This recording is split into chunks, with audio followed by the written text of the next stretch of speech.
पराङ्कुश पदाम्बुज भृङ्गराजं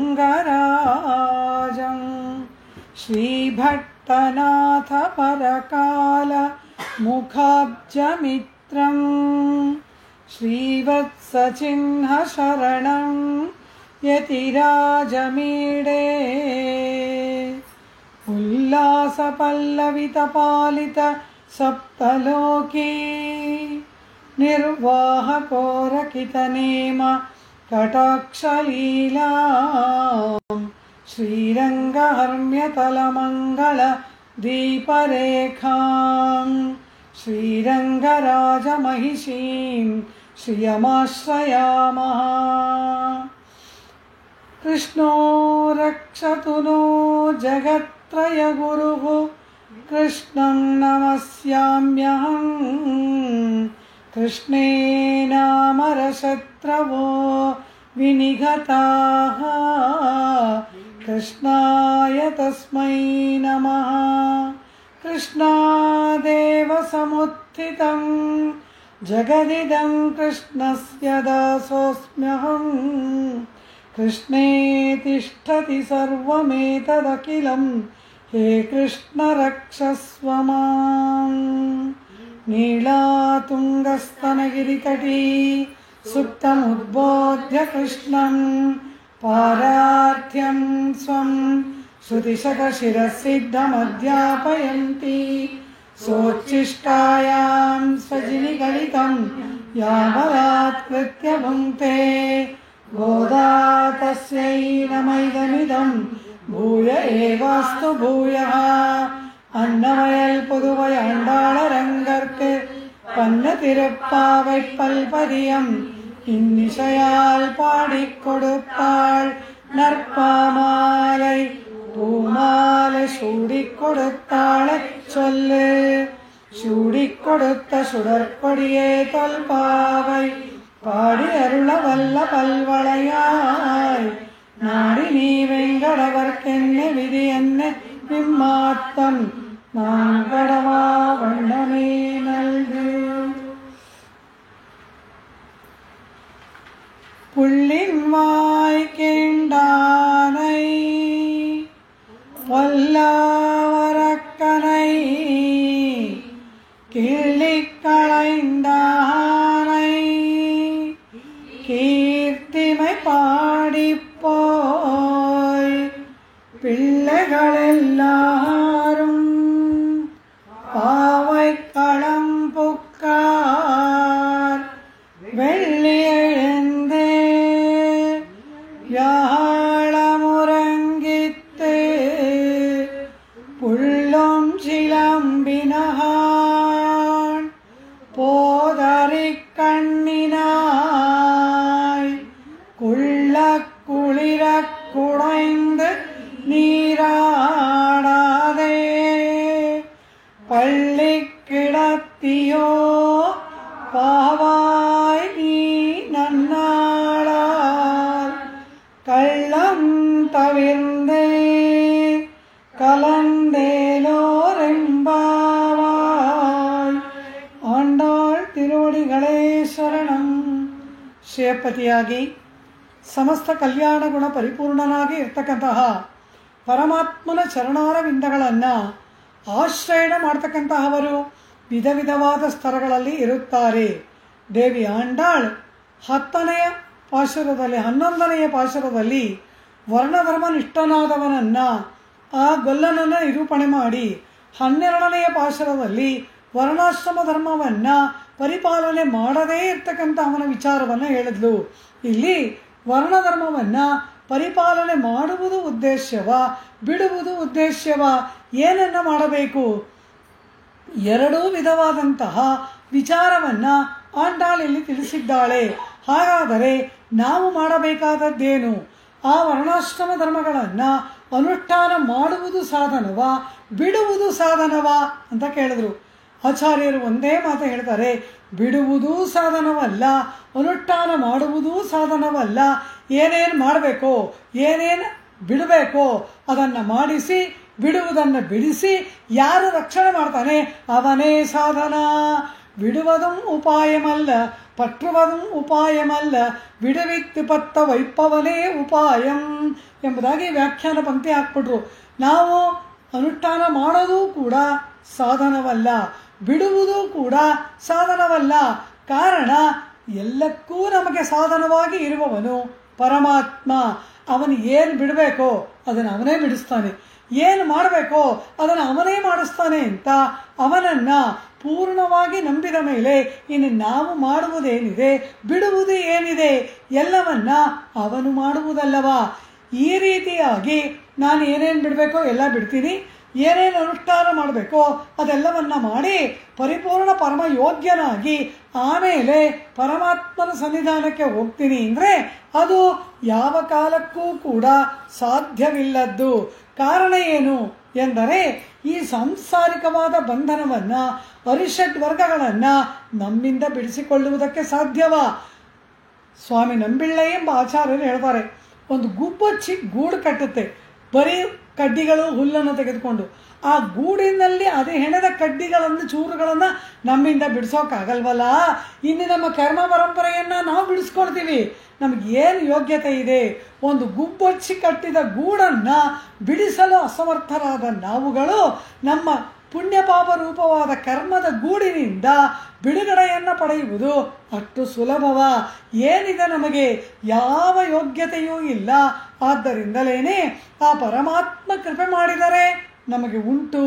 ಆಳ್ವಾರುಗಳೆಲ್ಲರೂ ಕೂಡ ಅವರ ಪಾಶರದಲ್ಲಿ ಬೇರೆ ಏನನ್ನೂ ಹೇಳಲ್ಲ, ಅರುಳ್ ಅರುಳ್ ಅರುಳ್ ಅರುಳ್. ಎಲ್ಲ ಆಳ್ವಾರುಗಳು ಕೂಡ ಅವರ ಪಾಶರದಲ್ಲಿ ಹೇಳುವುದು ಒಂದೇ ಮಾತು, ಕೃಪೆ ಮಾಡು, ಅನುಗ್ರಹ ಮಾಡು, ಕೃಪೆ ಮಾಡು. ನೀನು ಏನೇನು ಮಾಡ್ತೀಯಾ ಅದೆಲ್ಲವೂ ಕೂಡ ನಿನ್ನ ದಯಾ ಕಾರ್ಯ ಪ್ರಭು. ನಿನ್ನ ದಯೆಗೆ ವಿಷಯನಾದವನು ನಾನು, ನಿನ್ನ ಅನುಗ್ರಹಕ್ಕೆ ಪಾತ್ರನಾಗಬೇಕಾದವನು ನಾನು. ನನ್ನಿಂದ ಏನಿದೆ ಹಾಗೊಂದು ಪಕ್ಷ ನೀ ಪ್ರಯತ್ನ ಪಟ್ಟರೂ ಕೂಡ ಅದು ನಿನ್ನ ಕೈಯಿಂದ ಮಾಡೋದಕ್ಕೆ ಸಾಧ್ಯವ? ಹಾಗಿದ ಮೇಲೆ ವೃಥಾ ಪ್ರಯತ್ನ ಯಾಕೆ ಪಡಬೇಕು?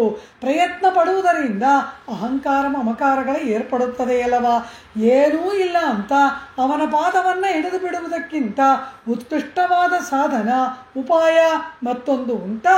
ಆದ್ದರಿಂದ ವರ್ಣಧರ್ಮವನ್ನು ಪರಿಪಾಲಿಸುವುದು ಸಾಧನವಲ್ಲ, ಅದನ್ನು ನೆನ್ನೆಯ ನಾಯಕ ಗೋಪಬಾಲಕನಂತೆ ಬಿಡುವುದು ಸಾಧನವಲ್ಲ.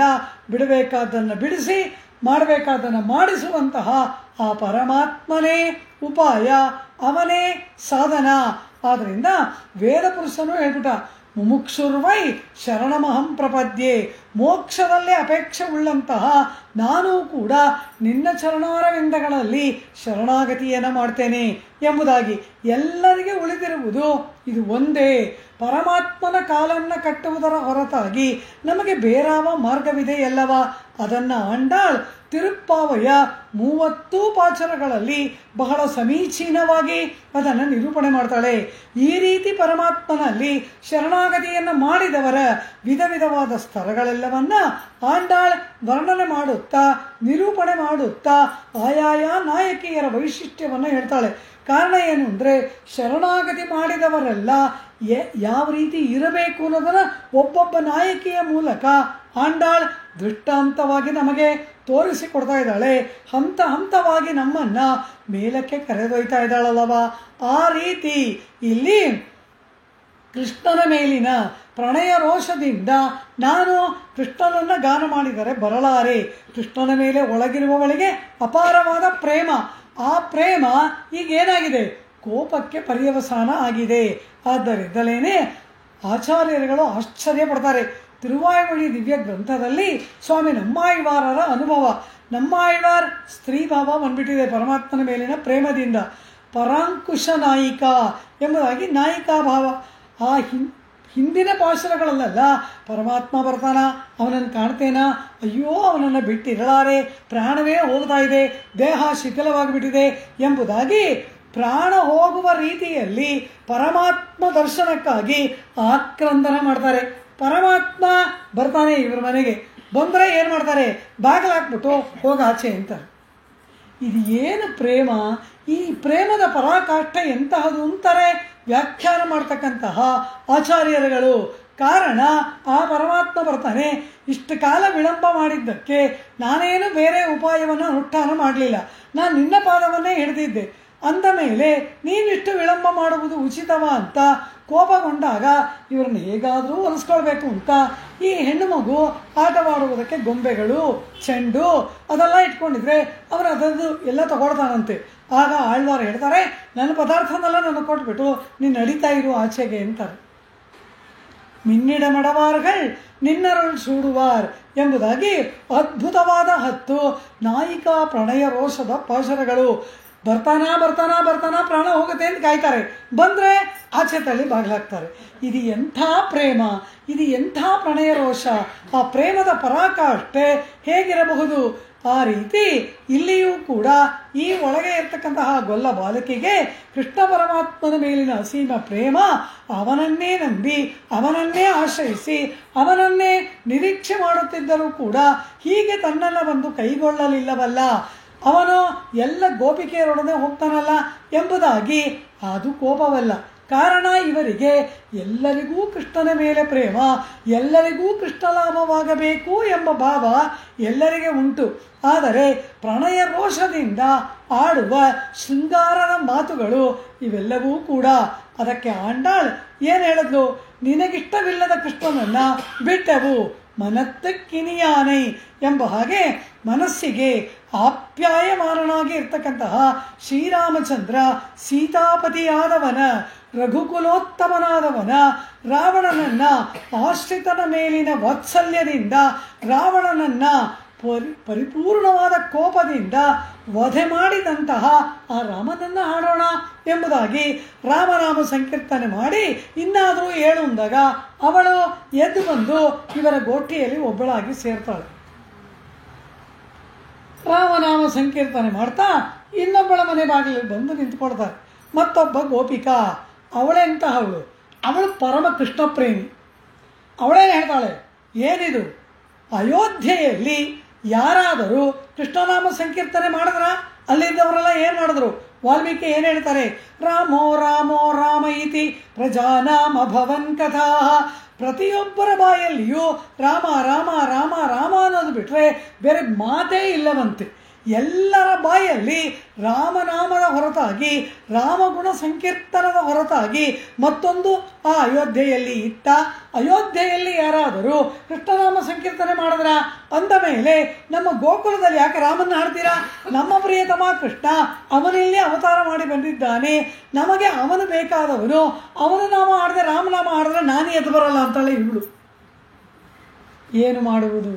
ಕೃಷ್ಣನಾಮ ಹಾಡಿದರೆ ಅವಳು ಮನೆ ಒಳಗಡೆ ಹೋಗಿ ಮಲ್ಕೊಡ್ತಾಳೆ, ರಾಮನಾಮ ಹಾಡಿದ್ರೆ ಇವಳು ಎದ್ದೇ ಬರೋಲ್ಲ ಅಂತಾಳೆ. ಏನು ಮಾಡುವುದು?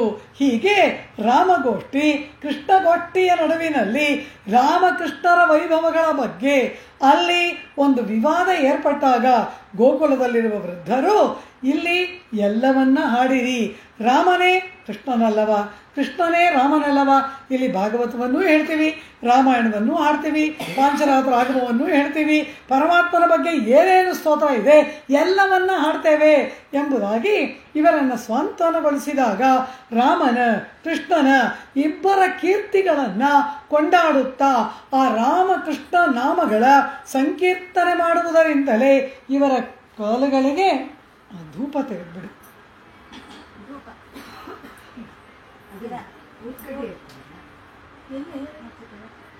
ಆ ರಾಮ ಮತ್ತು ಕೃಷ್ಣನಾಮ ಸಂಕೀರ್ತನೆಯನ್ನು ಮಾಡುತ್ತಾ ಆ ಸಂಕೀರ್ತನೆಯೇ ಇವರ ಯಾತ್ರೆಗೆ ಬುದ್ಧಿಯಾಗಿ ಇವರ ಕಾಲುಗಳಿಗೆ ಬಲವನ್ನು ತರತಕ್ಕಂತಹ ರಸೌಷಧವಾಗಿ ನಾವದನ್ನು ಗಾನ ಮಾಡ್ತಾ ನಮ್ಮ ವ್ರತಾಚರಣೆಗೆ ಹೊರಡುತ್ತೇವೆ ಎಂಬುದಾಗಿ ಆಂಡಾಳ್ ಆ ಪಾಶರದಲ್ಲಿ ಕೃಷ್ಣನ ರಾಮನ ಕೀರ್ತಿಗಳನ್ನು ನಾವು ಕೊಂಡಾಡ್ತೇವೆ ಎಂಬುದಾಗಿ ಹೇಳ್ತಾಳೆ ಆಂಡಾಳ್. ರಾಮನೂ ನಮಗೆ ಪರಮ ಉಪಾದೇಯ, ಕೃಷ್ಣನೂ ಪರಮ ಉಪಾದೇಯ ತಮನಲ್ಲವ. ರಾಮ ಯಾಕೆ ಉಪಾದೇಯ? ಅದರ ಮೇಲೆ ಆಂಡಾಳ್ ಹೇಳ್ತಾಳೆ, ಆ ರೀತಿ ನಾವು ಕೃಷ್ಣನನ್ನೇ ಪ್ರೇಮಿಸಿದವರಾದರೂ ಕೂಡ ರಾಮನೂ ನಮಗೆ ಪರಮ ಉಪಾದೇಯ, ಅವನ ನಾಮವನ್ನು ಕೂಡ ಗಾನ ಮಾಡ್ತೇವೆ ಅಂತ ಹೇಳಿ ಹೀಗೆ ರಾಮನ ಕೃಷ್ಣನ ಅನುಭವಗಳನ್ನು ಅದ್ಭುತವಾಗಿ ಮಾಡತಕ್ಕಂತಹ ತಿರುಪ್ಪಾವೈ ದಿವ್ಯಶಾಸ್ತ್ರದ 13ನೆಯ ಪಾಶುರವೇ புள்ளின்வாய் கேண்டானை பொல்லாவரக்கனை கிள்ளிக்களைந்தானை ಕೀರ್ತಿಮೆ ಪಾಡಿಪ್ಪೋಯ್ ಎಂಬುದಾಗಿ ರಾಮಕೃಷ್ಣರ ಅನುಭವದ ಒಂದು ರಸದೌತಣವನ್ನು ಆಂಡಾಳ್ ಈ ಪಾಶುರದಲ್ಲಿ ಮಾಡಿಸುತ್ತಾಳೆ. ಅಷ್ಟು ಮಾತ್ರವಲ್ಲ, ಈ ಪಾಶುರದಲ್ಲಿ ಎಚ್ಚರಿಸಲ್ಪಡ್ತಕ್ಕಂತಹ ಗೋಪಕನ್ನಿಕೆ ಅವಳು ಎಂತಹವಳು ಎಂದರೆ ಮಹಾಜ್ಞಾನಿಯಾದವಳು. ಅವಳು ಸುಂದರವಾದ ಕಣ್ಣನ್ನು ಉಳ್ಳವಳಂತೆ. ಆಂಡಾಳ್ ಈ ಪಾಶುರದ ನಾಯಕಿಯ ನೇತ್ರ ಸೌಂದರ್ಯವನ್ನು ವರ್ಣನೆ ಮಾಡ್ತಾಳೆ. ಆ ನೇತ್ರ ಸೌಂದರ್ಯವೇ ನಮಗೆ ಪುರುಷಕಾರ. ಕೃಷ್ಣನೊಡನೆ ನಮ್ಮನ್ನು ಸೇರಿಸತ್ತೆ. ನಿನ್ನ ಕಣ್ಣಿನ ಸೌಂದರ್ಯಕ್ಕೆ ಮರುಳಾಗಿ ಕೃಷ್ಣ ನಿನಗೆ ಒಲಿದಾಗ ನಮ್ಮನ್ನು ಜೊತೆ ಸೇರಿಸ್ಬಿಡು. ಆ ನೇತ್ರ ಸೌಂದರ್ಯವನ್ನು ನಂಬಿಯಲ್ಲವಾ ನಾವು ಬಂದದ್ದು ಎಂಬುದಾಗಲ್ಲ ಹೇಳಿ ಅನೇಕ ವಿಶೇಷ ರಹಸ್ಯಾರ್ಥಗಳೆಲ್ಲವನ್ನ ಈ ಪಾಶುರದಲ್ಲಿ ಆಂಡಾಳ್ ನಮಗೆ ನಿರೂಪಣೆ ಮಾಡಿ ತೋರುತ್ತಾ ಪ್ರಾರಂಭದಲ್ಲಿ ರಾಮಕೃಷ್ಣರ ಅದ್ಭುತವಾದ ಲೀಲೆಗಳನ್ನು ಕೊಂಡಾಡುತ್ತಾ 13ನೆಯ ಪಾಶುರದಲ್ಲಿ ಅದ್ಭುತವಾದ ಮಹಾಜ್ಞಾನಿಯಾದ ಒಬ್ಬ ಗೊಲ್ಲಬಾಲಕಿಗೆ ಆಂಡಾಳ್ ಸುಪ್ರಭಾತವನ್ನು ಗಾನ ಮಾಡ್ತಾಳೆ. புள்ளின்வாய் கேண்டானை. ಹಿಂದಿನ ಪಾಶುರದಲ್ಲಿ ಏನು ಹೇಳಿದ್ರು? ಶಿನತ್ತಿನಾಲ್ ತೆನ್ನಿಲಂಗೈ ಕೋಮಾನೈ ಛತ್ತ. ತೀವ್ರವಾದ ಕೋಪದಿಂದ ದಕ್ಷಿಣ ಲಂಕೆಯ ಚಕ್ರವರ್ತಿಯಾದ ರಾವಣನನ್ನು ಸಂಹಾರ ಮಾಡಿದ ಮನಸ್ಸಿಗೆ ಬಹಳ ಇನಿಯನಾಗಿ ಇರ್ತಕ್ಕಂತಹ ರಾಮನಾಮ ಅಂತ ಹೇಳಿ ಆ ರಾಮನಾಮವನ್ನೇ ಹಾಡ್ಕೊಂಡು ಬಂದ್ರಲ್ವಾ. ಈ ಮನೆಯಲ್ಲಿ ಮಲಗಿದವಳು ಏನು ಮಾಡಿದ್ಲು? ಇಲ್ಲಿ ಏನು ರಾಮನಾಮ? ಇದು ಕೃಷ್ಣ ಅವತರಿಸಿದ ಸ್ಥಳ. ನಮಗಾಗಿ ಕೃಷ್ಣ ಬಂದಿದ್ದಾನೆ. ಅವನು ಯಾರವನು? ಅವನು ಯಾರಿಗಾಗಿ ಬಂದ? ನಮಗಾಗಿ ಕೃಷ್ಣ ಬಂದನಲ್ಲವಾ. ಯಾತಕ್ಕಾಗಿ ಬಂದ? ಹಿಂದೆನೇ ಹೇಳಿದ್ರು. ಅವನು ಈ ಗೋಪಿಕೆಯ ಯಶೋದೆಯ ಪುತ್ರನೋ ನಂದಗೋಪನ ಪುತ್ರನೋ ಅವನಲ್ಲ. ಅವನಾರು? ಅವನ್ಯಾರು ಅಂತ ಕೇಳಿದ್ರೆ ಎಲ್ಲರ ಒಳಗಡೆಯಲ್ಲಿ ಅಂತರ್ಯಾಮಿಯಾಗಿರ್ತಕ್ಕಂತಹ ಅಂತರಾತ್ಮ ದೃಕ್, ಅಖಿಲ ದೇಹಿನಾಂ ಅಂತರಾತ್ಮ ದೃಕ್ ಎಂಬುದಾಗಿ ಗೋಪಿಕಾ ಗೀತೆಯಲ್ಲಿ ಹಾಡಿದ್ರಲ್ವಾ. ನಖಲು ಗೋಪಿಕಾ ಕೃಷ್ಣ ನಂದನೋ ಭವಾನ್ ಅಖಿಲ ದೇಹಿನಾಂ ಕೃಷ್ಣ ಅಂತರಾತ್ಮ ದೃಕ್ ವಿಖನ ಸಾರ್ಥಿತೋ ಕೃಷ್ಣ ವಿಶ್ವಗುಪ್ತಯೇ ಸಖೌದೇಹಿವಾನ್ ಕೃಷ್ಣ ಸಾತ್ವತಾಂ ಕುಲೇ. ಇವರೇ ಹೇಳಿದ್ರಲ್ವಾ, ಯಶೋದೆಯ ಮಗ ಇವನಲ್ಲ, ಗೋಪಾಲಕನ ಮಗ ಇವನಲ್ಲವೇ ಅಲ್ಲ. ಚತುರ್ಮುಖ ಬ್ರಹ್ಮನಿಂದ ಪ್ರಾರ್ಥಿಸಲ್ಪಟ್ಟು ನಮಗಾಗಿ ಭೂಮಿಗೆ ಬಂದ ಸರ್ವಾಂತರ್ಯಾಮಿಯಾದ ಪರಮಾತ್ಮ ಇವನು ಅಂತ. ಹಾಗೆ ಆ ಪರಮಾತ್ಮ ನಮಗಾಗಿ ಭೂಮಿಗೆ ಬಂದು ಇಲ್ಲಿ ಕೃಷ್ಣನಾಗಿ ನಮ್ಮೊಡನಾಡಿ ಆಗ್ತಾ ಇರಬೇಕಾದ್ರೆ ಯಾವತ್ತೋ ಎಲ್ಲೋ ಹುಟ್ಟಿರೋ ರಾಮನ್ನ ಹಾಡೋದು ಎಂಬುದಾಗಿ ಒಳಗಿರುವವಳ ಭಾವ. ಆಗ ಆಂಡಾಳ್ ನೋಡ್ತಾಳೆ, ನಿನಗೆ ಕೃಷ್ಣ ತಾನೇ ಬೇಕು, ಅವನನ್ನೇ ಗಾನ ಮಾಡ್ತೀವಿ. புள்ளின்வாய் கேண்டானை. ಪುಳ್ಳಿ ಎಂದರೆ ಪಕ್ಷಿ, ವಾಯ್ ಬಾಯನ್ನ, ಕೀಂಡಾನೈ ಸೀಳಿದವನು. ಬಕಾಸುರ ವಧೆ ಮಾಡಿದ ಕೃಷ್ಣ ವೃತ್ತಾಂತವನ್ನ ಈಗ ಗಾನ ಮಾಡ್ತಾರೆ. ನಿನ್ನೆ ರಾಮನ ಕೀರ್ತಿ ಹಾಡಿದ್ರಲ್ವಾ, ಈಗ ಮತ್ತೆ ಕೃಷ್ಣ ವೃತ್ತಾಂತಕ್ಕೆ ಬಂದರು. ಪುಳ್ಳಿನ್ವಾಯ್ ಕೇಂಡಾನೈ. ಪುಳ್ಳಿ ಅಂದರೆ ಪಕ್ಷಿ. ಅದು ಯಾವ ಪಕ್ಷಿ? Bakasura, crane, A crane bird. ಅದು ಯಮುನಾ ನದಿಯಲ್ಲಿ ಅದು ಎಂಥ ಪಕ್ಷಿ? ಬೃಹದಾಕಾರವಾಗಿರುವ ಒಂದು ಪಕ್ಷಿ. ಅದರಲ್ಲಿ ಒಬ್ಬ ಅಸುರ ಆವೇಶಿಸಿದ. ಈ ಕಂಸ ಅಸುರ ಪರಂಪರೆಗಳನ್ನು ಕಳಿಸ್ತಾ ಇರ್ತಾನೆ. ಒಂದೊಂದರಲ್ಲಿ ಒಬ್ಬ ಬಂಡಿ ಒಳಗೆ ಆವೇಶಿಸಿದ್ರೆ, ಇನ್ನೊಂದು ಪಕ್ಷಿ ಒಳಗಡೆ ಆವೇಶಿಸಿದ್ರೆ, ಇನ್ನೊಂದು ಹಾವು ಒಳಗಡೆ, ಒಂದು ಗಾಳಿನಲ್ಲಿ, ಯಾವುದರಲ್ಲಿ ಅಸುರ ಇಲ್ಲ. ಈ ಗೋಕುಲದಲ್ಲಿ ನಾಡಿದ್ದರ ಭಾಷಣದಲ್ಲಿ ಹೇಳ್ತಾಳೆ ಆಂಡಾಳ್, ಈ ಗೋಕುಲ ಬೃಂದಾವನದಲ್ಲಿ ಯಾವುದು ಹುಲ್ಲು ಕಲ್ಲು ಮುಳ್ಳು ಯಾವುದ್ರಲ್ಲಿ ನೋಡಿದ್ರೂ ಅಸುರಮಯ, ಬರೀ ಆಸುರಿಮಯವಾಗ್ಬಿಟ್ಟಿದೆ ಈ ಗೋಕುಲದಲ್ಲಿ ಈ ಕಂಸನ ಕಾಟ ಎಂಬುದಾಗಿ ಹೇಳ್ತಾರಲ್ವಾ. ಆ ರೀತಿ ಇಲ್ಲಿ ಈ ಪಕ್ಷಿ ದೊಡ್ಡದಾಗಿ ಬಂದು ನಿಂತಿದೆಯಂತೆ. ಆ ಆಕಾರದಲ್ಲಿ ಇರ್ತಕ್ಕಂತಹ ಬಕಪಕ್ಷಿಯನ್ನು ಇದುವರೆಗೂ ಯಾರೂ ನೋಡಿಲ್ಲ. ಬೃಹದಾಕಾರವಾಗಿದೆಯಂತೆ. ಅದೇನು ಮಾಡಿದೆ? ಯಮುನಾ ನದಿಯ ಆ ದಡದಲ್ಲಿ ನಿಂತ್ಕೊಂಡು ತಲೆ ಬಗ್ಗಿಸ್ಕೊಂಡು ಮೀನುಗಳನ್ನು ಹಿಡಿಯೋದು ತಾನೇ ಕೊಕ್ಕರೆಯ ಕೆಲಸ, ನಾರೈ ಎಂಬುದಾಗಿ ತಮಿಳಲ್ಲಿ ಹೇಳ್ತಾರೆ. ಆ ರೀತಿ ಆ ಪಕ್ಷಿ ತಲೆ ತಗ್ಗಿಸ್ಕೊಂಡು ನೀರಲ್ಲಿ ಹೋಗೋ ಮೀನನ್ನು ಹಿಡಿಯೋದಕ್ಕಾಗಿ ಒಂಟಿ ಕಾಲಲ್ಲಿ ನಿಂತಿರುತ್ತೆ, ಅದು ಕೊಕ್ಕರೆ. ಅದನ್ನು ಪುಳ್ ಪಕ್ಷಿ ಅಂತಾಳೆ ಆಂಡಾಳ್.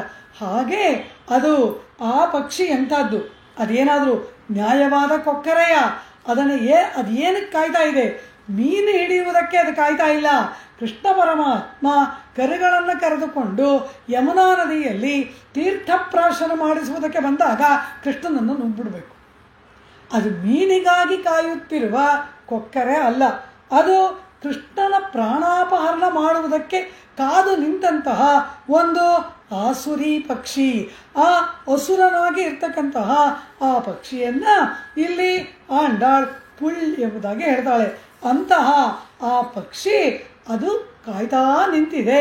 ಕೃಷ್ಣನಿಗೆ ಗೊತ್ತು, ಇಲ್ಲಿ ನಿಂತಿರುವುದು ಇದು ಸಾಮಾನ್ಯವಾದ ಪಕ್ಷಿ ಅಲ್ಲ, ಇದು ಯಾವುದೋ ಅಸುರನಿಂದ ಆವೇಶಿಸಲ್ಪಟ್ಟಂತಹ ಪಕ್ಷಿ ಇದು ಅಂತ ಗೊತ್ತಾಗತ್ತೆ. ಆಗ ಆ ಕೃಷ್ಣ ಅಲ್ಲಿಗೆ ಬಂದ. ಅವನು ಇವನನ್ನು ನುಗ್ಗಬೇಕು ಅಂತ ಅದು ಕಾಯ್ತಾ ಇದೆ, ಅದನ್ನು ವಧೆ ಮಾಡಬೇಕು ಅಂತ ಇವನು ಅಲ್ಲೇ ಹೋಗ್ತಾನೆ. ಹಾಗೆ ಹೋದಾಗ ಆ ಪಕ್ಷಿ ಏನು ಮಾಡ್ತು, ಇವನು ಬರ್ತಾನ ಅಂತ ಕಾಯ್ತಾ ಇತ್ತಲ್ವಾ, ಬಂದ ಕೂಡಲೇ ಪುಟ್ಟದಾದ ಕೃಷ್ಣನನ್ನು ನುಂಗ್ಬಿಡ್ತು. ಆ ಕೊಕ್ಕರೆ ನುಂಗಿಬಿಡ್ತು. ಕೃಷ್ಣಂ ಮಹಾಬಕಗ್ರಸ್ತಂ ದೃಷ್ಟ್ವಾ ರಾಮಾದಯೋರ್ಭಕಾ ಬಭೂವರಿಂದ್ರಿಯಾಣೇವ ವಿನಾ ಪ್ರಾಣಂ ವಿಚೇತಸಃ. ವಿಷ್ಣು ಪುರಾಣದಲ್ಲಿ ಪರಾಶರ ಮಹರ್ಷಿಗಳ ವರ್ಣನೆ. ಕೃಷ್ಣಂ ಮಹಾಬಕಗ್ರಸ್ತಂ, ಬೃಹದಾಕಾರವಾಗಿ ಇರ್ತಕ್ಕಂತಹ ಆ ಬಕಪಕ್ಷಿಯಿಂದ ಗ್ರಸ್ತಂ, ಕೃಷ್ಣ ನುಂಗಲ್ಪಟ್ಟಿದ್ದನ್ನು ರಾಮಾದಯೋ ಅರ್ಭಕಾಹ, ಬಲರಾಮನೇ ಮುಂತಾದ, ಅರ್ಭಕ ಅಂದರೆ ಬಾಲಕರು, ಬಲರಾಮನೇ ಮುಂತಾದ ಎಲ್ಲ ಬಾಲಕರು ನೋಡಿ ಮೂರ್ಛೆ ಹೋಗ್ಬಿಟ್ವು. ಸಮಸ್ತ ಗೋಪ ಬಾಲಕರು ಕೂಡ ಮೂರ್ಛೆ ಹೋಗ್ಬಿಟ್ರು. ಈ ಕೃಷ್ಣನನ್ನು ಈ ದೊಡ್ಡದಾದಂತಹ ಬಕಾಸುರ ನುಂಗಿದಾಗ ಆ ದೃಶ್ಯವನ್ನು ಕಂಡ ಕೂಡಲೇ ಈ ಮಕ್ಕಳಿಗೆಲ್ಲ ಭಯ ಆಗಿ ಇವರೆಲ್ಲ ಮೂರ್ಛೆ ಹೋಗ್ಬಿಟ್ರು. ಆಗ ಆ ಬಕ ಏನು ಮಾಡ್ತು ಅಂತ ಕೇಳಿದ್ರೆ, ಕೃಷ್ಣ ಏನು ಮಾಡ್ದ ಅಂತ ಕೇಳಿದ್ರು.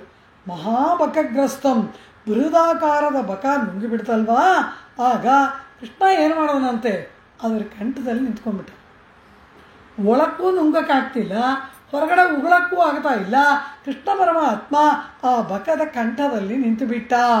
ನಿಂತು ಏನು ಮಾಡ್ದ, ತಂ ತಾಲು ಮೂಲಂ ಪ್ರದಹಂತಂ ಅಗ್ನಿವತ್, ಆ ಕೊಕ್ಕರೆಯ ದಾಡೆಗಳನ್ನು ಒಳ್ಳೆಯ ಅಗ್ನಿಯಂತೆ ಸುಡುವುದಕ್ಕೆ ಪ್ರಾರಂಭ ಮಾಡಿದ.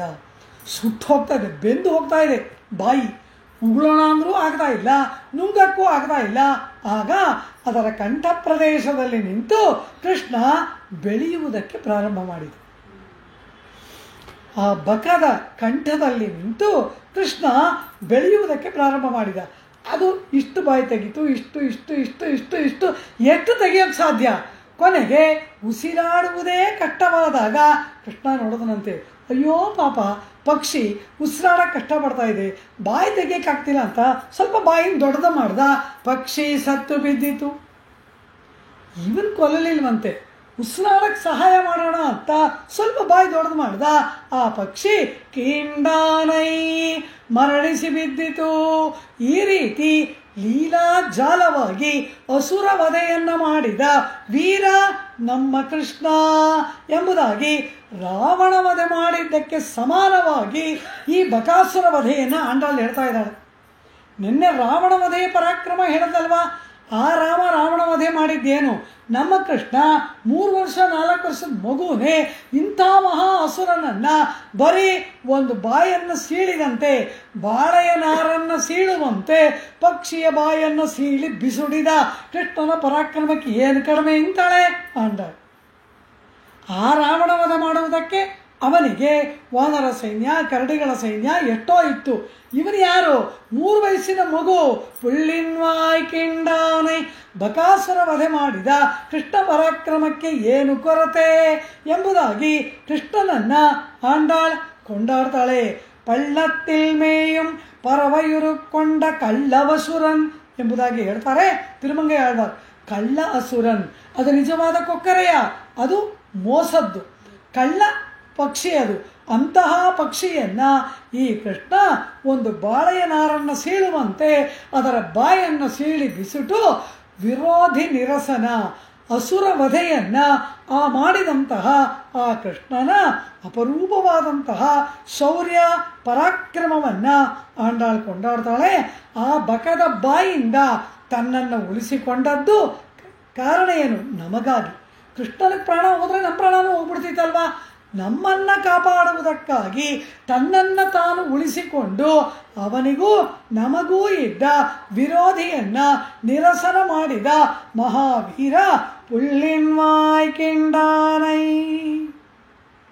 ಸರಿ, ಕೃಷ್ಣನನ್ನು ಕೊಂಡಾಡಿದ್ರೆ ಈ ರಾಮನನ್ನ ಪ್ರೇಮಿಸುವವರು ಬಿಡ್ತಾರಾ?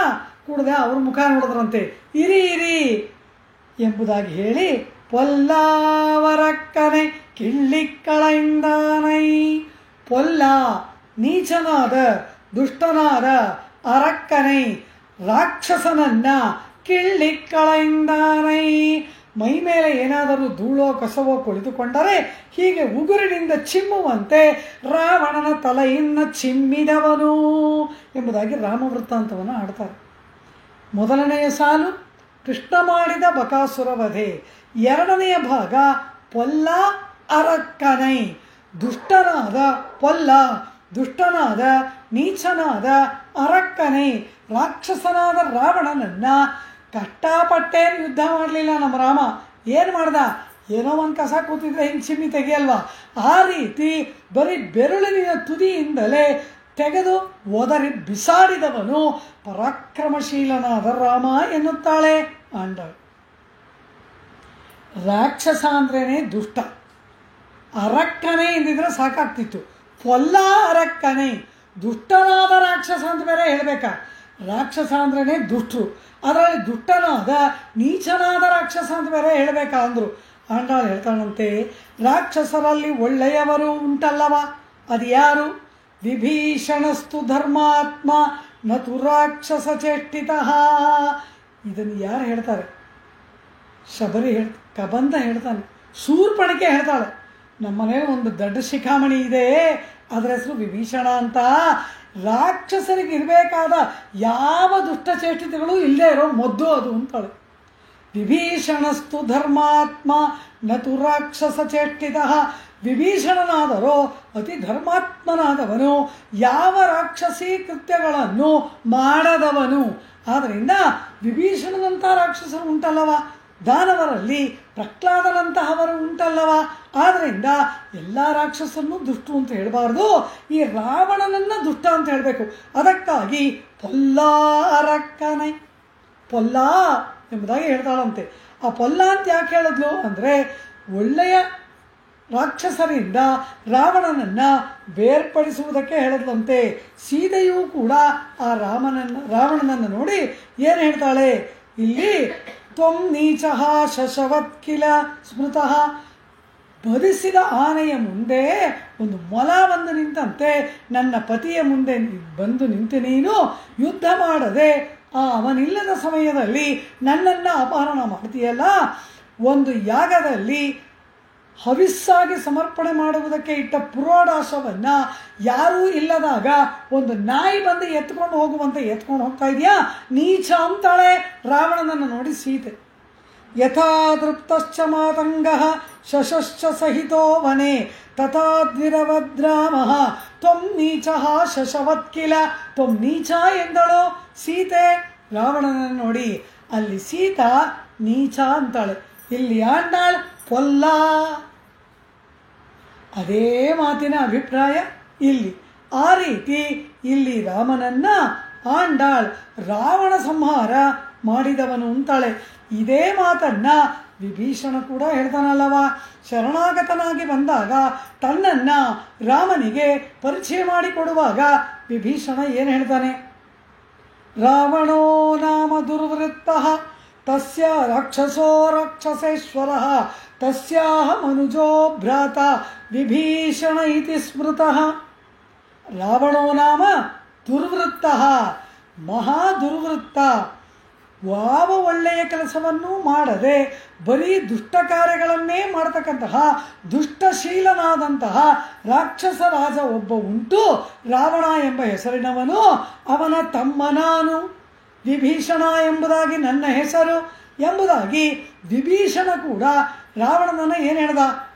ರಾವಣೋ ನಾಮ ದುರ್ವೃತ್ತ, ದುರ್ವೃತ್ತನಾದವನು ರಾವಣ ಎಂಬುದಾಗಿ ವಿಭೀಷಣ ಹೇಳಿದ. ಅಲ್ಲಿ ವಿಭೀಷಣ ದುರ್ವೃತ್ತ ಎಂದ, ಸೀತಾ ನೀಚ ಎಂದಳು, ಆಂಡಾಳ್ ಪೊಲ್ಲ ಎಂಬುದಾಗಿ ಹೇಳ್ತಾಳು.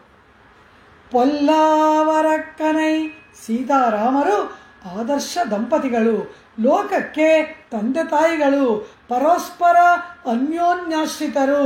ಹೀಗೆ ಇರುವಾಗ ಆನಂದದಿಂದ ಆ ದಂಪತಿಗಳಿಗೆ ಕೈ ಜೋಡಿಸಿ ಆನಂದ ನಿರ್ಭರರಾಗಿರುವುದನ್ನು ಬಿಟ್ಟು ಆ ತಾಯಿಯಾದವಳನ್ನು ಕಾಮದ ಕಣ್ಣಿನಿಂದ ಕಂಡು ಆ ದಿವ್ಯ ದಂಪತಿಗಳನ್ನು ಬೇರ್ಪಡಿಸಿದಂತಹ ರಾವಣನ ಕ್ರೌರ್ಯವನ್ನು ನೆನೆದು ಆಂಡಾಳ್ ಪೊಲ್ಲ ಎಂಬುದಾಗಿ ಹೇಳ್ತಾಳೆ. ಪೊಲ್ಲಾರಕ್ಕನೈ ಎಂಬುದಾಗಿ ಇಂತಹ ಕ್ರೂರಿಯಾದ ಆ ರಾವಣ, ಸೀತೆ ಕೂಡ ಆ ರಾವಣನನ್ನು ಮನ್ನಿಸಬಹುದು, ಆದರೆ ಆಂಡಾಳು ಮನ್ನಿಸೋಲ್ಲ.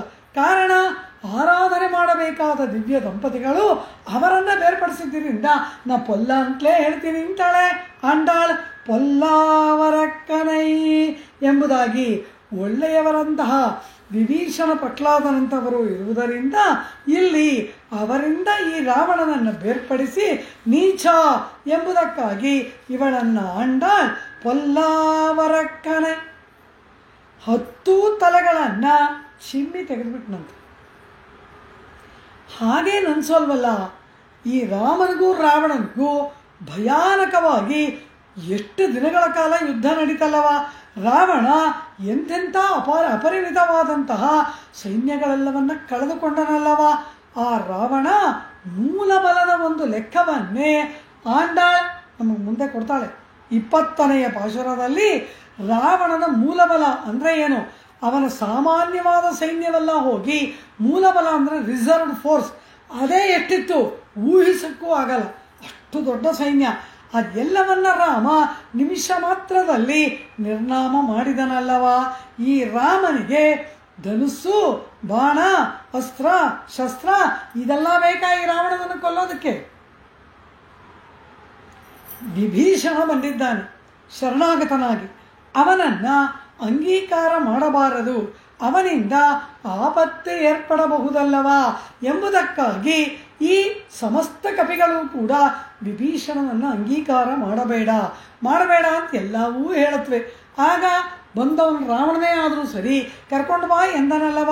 ವಿಭೀಷಣೋವಾ ಸುಗ್ರೀವ ಯದಿವ ರಾವಣ ಸ್ವಯಂ ಆನಯನಂ ಹರಿಶ್ರೇಷ್ಠ ದತ್ತಮಸ್ಯ ಅಭಯಮ್ಮಯ ಎಂದನಲ್ಲವ ಶ್ರೀರಾಮಚಂದ್ರ. ಆ ಸಮಯದಲ್ಲಿ ಆ ಸುಗ್ರೀವನನ್ನು ನೋಡಿ ಒಂದು ಮಾತು ಹೇಳಬೇಕು. ಆಗ ರಾಮ ಏನು ಹೇಳ್ತಾನೆ? ಇದೊಂದು ಸಂದರ್ಭ. ಇನ್ನೊಂದು ಸಂದರ್ಭ ವಾಲಿವಧೆಯ ಸಂದರ್ಭ. ವಾಲಿ ಮಹಾಪರಾಕ್ರಮಿ. ಆ ವಾಲಿಯನ್ನು ಈ ರಾಮನಿಗೆ ವಧಿಸುವುದು ಸಾಧ್ಯವಾ ಎಂಬ ಶಂಕೆ ಈ ಸುಗ್ರೀವನಿಗೆ. ಎಷ್ಟೆಷ್ಟೋ ಪರೀಕ್ಷೆಗಳನ್ನೆಲ್ಲ ಇಡ್ತಾನೆ ರಾಮನಿಗೆ. ಏನು ಪರೀಕ್ಷೆ? 7 ಸಾಲ ವೃಕ್ಷಗಳನ್ನು ಭೇದಿಸು ಅಂತಾನೆ. ಆ ಸಾಲ ವೃಕ್ಷಗಳೆಲ್ಲ ಹೇಗಿದೆ? ಪುನರಾ ನಿನ್ನ ಮರಮೇಳ್ ಅಂದ್ರೈದ ಒರುವಿಲ್ ಒಲವಾವೋ ನಮ್ಮಾಳ್ವಾರ ಹಾಡ್ತಾರೆ. ಏನು ಒಂದೇ ಸಾಲಲ್ಲಿ ಲೈನಾಗಿ ನಿಂತಿತ್ತ ಸಾಲ ವೃಕ್ಷ? ಇಲ್ವಂತೆ, ಇಲ್ಲೊಂದು ಅಲ್ಲೊಂದು ಅಲ್ಲೊಂದು ಜಿಗ್ಜಾಕ್ ಆಗಿದೆ. ರಾಮ ನಿಂತಲ್ಲಿ ಬಾಣ ಬಿಡ್ತಾನೆ, 7 ಮಹಾವೃಕ್ಷಗಳು ಕೂಡ 1 ನಿಮಿಷದಲ್ಲಿ ಕೆಳಗಡೆ ಬೀಳುತ್ತೆ. 7 ಸಾಲ ಪ್ರಭೇತ್ತಾಚ್ಚ ಎಂಬುದಾಗಿ ರಾಮನನ್ನು ಸ್ತೋತ್ರ ಮಾಡ್ತೀವಿ. ಹೀಗೆ ಇದೆಲ್ಲ ಸುಗ್ರೀವ ರಾಮನಿಗೆ ಇಟ್ಟ ಪರೀಕ್ಷೆಗಳು. ವಾಲಿಯನ್ನು ಕೊಲ್ಲುವ ಸಾಮರ್ಥ್ಯ ಸುಗ್ರೀವನಿಗೆ ಇದೆಯಾ ಎಂಬುದನ್ನು, ಈ ರಾಮನಿಗೆ ಇದೆಯಾ ಎಂಬುದನ್ನು ಸುಗ್ರೀವ ಪರೀಕ್ಷೆ ಮಾಡಿ ನೋಡ್ತಾನೆ. ಕೊನೆಗೆ ಈ ವಾಲಿ ದುಂದುವೆನ ಒಬ್ಬ ರಾಕ್ಷಸನನ್ನು ಕೊಂದಿರ್ತಾನೆ. ಅವನ ಶವ ಅಲ್ಲಿ ಬಿದ್ದಿರುತ್ತೆ. ಆ ಶವವನ್ನು ಎತ್ತು ನೋಡೋಣ ಅಂತಾನೆ. ಇವನನ್ನ ನನ್ನ ಅಣ್ಣನಾದ ವಾಲಿ ಮುಷ್ಟಿ ಯುದ್ಧ ಮಾಡಿ ಸಂಹಾರ ಮಾಡಿದ್ದಾನೆ. ಈ ದುಂದುಬಿ ಮಹಾಕ್ರೂರಿ, ಮಹಾಬಲಶಾಲಿ. ಅಂತಹ ದುಂದುಬಿಯನ್ನು ಕೊಂದವನು ನನ್ನ ಅಣ್ಣನಾದ ವಾಲಿ. ಅವನೆಂಥ ಬಲಶಾಲಿ, ಅವನನ್ನು ಕೊಲ್ಲುವ ಶಕ್ತಿ ನಿನಗಿದೆಯಾ ಇಲ್ವಾ ಅಂತ ನಾನು ಪರೀಕ್ಷೆ ಮಾಡಬೇಕು. ಅವನ ಶವ ಇಲ್ಲಿ ಬಿದ್ದಿದೆ, ಇಷ್ಟೇ ತಾನೇ ಎಂದ. ರಾಮ ಎಡಗಾಲಿನ ಬೆರಳಿನ ತುದಿಯಿಂದ ದುಂದುಬಿಯ ಶವವನ್ನು ಚಿಮ್ಮಿದನಂತೆ. ಮುಷ್ಟಿ ಯುದ್ಧ ಯಾಕೆ ಬೇಕು, ನನ್ನ ಕಾಲು ಬೆರಳೇ ಸಾಕು ಅಂದ ರಾಮ. ಅಷ್ಟಕ್ಕೂ ಒಪ್ಕೋತಾನ ಸುಗ್ರೀವ.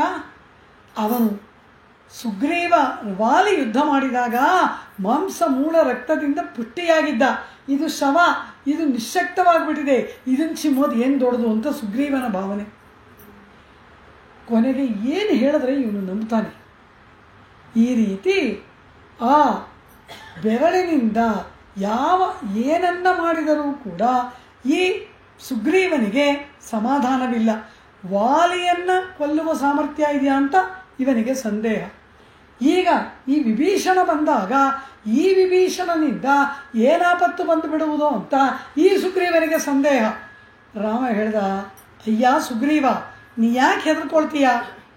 ಈ ಒಬ್ಬ ವಿಭೀಷಣನಲ್ಲ, ವಿಭೀಷಣನ ವೇಷದಲ್ಲಿ ರಾವಣನಲ್ಲ, ಯಾರು ಬೇಕಾದರೂ ಬರಲಿ, ಪಿಶಾಚಾನ್, ದಾನವಾನ್, ಯಕ್ಷಾನ್, ಪೃಥಿವ್ಯಾನ್ ಚೈವ ರಾಕ್ಷಸಾನ್ ಅಂಗುಳ್ಯಗ್ರೇಣ ತಾನ್ ಹನ್ಯಾಂ ಇಚ್ಛನ್ ಹರಿಗಣೇಶ್ವರ. ಬೇಕು ಪಿಶಾಚಾನ್, ಈ ಲೋಕದಲ್ಲಿ ಇರ್ತಕ್ಕಂತಹ ಒಬ್ಬ ಇಬ್ಬ ಅಲ್ಲ, ಅದೆಷ್ಟು ಪಿಶಾಚ ಗಣಗಳಿದೆಯೋ ಎಲ್ಲ ಒಟ್ಟಿಗೆ ಬರಲಿ. ದಾನವಾನ್, ಎಷ್ಟು ದಾನವರಿದಾರೋ ಎಲ್ಲ ದಾನವರೂ ಬರಲಿ. ಪಿಶಾಚಿಗಳು, ದಾನವರುಗಳು, ಯಕ್ಷರು, ಈ ಭೂಮಿಯಲ್ಲಿ ಇರ್ತಕ್ಕಂತಹ ಅಷ್ಟೂ ರಾಜರುಗಳು, ರಾಕ್ಷಸ, ಯಕ್ಷ, ಪಿಶಾಚ, ದಾನವ, ಭೂಮಂಡಲದಲ್ಲಿರುವ ಎಲ್ಲ ರಾಜರು, ಇವರೆಲ್ಲ ಒಬ್ಬೊಬ್ಬರೇ ಅಲ್ಲ, ಇಷ್ಟೂ ಮಂದಿ ಒಟ್ಟಾಗಿ ಕೂಡಿ ಬರಲಿ. ಎಲೈ ಸುಗ್ರೀವ, ಈ ಧನುಸ್ಸು ಬೇಡ, ಈ ಬಾಣ ಬೇಡ, ಈ ತೋಳು ಬೇಡ, ಈ ಉಗುರು ಬೇಡ, ಉಗುರಿನ ತುದಿಯಿಂದ ಅಂಗುಳ್ಯಗ್ರೇಣ, ಉಗುರಿನ ತುದಿಯಿಂದಲೇ ಅಷ್ಟೂ ಜನರನ್ನ ಸಂಹಾರ ಮಾಡ್ತೀನಿ. ಅದೂ ಬೇಡ, ಇಚ್ಛನ್, ನನ್ನ ಸಂಕಲ್ಪನೇ ಸಾಕು ಅಂತಾನೆ. ಸುಗ್ರೀವನಿಗೆ ರಾಮ ಹೇಳುವ ಮಾತಿದು. ಪಿಶಾಚಾನ್, ದಾನವಾನ್, ಯಕ್ಷಾನ್, ಪೃಥಿವ್ಯಾಂಚೈವ ರಾಕ್ಷಸಾನ್ ಅಂಗುಳ್ಯಗ್ರೇಣ ತಾನ್ ಹನ್ಯಾಂ ಇಚ್ಛನ್. ನಾ ಮನಸ್ಸು ಮಾಡಿದ್ರೆ ಸಾಕು, ಇನ್ನೇನು ಬೇಕು, ನೀ ಯಾಕೆ ಹೆದರ್ತೀಯ ಅಂತಾನೆ. ಈ ರೀತಿಯಾಗಿರೋದ್ರಿಂದ ರಾವಣನನ್ನು ಈ ರಾಮ ಕೊಲ್ಲುವುದಕ್ಕೆ ಕಾಲತಾಮಸ ಏರ್ಪಟ್ಟದ್ದಕ್ಕೆ ಅನೇಕ ಕಾರಣಗಳು. ಅದನ್ನೆಲ್ಲ ರಾಮಾಯಣದಲ್ಲಿ ವಾಲ್ಮೀಕಿಗಳು ಕೊಟ್ಟಿದ್ದಾರೆ, ವ್ಯಾಖ್ಯಾತ ಹೇಳಿದ್ದಾರೆ. 20ನೇ ಪಾಶರದಲ್ಲಿ ಅದನ್ನೆಲ್ಲ ಅನುಭವಿಸೋಣ. ಆ ರೀತಿ ಇಚ್ಛೆ ಇಲ್ಲದ್ದರಿಂದ, ಹಾಗೆ ರಾವಣನನ್ನು ಕೊಲ್ಲುವ ಸಂಕಲ್ಪ ಇಲ್ಲದೇ ಇರೋದ್ರಿಂದ ಇಲ್ಲಿ ರಾಮ ಮನುಷ್ಯನಾಗೇ ಇದ್ದು ರಾವಣನನ್ನು ಕೊಲ್ಲಬೇಕು. ರಾವಣ ವರ ಪಡ್ಕೊಂಡ್ಬಿಟ್ಟಿದ್ದಾನೆ. ಈ ಹಿರಣ್ಯನ ಹಾಗೆ ರಾವಣನೂ ವರ. ಆ ವರ ಕೇಳುವಾಗ ಮನುಷ್ಯರನ್ನು ಬಿಟ್ಬಿಟ್ಟ. ಮನುಷ್ಯರೇನು ಮಹಾ ಕಾಲಿನ ಹುಡುಗನಂತೆ ಹೊಸ್ಕಾಕ್ಬಿಡ್ತೀನಿ ಅಂತ ಮನುಷ್ಯನಾಗೇ ಬರಬೇಕಾಯಿತು. ಆ ರಾವಣನನ್ನು ಕೊಲ್ಲಬೇಕಾದ್ರು ಮಾನುಷಂ ವಪುರಾಸ್ತಾಯ ರಾವಣಸ್ಯ ವದಾರ್ಥಿಭಿಃ, ಮಾನುಷ ರೂಪವನ್ನು ತಾಳಿಯೇ ಅವನನ್ನು ವಧೆ ಮಾಡಬೇಕಾಯ್ತು. ಅದು ಏನು, ಈ ದಶರಥನ ಕುಲದಲ್ಲೇ ಹುಟ್ಟಬೇಕಾಯಿತು. ಈ ರಾಮನ ಪೂರ್ವಿಕರಲ್ಲಿ ಒಬ್ಬನಾದವನು ಅನರಣ್ಯ ಎಂಬ ರಾಜ. ಅವನನ್ನು ಈ ರಾವಣ ಬಹುವಾಗಿ ಪೀಡಿಸ್ಬಿಟ್ಟಿದ್ದಾನೆ. ಆ ಅನರಣ್ಯ ವೃದ್ಧನಾಗಿದ್ದ, ರಾವಣನ ಜೊತೆ ಯುದ್ಧ ಮಾಡೋಕ್ಕಾಗಲಿಲ್ಲ. ಅನರಣ್ಯನ ಶಾಪ, ಈಗ ನನ್ನ ಕೈಲಿ ಆಗ್ತಿಲ್ಲ, ನಾನು ವೃದ್ಧನಾಗಿದ್ದೀನಿ, ಹೀಗೆ ಶಾಂತವಾಗಿ ಇದ್ದ ನನ್ನ ರಾಜ್ಯವನ್ನು ಹಿಂಸೆ ಮಾಡಿ ಪೀಡಿಸ್ತಾ ಇದೆಯಾ, ನನ್ನ ವಂಶದಲ್ಲೇ ಬರುವವನು ನಿನಗೆ ಸಂಹಾರಕನಾಗ್ತಾನೆ ಅಂತ ಅನರಣ್ಯನ ಶಾಪ ರಾವಣನಿಗೆ.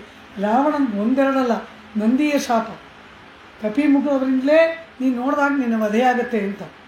ಅನರಣ್ಯನ ಶಾಪ, ನನ್ನ ವಂಶದೇವರಿಂದಲೇ ನೀನು ಹೋಗಬೇಕು ಅಂತ. ರಾವಣ ಮನುಷ್ಯರನ್ನು ಕೇಳ್ಕೊಳ್ಳೋದು ಬಿಟ್ಬಿಟ್ಟ. ಎಲ್ಲ ಸೇರಿ ಪರಮಾತ್ಮ ಮನುಷ್ಯನಾಗೇ ಬರಬೇಕಾಯ್ತು, ಇಕ್ಷ್ವಾಕು ಕುಲದಲ್ಲೇ ಹುಟ್ಟಬೇಕಾಯ್ತು. ಕಪಿಗಳನ್ನು ಕರ್ಕೊಂಡು ಹೋಗೇ ರಾವಣನನ್ನು ವಧೆ ಮಾಡಬೇಕಾಯ್ತು. ಎಲ್ಲರ ಆ ಶಾಪವನ್ನು ಪೂರ್ಣ ಮಾಡುವ ಜವಾಬ್ದಾರಿ ರಾಮನಿಗಿದೆಯಲ್ಲವ. ಆ ಕಪಿಮುಖದಿಂದಲೇ ನೀನೆ ನೋಡಿದಾಗಲೇ ನಿನಗೆ ಮರಣ ಅಂತ ನಂದಿಯ ಶಾಪ, ಅದನ್ನೆಲ್ಲ ಪೂರೈಸಬೇಕಲ್ಲ ರಾಮ. ಅದಕ್ಕಾಗಿ ಇಷ್ಟಲ್ಲ ಭಲ್ಲೂಕ ಸೈನ್ಯ, ವಾನರ ಸೈನ್ಯ ಇದೆಲ್ಲ ಕರ್ಕೊಂಡು ಹೋಗ್ಬೇಕಾಯ್ತಾ ಹೊರತು ರಾಮನ ಪರಾಕ್ರಮದ ಕೊರತೆಯಿಂದ ಅಲ್ಲ ಅಂತಾಳೆ ಆಂಡಾಳ್. ಪೊಲ್ಲಾವರಕ್ಕನೈ ಕಿಳ್ಳಿಕ್ಕಳೆಯಿಂದಾನೈ, ಒಂದು ಧೂಳನ್ನು ಕೊಡಗುವಂತೆ ರಾವಣನ ತಲೆಯನ್ನು ಚಿಮ್ಮಿ ತೆಗೆದವನು. ಯಾವ ಅಸ್ತ್ರಶಸ್ತ್ರ, ವಾನರ, ಬಲ್ಲೂಕ ಯಾವುದರ ಸಹಾಯವೂ ಬೇಕಿಲ್ಲದೆ ಅಸಹಾಯ ಶೂರ ಅನಪಾಯ ಸಾಹಸ. ರಘುವೀರ ಗದ್ಯದಲ್ಲಿ ವೇದಾಂತ ದೇಶಿಕರು ಹೇಳ್ತಾರೆ, ಯಾರ ಸಹಾಯವೂ ಕೂಡ ಬೇಕಿಲ್ಲದವನು ಈ ಪರಮಾತ್ಮ, ಈ ರಾಮ ಎಂಬುದಾಗಿ. ತಿರುಮಂಗೈಯಾಳ್ವಾರ್ ಹಾಡ್ತಾರೆ, ಕಲ್ಲಡೆತ್ತೆ ಕಲ್ಮಾರಿ ಕತ್ತಾಯನ್ನಂ ಕಾಮರು ಪೂಂಕಚ್ಚಿ உரகத்தாயென்னும் வில்லிருத்து மெல்லியல் தோள் துய்ந்தாயென்னும் வெக்காவில் துயிலமர்ந்த ವಿಂದೇಯೆನ್ನುಂ. ಅದ್ಭುತವಾಗಿ ತಿರುಮಂಗೈಯಾಳ್ವಾರರ ಪಾಶುರ ತಿರುನಡಂದಾಂಡಂ ದಿವ್ಯ ಗ್ರಂಥದಲ್ಲಿ 17ನೇ ಪಾಶುರ ಅಲ್ಲಿ ಹೇಳ್ತಾರೆ, ಕೃಷ್ಣ ಪರಮಾತ್ಮನ ಪರಾಕ್ರಮ ಎಂತಹದ್ದು. ಗೋವರ್ಧನ ಪರ್ವತವನ್ನೇ 6 ವಯಸ್ಸಿನ ಮಗು ಎತ್ತಿ 7 ದಿನ ಹಿಡ್ಕೊಂಡಿತ್ತಲ್ಲ, ಅದು ಅವನ ದೃಷ್ಟಿಯಲ್ಲಿ ಏನು ಕಲ್ಲೆಡುತ್ತು ಅಂತಾರೆ. ಒಂದು ಕಲ್ಲನ್ನು ಮಗು ಎತ್ತಿದ ಹಾಗೆ. ಕಾರಣ ಏನು? ಕೃಷ್ಣನ ಪರಾಕ್ರಮ ಅಂಥದ್ದು. ನಮಗೆ ಅದು ಪರ್ವತ, ಕೃಷ್ಣನಿಗೆ ಅದು ಒಂದು ಸಣ್ಣ ಕಲ್ಲಿಗೆ ಸಮಾನ. ಕೃಷ್ಣ ಪರ್ವತವನ್ನು ಎತ್ತಲೇ ಇಲ್ಲ, ಕಲ್ಲೆಡುತ್ತು. ಒಂದು ಕಲ್ಲನ್ನು ಎತ್ತಿ ಕಲ್ಮಾರಿ ಕುಂಭದ್ರೋಣದಂತಹ ಮಳೆಯಿಂದ ಗೋಕುಲವನ್ನು ರಕ್ಷಿಸಿದ ಅಂತಾರೆ ತಿರುಮಂಗೈಯಾಳ್ವಾರ್. ಈ ರಾಮ ರುದ್ರಧನುರ್ಭಂಗವನ್ನು ಮಾಡಿದನಲ್ಲ, ಅದೇನು ಅಂದ, ಅಯ್ಯೋ ಆ ಧನುಸ್ಸನ್ನು ರಾಮ ಎತ್ಕೊಳ್ಳುವಾಗ ಆ ಧನುಸ್ಸಿನಲ್ಲಿ ಬಾಣವನ್ನು ಹೂಡುವ ನೆನಪೇ ರಾಮನಿಗಿಲ್ಲ. ರಾಮ ಏನು ನೋಡ್ತಾ ಇದ್ದ? ಸರ್ವಲಕ್ಷಣ ಸಂಪನ್ನಳಾದ ಸೀತೆಯ ತೋಳುಗಳ ಆಲಿಂಗನವನ್ನೇ ನೆನೆಸ್ಕೊಳ್ತಾ ಧನುಸ್ಸು ಎತ್ತದಂತೆ ಮುರಿದೋಯ್ತಂತೆ. ಬಿಲ್ಲಿರುತ್ತು ಮೆಲ್ಲಿಯಲ್ ತೋಳ್, ಅತಿ ಮಾರ್ಧವದಿಂದ ಕೂಡಿದ ಲಾವಣ್ಯವತಿಯಾದ ಸೀತೆಯನ್ನು ಆಲಿಂಗನ ಮಾಡಿದ ರಾಮ ಅಂತಾರೆ ತಿರುಮಂಗೈಯಾಳ್ವಾರ್. ಈ ರೀತಿ ಆ ಪರಮಾತ್ಮನ ಶೌರ್ಯ ಧೈರ್ಯ ಪರಾಕ್ರಮಗಳ ಮುಂದೆ ಇದೆಲ್ಲ ಒಂದು ವಸ್ತುವ, ಇದೆಲ್ಲ ಒಂದು ವಧೆಯ, ಇದೆಲ್ಲ ಒಂದು ಸಂಹಾರವ ಎಂಬುದಾಗಿ ವೀರ ಪತ್ನಿಯರು ತಮ್ಮ ಪತಿಯ ಪರಾಕ್ರಮವನ್ನು ಕೊಂಡಾಡುವಂತೆ ಆಂಡಾಳ್ ಪುಳ್ಳಿನ್ವಾಯ್ ಕಿಂಡಾನೈ ಪೊಲ್ಲಾವರಕ್ಕನೈ ಕಿಳ್ಳಿಕ್ಕಳೆಯಿಂದಾನೈ ಎಂಬುದಾಗಿ ಹೇಳ್ತಾನೆ. ಅದು ಹೇಗೆ? ಈ ರಾವಣನ ಕುಲ ಮತ್ತೆ ಚಿಗುರಲೇಬಾರದು, ಆ ರೀತಿ ಕಿಳ್ಳಿಕ್ಕಳೆಯಿಂದಾನೈ ಬುಡ ಸಮೇತ ತೆಗೆದು ಬಿಸಾಕ್ಬಿಟ್ನಂತೆ. ಹಾಗೆ ಬೇರೆ ಸಹಿತ ಕಿತ್ತಿ ಎಸೆದ ಅಂತಾರೆ ಜನನ್ಯಾಚಾರ್ಯರು ತಮ್ಮ ವ್ಯಾಖ್ಯಾನದಲ್ಲಿ. ಹಾಗೆ ಆ ಕೃಷ್ಣನ ರಾಮನ ಪರಾಕ್ರಮಗಳು, ಇವರಿಬ್ಬರ ಪರಾಕ್ರಮ ಸಾಮಾನ್ಯವಾದದ್ದ. ರಾಮನೂ ಕೂಡ ಶೌರ್ಯ ವೀರ್ಯ ಪರಾಕ್ರಮದಲ್ಲಿ ಯಾವ ವಿಧದಲ್ಲಿಯೂ ಕೂಡ ಕೃಷ್ಣನೂ ರಾಮನಿಗಿಂತ ಕಡಿಮೆಯಾದವನಲ್ಲ, ಕೃಷ್ಣನಿಗಿಂತ ರಾಮನು ಕಡಿಮೆಯಾದವನಲ್ಲ. ಕೃಷ್ಣನ ವೀರ್ಯ ಏನು ಕಡಿಮೆನಾ? ಮಹಾಭಾರತ ಯುದ್ಧಕ್ಕೆ ಮುನ್ನ ಕೃಷ್ಣ ಒಬ್ಬನೇ ಬೇರೆ ಬೇರೆ ರಾಜರ ಜೊತೆ, ಅಸುರರ ಜೊತೆ ಯುದ್ಧ ಮಾಡಿ 32 ಅಕ್ಷೋಹಿಣಿಗಳನ್ನು ಒಬ್ಬನೇ ಸಂಹಾರ ಮಾಡಿರ್ತಾನೆ. ಎಷ್ಟು ಯುದ್ಧಗಳು! ಈ ಜರಾಸಂಧ ಎಷ್ಟು ಸಾರಿ ಆ ಮಥುರಾ ನಗರದ ಮೇಲೆ ಎಷ್ಟು ಬಾರಿ ಯುದ್ಧಕ್ಕೆ ಹೋಗ್ತಾನೆ. ಆಮೇಲೆ ತಾನೇ ಮಥುರೆಯಿಂದ ದ್ವಾರಕೆಗೆ ರಾಜಧಾನಿಯನ್ನು ಕೃಷ್ಣ ಬದಲಾವಣೆ ಮಾಡ್ತಾನೆ. ಒಬ್ಬೊಬ್ಬರೂ ಕೂಡ ಕೃಷ್ಣ ಪರಮಾತ್ಮನ ಜೊತೆಯಲ್ಲಿ ಕೃಷ್ಣನ ರಾಜ್ಯದ ಮೇಲೆ ಆಕ್ರಮಣ ಮಾಡದವರೇ ಇಲ್ಲ. ಕಾಶಿರಾಜನಾದ ಪೌಂಡ್ರಕ ವಾಸುದೇವ, ಮಗಧದ ದೊರೆಯಾದ ಜರಾಸಂಧ, ಒಬ್ರ ಇಬ್ರ ಎಷ್ಟು ಯುದ್ಧಗಳು ಕೃಷ್ಣ ಮಾಡಿದ್ದು. ಮಹಾವೀರನಾದವನು ಕೃಷ್ಣ. ಅಂತಹ ಆ ಕೃಷ್ಣನ ಅಪರಿಮಿತವಾದ ಪರಾಕ್ರಮ ರಾವಣ ಒಬ್ಬನೇನ ಎಷ್ಟು ಅಸುರರನ್ನು ರಾಮ ಸಂಹಾರ ಮಾಡಿ ಲೋಕವನ್ನು ನಿಷ್ಕಂಟಕವಾಗಿ ಮಾಡಿದ. ಅಂತಹ ರಾಮನ ಪುಳ್ಳಿನ್ವಾಯ್ ಕಿಂಡಾನೈ ಪೊಲ್ಲಾವರಕ್ಕನೈ ಕಿಳ್ಳಿಕ್ಕಳೆಯಿಂದಾನೈ ಇಂತಹ ಕೃಷ್ಣನ ಇಂತಹ ರಾಮನ ಕೀರ್ತಿಗಳನ್ನು ಪಾಡಿ ಗಾನ ಮಾಡುತ್ತಾ ಪೋಯ್ ವ್ರತಾಚರಣೆಗೆ ನಾವು ಹೊರಡ್ತೇವೆ. ಅಂದರೆ ರಾಮಕೃಷ್ಣರ ಕೀರ್ತಿಗಳನ್ನು ಕೊಂಡಾಡುವುದೇ ನಮ್ಮ ಕಾಲಿಗೆ ಬಲವನ್ನು ತರುವ ರಸದೌತಣ, ರಸಾಮೃತ. ಆ ನಾಮ ಸಂಕೀರ್ತನೆ ಮಾಡಲಿಲ್ಲ ಅಂದರೆ ನಮಗೆ ಶಕ್ತಿಯೇ ಇಲ್ಲ.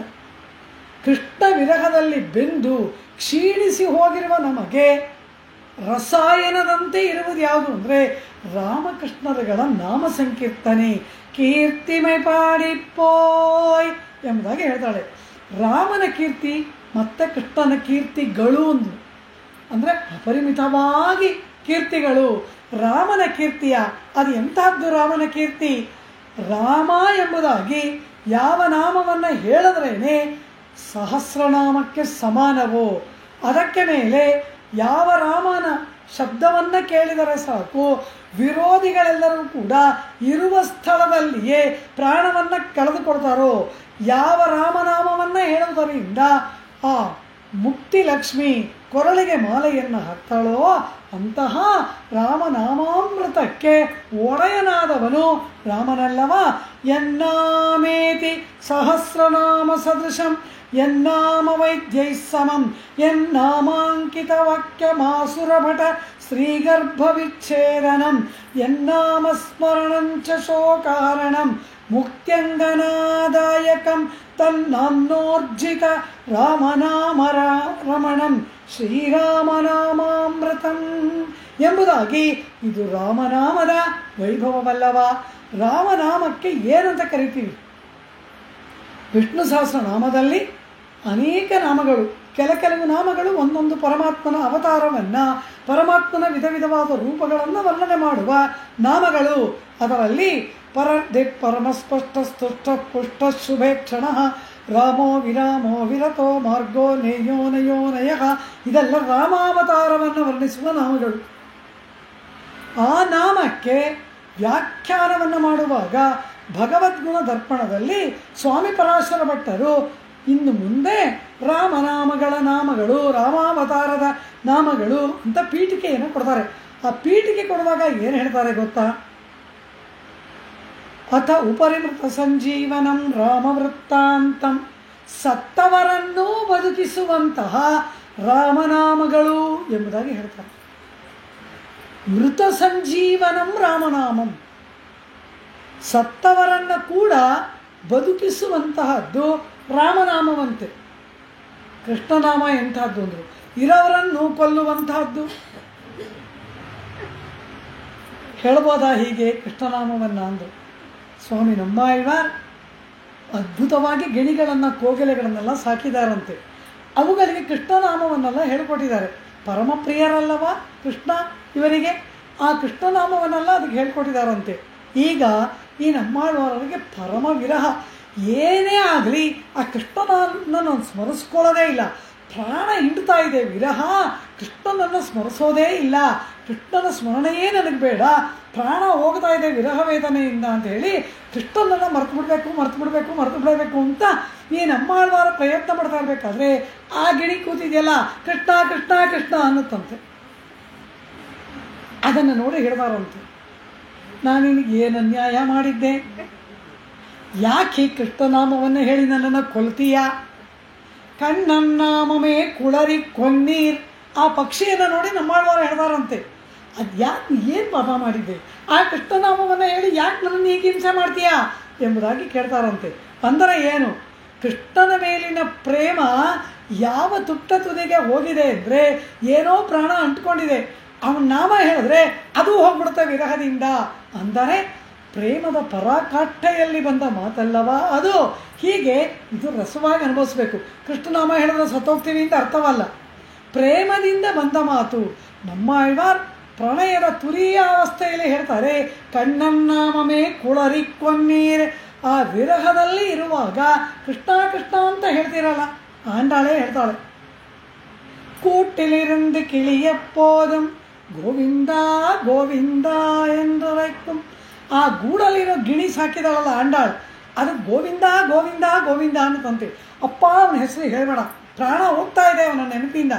ಸದ್ಯ ಅವನ ಮರೆತರು ಸಾಕು, ನಾನು ಕಾಯ್ತಾ ಇದ್ದೀನಿ. ನೀನು ನೋಡಿದ್ರೆ ಅವನಸ್ತಾ ಹೇಳ್ತೀಯಲ್ಲ, ಇರು ಇದಕ್ಕೆ ಊಟ ತಿಂಡಿ ಕೊಟ್ಟ ತಾನೇ ಇದು ಹೀಗೆಲ್ಲ ಹೇಳುತ್ತೆ ಅಂದ್ಬಿಟ್ಟು ಇದಕ್ಕೆ ಊಟನೇ ಕೊಡೋದು ಬೇಡ ಅಂತ ಆ ಗಿಳಿಗಳಿಗೆ ಊಟಕ್ಕೆ ಕೊಡೋದು ಶರ್ಪನಾಗಿಲ್, ಅವುಗಳಿಗೆ ಊಟ ತಿಂಡಿಗಳನ್ನು ಕೊಡದೆ ಹೋದರೆ ಗೋವಿಂದ ಎಂದು ಉಯರಕ್ಕೂ ಮೊದಲು ಕೂಗ್ತಾ ಇದ್ದದಕ್ಕಿಂತ ಜೋರಾಗಿ ಗೋವಿಂದ ಅನ್ನತ್ತಂತೆ. ಏನು ಮಾಡೋದು ಇವುಗಳನ್ನು ಕಟ್ಕೊಂಡು ಎಂಬುದಾಗಿ ಹೇಳ್ತಾಳೆ. ಹೀಗೆ ವಿರಹವನ್ನು ಅಧಿಕಗೊಳಿಸುವ ನಾಮ ಕೃಷ್ಣ ಪರಮಾತ್ಮನ ನಾಮ. ಸತ್ತವರನ್ನೂ ಬದುಕಿಸುವುದು ರಾಮನಾಮ. ಅದು ರಾಮನ ಕೀರ್ತಿ, ಇದು ಕೃಷ್ಣನ ಕೀರ್ತಿ. ಯಾವುದು ರಾಮನಾಮ? ಯಾರು ಸತ್ತವರನ್ನು ರಾಮ ಬದುಕಿಸಿದ?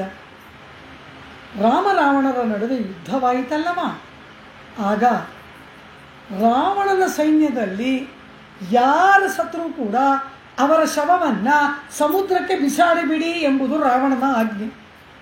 ಎಷ್ಟು ಜನ ಸತ್ರು ಅಂತ ಗೊತ್ತಾಗಬಾರ್ದು, ಯಾಕೆಂದರೆ ಉಳಿದಿರೋರಿಗೆ ಆ ಶವ ನೋಡಿದ್ರೆ ಭಯ ಆಗ್ಬಿಡುತ್ತೆ, ಇಷ್ಟು ರಾಶಿ ಮಂದಿ ಸತ್ತಿದ್ದಾರಾ ಎಂಬುದಾಗಿ.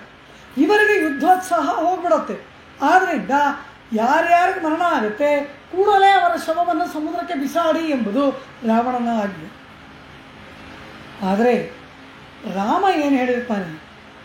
ಸತ್ತ ವಾನರ ಶರೀರಗಳನ್ನು ಜೋಪಾನವಾಗಿ ರಕ್ಷಿಸಿಡಿ ಎಂಬುದಾಗಿ ವಾನರನ ವೈದ್ಯರಾದ ಸುಷೇಣನಿಗೆ ರಾಮ ಹೇಳಿರ್ತಾನೆ.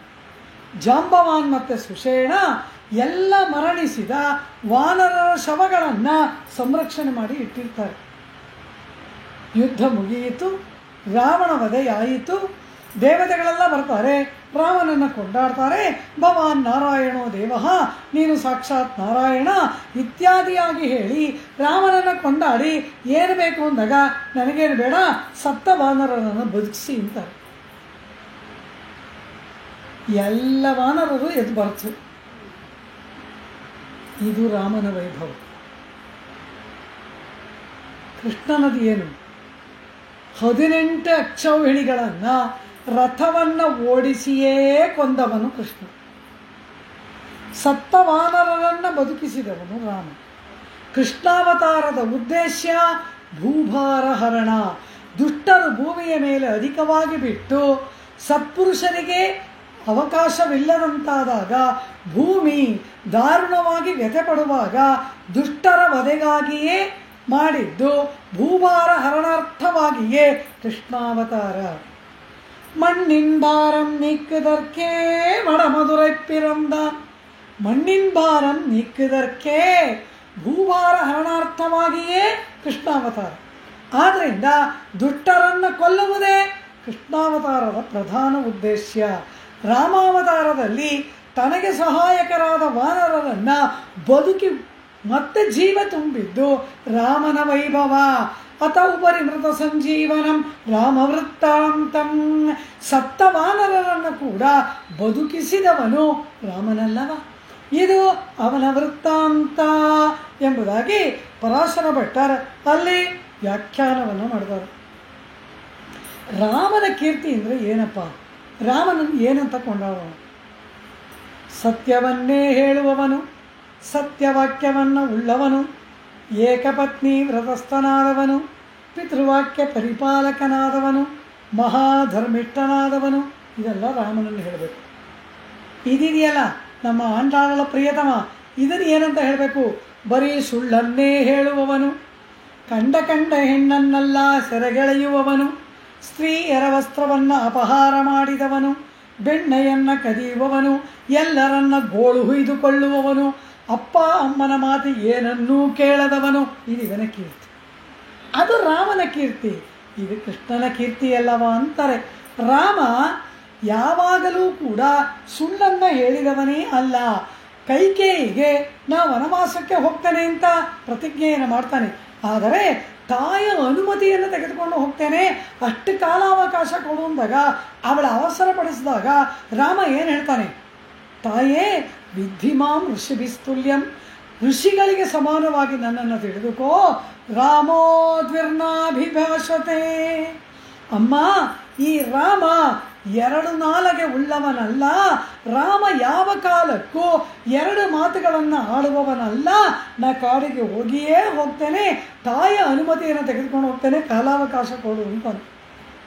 ಇದು ರಾಮನೇ ಹೇಳುವ ಮಾತು. ರಾಮೋ ವಿರ್ನಾಭಿಭಾಷತೆ, ಎರಡನ್ನ ಮಾತನಾಡುವವನು ರಾಮನಲ್ಲ. ಅದಕ್ಕೆ ಮೇಲೆ ಸುಗ್ರೀವನ ಮುಂದೆ ರಾಮ ಪ್ರತಿಜ್ಞೆ ಮಾಡ್ತಾನೆ. ಏನಂತ? ಅನುಕ್ತಂ ನೋಕ್ತ ಪೂರ್ವಂಚ ನ ಚ ವಕ್ಷ್ಯೇ ಕದಾಚನ ವಾಲಿನಂ ತಂ ವಧಿಷ್ಯಾಮಿ ತವ ಭಾರ್ಯಾಪಹಾರಿಣಂ. ಕಿಷ್ಕಿಂಧಾಕಾಂಡದ ಶ್ಲೋಕ. ಹಿಂದೆಯೂ ನಾನು ಸುಳ್ಳನ್ನು ಹೇಳಿದವನಲ್ಲ ಸುಗ್ರೀವ, ಮುಂದೆಯೂ ಸುಳ್ಳು ಹೇಳುವವನಲ್ಲ. ನಿನ್ನ ಪತ್ನಿಯನ್ನ ಅಪಹಾರ ಮಾಡಿದ ವಾಲಿಯನ್ನ ವಧಿಸಿಯೇ ತೀರ್ತೇನೆ. ಅನುಕ್ತಂ ನೋಕ್ತ ಪೂರ್ವಂಚ ನ ಚ ವಕ್ಷ್ಯೇ ಕದಾಚನ, ಇದುವರೆಗೂ ನಾನು ಸುಳ್ಳು ಹೇಳಿಲ್ಲ, ಇನ್ನು ಮುಂದೆಯೂ ಹೇಳುವವನಲ್ಲ. ಇದು ರಾಮನ ಮಾತು, ಇದು ರಾಮನ ಸತ್ಯವಾಕ್ಯತ್ವ. ಆದರೆ ಇದಿದೆಯಲ್ಲ ಕೃಷ್ಣ, ಇದೇನು? ಪರಾಶರ ಭಟ್ರು ಹೇಳಿದ್ರಂತೆ, ಸತ್ಯ ಹೇಳೋಕ್ಕೆ ಅಂತಲೇ ಒಂದು ಅವತಾರ, ಸುಳ್ಳು ಹೇಳೋಕ್ಕೆ ಅಂತಲೇ ಒಂದು ಅವತಾರ. ನಮಗೆ ಸುಳ್ಳು ಹೇಳುವ ಪರಮಾತ್ಮ ನಮಗೆ ಆರಾಧ್ಯವ, ಸತ್ಯವನ್ನು ಹೇಳುವ ಪರಮಾತ್ಮ ಆರಾಧ್ಯವ ಅಂದರು. ರಾಮಾವತಾರದಲ್ಲಿನ ಸತ್ಯವು, ಕೃಷ್ಣಾವತಾರದಲ್ಲಿನ ಸುಳ್ಳು ನಮಗೆ ಪರಮ ಉಪಾದೇಯ. ಅಲ್ಲಿ ರಾಮನಾಡುವ ಸತ್ಯವಾಕ್ಯಕ್ಕೂ ಇಲ್ಲಿ ಕೃಷ್ಣನಾಡುವ ಅಸತ್ಯವಾಕ್ಯಕ್ಕೂ ಏನೂ ವ್ಯತ್ಯಾಸವಿಲ್ಲ. ನಮಗೆ ಇದು ಎರಡೂ ರಕ್ಷಕ ಅಂದುಬಿಟ್ರು. ರಾಮಾವತಾರத்தில் மெய்யும் ಕೃಷ್ಣಾವತಾರத்தில் பொய்யும் ನಮಕ್ಕ ತಂಜಮಾಂ ಎಂಬುದಾಗಿ ವ್ಯಾಖ್ಯಾನ ಮಾಡಬೇಕು. ಕೃಷ್ಣ ಸುಳ್ಳು ಹೇಳ್ತಾನ? ಪಾಪ, ಯಾಕೆ ಕೃಷ್ಣ ಸುಳ್ಳು ಹೇಳ್ತಾನೆ ಅಂದರು. ಆ ಕೃಷ್ಣ ಹೇಳ್ತಾನ, ನಾ ಹೇಳೋದಲ್ಲ ಸತ್ಯ ಅಂತ ಪ್ರಮಾಣ ಬೇರೆ ಮಾಡ್ತಾನಂತೆ. ಈ ಸಾಮಾನ್ಯವಾದ ಸುಳ್ಳು ಹೇಳ್ತಾನೆ ಕೃಷ್ಣ, ಎಂತೆಂಥ ಸುಳ್ಳು ಹೇಳ್ತಾನೆ ಕೃಷ್ಣ. ಈ ಗೋಕುಲದಲ್ಲಿ ಕೃಷ್ಣ ಹುಟ್ಟಿದ ಮೇಲೆ ಯಾರ ಮನೆಯಲ್ಲೂ ಹಾಲು ಮೊಸರು ಬೆಣ್ಣೆ ಏನೂ ಇಲ್ವಂತೆ. ಅದು ಯಾರು ತಗೋತಾರೋ, ಯಾರು ಅಪಹಾರ ಮಾಡ್ತಾರೋ, ಅದು ಹೇಗೆ ಅಪಹಾರ ಮಾಡ್ತಾರೋ ಯಾರಿಗೂ ಗೊತ್ತಾಗ್ತಾ ಇಲ್ಲ. ಎಂತೆಂಥ ಉರಿ ಮೇಲೆ ಇಟ್ಟಿದ್ದ ಬೆಣ್ಣೆ ಕೂಡ ಇಲ್ಲ. ಕೊನೆಗೆ ಈ ಗೋಕುಲದಲ್ಲಿರುವ ಸ್ತ್ರೀಯರಿಗೆಲ್ಲ ದೊಡ್ಡ ಚಿಂತೆ, ಅಷ್ಟು ಕಷ್ಟಪಟ್ಟು ಸೊಂಟ ಬಿದ್ದೋಗ ಹಾಗೆ ಹಂಡೆಗಟ್ಟಲೆ ಬೆಣ್ಣೆ ಕಡಿತೀವಿ, ನೋಡಿದ್ರೆ ಇಷ್ಟು ದಪ್ಪ ಬೆಣ್ಣೆ ಇಲ್ವಲ್ಲ, ಎಲ್ಲಿ ಹೋಯ್ತು? ಈ ಬೆಣ್ಣೆ ಕಳ್ಳರನ್ನು ಕಂಡುಹಿಡಿಬೇಕು ಅಂತ ಅವರೆಲ್ಲ ಒಂದು ಮೀಟಿಂಗ್ ಮಾಡಿದ್ರಂತೆ, ಲೇಡೀಸ್ ಕ್ಲಬ್ ಮೀಟಿಂಗ್. ಗೋಕುಲದಲ್ಲೇ ಇರ್ತಕ್ಕಂತಹ ಎಲ್ಲ ಗೋಪಿಕೆಯರು ಸೇರಿ ಈ ಬೆಣ್ಣೆ ಕಳ್ಳನನ್ನು ಕಂಡುಹಿಡಿಬೇಕು ಅಂತ ಹೇಳಿ ಒಂದು ತೀರ್ಮಾನ ಮಾಡಿದ್ರಂತೆ. ಏನು ಮಾಡುವುದು? ಆ ದಿನವೂ ಕಳ್ತನ ಆಗ್ತಿರುತ್ತಲ್ವ, ಅದರಿಂದ ಆ ಮಡಕೆ ಬೆಣ್ಣೆಯನ್ನು ಇಡ್ತಾರಲ್ಲ ಗಡಿಗೆ, ಅದರ ಬಾಯನ್ನು ಒಂದು ದಾರದಿಂದ ಒಂದು ದಾರದಿಂದ ಒಂದು ನೆಟ್ ಮಾಡಿ ಅದರ ಬಾಯನ್ನು ಮುಚ್ಚಿದ್ರಂತೆ. ಆ ದಾರದ ಕೊನೆ ಇದೆಯಲ್ಲ ಅದನ್ನು ತುಂಬ ದೂರಕ್ಕೆ ಎಳ್ಕೊಂಡು ಹೋಗಿ ಬೇರೆ ಕಡೆಯಲ್ಲಿ ಕಟ್ಬಿಟ್ಟು ಅದಕ್ಕೊಂದು ಗಂಟೆ ಕಟ್ಟಿದ್ರಂತೆ. ಈ ಮಡಕೆಯ ಒಳಗಡೆ ಯಾರಾದರೂ ಕೈ ಹಾಕಿದ್ರೆ ಆ ಗಂಟೆ ಬಾರಿಸುತ್ತೆ, ಓಡಿ ಬಂದು ಹಿಡಿಬೇಕು ಅಂತ. ಸರಿ, ಪಾಪ ಕೃಷ್ಣನಿಗೆ ಇದೆಲ್ಲ ಗೊತ್ತಾ? ಈ ಗೋಪಿಕೆಯರು ಇದೆಲ್ಲ ಮೋಸ ಮಾಡ್ತಾರೆ ಅಂತ ಪಾಪ ಆ ಮಗುಗೇನು ಗೊತ್ತು? ಬಂತು ಕೃಷ್ಣನ ಪಟಾಲಂ. ಒಂದ ಎರಡ ಎಷ್ಟು ಗೋಪ ಬಾಲಕರು ಅವನ ಹಿಂದೆ, ತನ್ನೇರಾಯಿರಂ ಪಿಳ್ಳಗಳೋಡೆ, 1000 ಗಟ್ಟಲೆ ಗೋಪ ಬಾಲಕರು ಇವನ ಹಿಂದೆ ಅಂತೆ. ಅದೆಲ್ಲ ಹಿಂಡನ್ನು ಕಟ್ಕೊಂಡು ಯಥಾಸ್ಥಿತಿ ಇವನು ನವನೀತ ಚೋರ, ಬೆಣ್ಣೆಯನ್ನು ಕಳ್ಳತನ ಮಾಡುವುದಕ್ಕೆ ಬಂದ. ಆ ಮಡಕೆ ಒಬ್ಬರ ಮೇಲೆ ಒಬ್ಬರು ಏರಿದ್ರು, ಒರಳ ಮೇಲೆ ಹತ್ತಿದ್ರು, ಏನೇನೋ ಮಾಡಿದ್ರು, ಅಂತೂ ಬೆಣ್ಣೆ ಗಡಿಗೆ ಒಳಗಡೆ ಕೈ ಬಿಟ್ಟರು. ಆ ಕಡೆ ಗಂಟೆ ಬಾರಿಸ್ತು, ಎಲ್ಲ ಗೋಪಿಕೆಯರು ಬಂದ್ಬಿಟ್ರು. ನೀನಾ ಕಳ್ಳ? ಇಷ್ಟು ದಿವಸ ಯಾರು ಕಳ್ಳರು ಅಂತ ನಾವು ತಿಳಿಯದೆ ಎಷ್ಟು ಕಷ್ಟಪಡ್ತಾ ಇದ್ವಿ, ನೀನಾ ಕಳ್ಳ? ನಮ್ಮ ರಾಜಕುಮಾರ, ನಮ್ಮ ರಾಜನ ಮಗ, ನೀನಾ ಈ ಬೆಣ್ಣೆ ಕಳ್ಳ ಎಂಬುದಾಗಿ ಅವನ ಕೈ ಹಿಡ್ಕೊಂಡ್ಬಿಟ್ರು.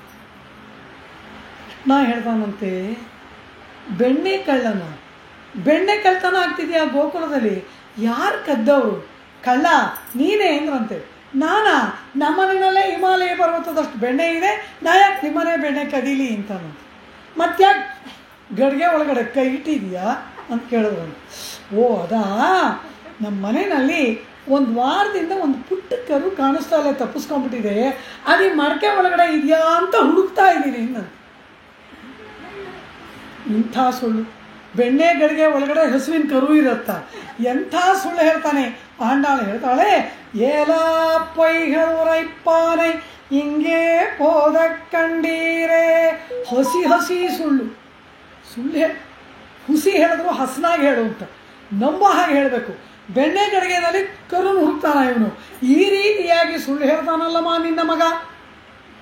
ಗೋಪಿಕೆಯರೆಲ್ಲ ಯಶೋದೆ ಮುಂದೆ ಬಂದು ಹೇಳ್ತಾ ಇದ್ದಾರೆ, ನಮ್ಮ ಮನೆಯ ಬೆಣ್ಣೆ ಗಡಿಗೆಯಲ್ಲಿ ನಿಮ್ಮ ಮನೆಯ ಕರುವನ್ನು ಹುಡುಕ್ತಾನಲ್ಲಮ್ಮ ನಿನ್ನ ಮಗ ಎಂಬುದಾಗಿ ಯಶೋದೆಯ ಬಳಿ ಬಂದು ದೂರ ಹೇಳ್ತಾ ಇದ್ದಾರಂತೆ. ಇದು ಕೃಷ್ಣನ ಕೀರ್ತಿ. ಎರಡು ನಾಲಿಗೆ ಇಲ್ಲದ ರಾಮನಲ್ಲಿ ಬೆಣ್ಣೆ ಗಡಿಗೆಯಲ್ಲಿ ಕರು ಹುಡುಕ್ತೀನಿ, ಇದು ಕೃಷ್ಣನ ಮಾತೆಲ್ಲಿ? ಆದರೆ ಆ ರಾಮನ ಸತ್ಯವಾಕ್ಯತ್ವವು ಈ ಕೃಷ್ಣನ ಸುಳ್ಳು ಎಷ್ಟು ಆಪ್ಯಾಯಮಾನವಾಗಿದೆಯಲ್ಲವಾ. ಇದು ನಮಕ್ಕೆ ತಂಜಂ ಅಂತಾರೆ ಆಳ್ವಾರಗಳು, ಆಚಾರ್ಯರುಗಳು. ಎರಡ ಈ ರಾಮ ಎಂಥ ಒಂದು ಸಾರಿ ನಿನ್ನವನು ಅಂತ ಹೇಳ್ಬಿಡಿ. ಸಕೃದೇವ ಪ್ರಪನ್ನಾಯ ತವಾಸ್ಮೀತಿ ಚ ಯಾಚತೆ ಅಭಯಂ ಸರ್ವಭೂತೇಭ್ಯೋ ದದಾಮ್ಯೇತದ್ವ್ರತಂ ಮಮ. ಒಂದು ಸಾರಿ ನಾನು ನಿನ್ನವನು ಅಂತ ಹೇಳ್ಬಿಟ್ರೆ ಸಾಕು. ಪ್ರಪಂಚದಲ್ಲಿ ಯಾರಿಂದಲೂ ಅವನಿಗೆ ಆಪತ್ತು ಬರದಾರ ಹಾಗೆ ನಾ ಅಭಯವನ್ನು ಕೊಡ್ತೀನಿ ಅಂತಾನೆ ಶ್ರೀರಾಮಚಂದ್ರ. ಎಲ್ಲರನ್ನ ಕಾಪಾಡ್ತಾನೆ. ಯಾರ್ಯಾರು ರಾಮನಲ್ಲಿ ಶರಣಾಗತಿ ಮಾಡ್ತಾರೆ ಅವರಾರಿಗೂ ಕೂಡ ರಾಮನಿಂದ ರಕ್ಷಣೆಯೇ ವಿನಃ ಆಪತ್ತು ಎಂಬುದು ಇಲ್ಲವೇ ಇಲ್ಲ ಅಲ್ಲವಾ. ಹೀಗೆ ಶರಣಾಗತ ರಕ್ಷಣೆ ಎಂಬ ವ್ರತವನ್ನು ಉಳ್ಳವನು ಏತತ್ ವ್ರತಮ್ಮಮ ಅಂತಾನೆ. ನಾ ಕಂಕಣ ಕಟ್ಕೊಂಡಿದ್ದೀನಿ, ವ್ರತದ ದೀಕ್ಷೆ ತೊಟ್ಟಿದ್ದೀನಿ. ಏನು ದೀಕ್ಷೆ? ಶರಣಾಗತ ರಕ್ಷಣೆ ಎಂಬ ವ್ರತಕ್ಕೆ ನಾನು ದೀಕ್ಷಾಬದ್ಧನಾಗಿದ್ದೀನಿ ಎಂಬುದು ರಾಮನ ಮಾತು. ಕೃಷ್ಣ ಪರಮಾತ್ಮನು ಅದೇ ರೀತಿ ಶರಣಾಗತ ವತ್ಸಲ. ಈ ಕೃಷ್ಣ ಏನೇ ಸುಳ್ಳು ಹೇಳಿದ್ರು ಸರಿ, ಜಗತ್ತೆಲ್ಲ ಅವನನ್ನು ಬೈದರೂ ಸರಿ, ಪಾಂಡವರಿಗಾಗಿ ಸುಳ್ಳು ಹೇಳ್ದ. ಹಗಲನ್ನು ರಾತ್ರಿಯನ್ನು ಹಗಲಾಗಿಸಿದ, ಹಗಲನ್ನು ರಾತ್ರಿಯಾಗಿಸಿದ. ಎರಡ ಪಾಂಡವರಿಗಾಗಿ ಏನೆಲ್ಲ ಕಾರ್ಯಗಳನ್ನು ಕೃಷ್ಣ ಪರಮಾತ್ಮ ಮಾಡಿದನಲ್ಲವಾ. ತನ್ನ ಸಿಂಹಾಸನದ ಕಾಲನ್ನು ಕಟ್ಟಿದ ಒಂದು ಸರ್ಪಕ್ಕಾಗಿ ಗರುಡನ ಜೊತೆಯಲ್ಲಿಯೇ ಯುದ್ಧ ಮಾಡಿದವನು ಕೃಷ್ಣ ಪರಮಾತ್ಮನಲ್ಲವಾ. ಪಾಂಡವ ಪಕ್ಷಪಾತಿ. ಇವನಿಗೇನು ಹೆಸರು? ಪಾಂಡವ ಪಕ್ಷಪಾತಿ ಅಂತಲೇ ಇವನಿಗೆ ಹೆಸರು. ಹೌದು, ನಾ ಪಾಂಡವರಲ್ಲಿ ಪಕ್ಷಪಾತವನ್ನೇ ತೋರ್ತೀನಿ, ನಿಂಗೇನೀಗ ಅಂತ ಕೇಳ್ತಾನಂತೆ ಕೃಷ್ಣ. ಆ ರೀತಿ ಆಶ್ರಿತ ಪಕ್ಷಪಾತಿಯಾದವನು ಕೃಷ್ಣ ಪರಮಾತ್ಮ, ಆಶ್ರಿತ ವತ್ಸಲನಾದವನು ಶ್ರೀರಾಮಚಂದ್ರ.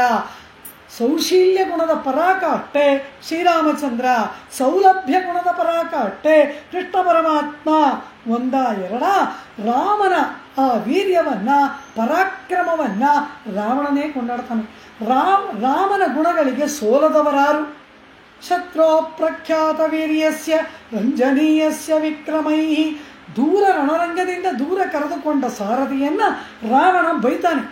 ಆಹಾ, ಆ ರಾಮನ ವೀರ್ಯವನ್ನು ಎಷ್ಟು ಚೆನ್ನಾಗಿ ಅನುಭವಿಸ್ತಾ ಇದ್ದೆ. ಇಷ್ಟು ಕಾಲಕ್ಕೆ ನನಗೆ ಸಮನಾಗಿ ಯುದ್ಧ ಮಾಡುವ ಒಬ್ಬ ದೊರೆತ, ಯುದ್ಧದ ಭೋಜನವನ್ನು ನನಗೆ ರಾಮ ನೀಡಿದ ಅಂತಾನೆ ರಾವಣ. ಹೀಗೆ ಕರ್ಕೊಂಬಂದ್ಬಿಟ್ಟಿಯಲ್ಲ ಅಂತಾನೆ. ಹೀಗೆ ಶ್ರೀರಾಮಚಂದ್ರನ ವೀರ್ಯಕ್ಕೆ ಸೋತವನು ರಾವಣ. ಅವನ ಬಾಯಲ್ಲೇ ಬರುತ್ತೆ. ತಮ್ಮನ್ಯೇ ರಾಘವಂ ವೀರಂ ನಾರಾಯಣ ಮನಾಮಯಂ. ಎದುರಿಗೆ ನಿಂತವನು ಶ್ರೀಯಪತಿಯಾದ ನಾರಾಯಣನಲ್ಲದೆ ಬೇರಲ್ಲ ಅಂತಾನೆ ರಾವಣನೇ.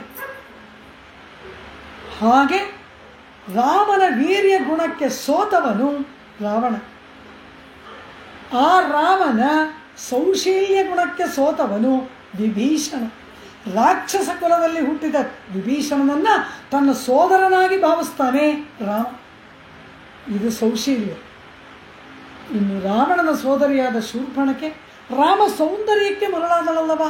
ಎಲ್ಲೋ ಆಕಾಶ ಮಾರ್ಗದಲ್ಲಿ ಹೋಗ್ತಾ ಇರ್ತಾಳೆ, ಮನುಷ್ಯ ವಾಸನೆ ಬಂತು, ಬದು ನೋಡ್ತಾಳೆ, ಅನುಪಮವಾದ ರೂಪ. ತರುಣೌ ರೂಪ ಸಂಪನ್ನೌ ಸುಕುಮಾರೌ ಮಹಾಬಲೌ. ಎಂಥ ಅದ್ಭುತವಾದ ಸೌಂದರ್ಯ. ನಾರು ಮಡಿ ಉಟ್ಕೊಂಡಿದ್ದಾರೆ, ಜಟೆ ಹಾಕಿ ಕಟ್ಕೊಂಡಿದ್ದಾರೆ, ಅದರಲ್ಲೇ ಎಷ್ಟು ಸುಂದರನಾಗಿದ್ದಾನೆ, ತರುಣನಾಗಿದ್ದಾನೆ. ರೂಪ ಸಂಪನ್ನವು ಅಂತಾಳೆ. ಅಂದರೆ ಏನು? ರೂಪ ಅಂದರೆ ಇದು. ರೂಪ ಲಕ್ಷ್ಮಿಯೇ ಇಲ್ಲಿ ನೆಲೆಗೊಂಡು ಬಿಟ್ಟಿದ್ದಾಳೆ ಅಂತಾಳೆ ಶೂರ್ಪಣಖಿ. ತರುಣೌ ರೂಪ ಸಂಪನ್ನೌ ಸುಕುಮಾರೌ ಮಹಾಬಲೌ. ಚೀರ ಕೃಷ್ಣಾಜಿನಾಂಬರ, ಜಟೆ ನಾರು ವಸ್ತ್ರವನ್ನು ತೊಟ್ಟಿದ್ದಾರಲ್ಲವ, ಈ ವೇಷದಲ್ಲೇ ಇಷ್ಟು ಚೆನ್ನಾಗಿದ್ದಾರಲ್ಲ ಎಂಬುದಾಗಿ ಮನುಷ್ಯರನ್ನು ತಿನ್ನುವ ಆಸೆ ಬಿಟ್ಟು ವಿವಾಹವಾಗುವ ಆಸೆ ಏರ್ಪಟ್ಟಿತಲ್ಲವ ಶೂರ್ಪಣಕಿಗೆ. ಹೀಗೆ ರಾಮನ ವೀರ್ಯಕ್ಕೆ ಸೋತವನು ರಾವಣ, ರಾಮನ ಸೌಶೀಲ್ಯಕ್ಕೆ ಸೋತವನು ವಿಭೀಷಣ, ರಾಮನ ರೂಪ ಸೌಂದರ್ಯಕ್ಕೆ ಮರುಳಾದವಳು ಶೂರ್ಪಣಕ, ರಾಮನ ರಕ್ಷಣಾ ಸಾಮರ್ಥ್ಯಕ್ಕೆ ಶರಣಾಗತರಾದವರು ಋಷಿಗಳು, ರಾಮನನ್ನ ತಂದೆಯಂತೆ ರಾಮನ ಪ್ರಜಾರಕ್ಷಣೆ ವಾತ್ಸಲ್ಯಕ್ಕೆ ಮನಕ್ಕೊಟ್ಟು ಅವನೇ ರಾಜನಾಗಬೇಕು ಅಂತ ಬಯಸಿದವರು ಪ್ರಜೆಗಳು. ಯಾರು ರಾಮನನ್ನು ಇಷ್ಟಪಡಲಿಲ್ಲ? ದಶರಥ ಚಕ್ರವರ್ತಿ ರಾಮನಿಗೆ ಪಟ್ಟಾಭಿಷೇಕ ಮಾಡಬೇಕು ಅಂದರೆ ಮೊದಲು ಸಿಂಹಾಸನದಿಂದ ಕೆಳಗಡೆ ಇಂತಾರೆ ಪ್ರಜೆಗಳು. ನಾನೇನಂಥ ಅಪರಾಧ ಮಾಡಿದೆ, ನಾನು ನಿಮ್ಮನ್ನು ಚೆನ್ನಾಗಿ ನೋಡ್ಕೊಳ್ಳಿಲ್ವಾ ಅಂದ. ನೀ ಚೆನ್ನಾಗಿ ನೋಡಿಕೊಂಡೆ, ಒಂದು ತಪ್ಪು ಮಾಡಿದೀಯಾ, ರಾಮನಂಥ ಮಗನನ್ನು ಪ್ರಸವಿಸಿದೀಯಾ, ಆದ್ದರಿಂದ ನೀ ಕೆಳಗಿಳಿ ಎಂದರು ಪ್ರಜೆಗಳು. ಗುಣಪ್ರಕರಣ ಅಯೋಧ್ಯಾಕಾಂಡದಲ್ಲಿ ಅದ್ಭುತವಾಗಿ ರಾಮಗುಣಗಳ ವರ್ಣನೆಯಲ್ಲವ. ಇದು ರಾಮನ ಕೀರ್ತಿ. ಈ ರೀತಿ ಶ್ರೀರಾಮಚಂದ್ರ ಸಮಸ್ತ ಕಲ್ಯಾಣ ಗುಣ ಪರಿಪೂರ್ಣನಾಗಿ ಎಲ್ಲರಿಗೂ ಕೂಡ ಪ್ರಿಯನಾದವನು ಈ ರಾಮನಲ್ಲವ. ಹಾಗೆ ಆ ರಾಮ ಅವನನ್ನು ನಿಂದನೆ ಮಾಡುವುದಕ್ಕೆ ಬಂದವರು ಕೂಡ ಬೈತಾರೆ.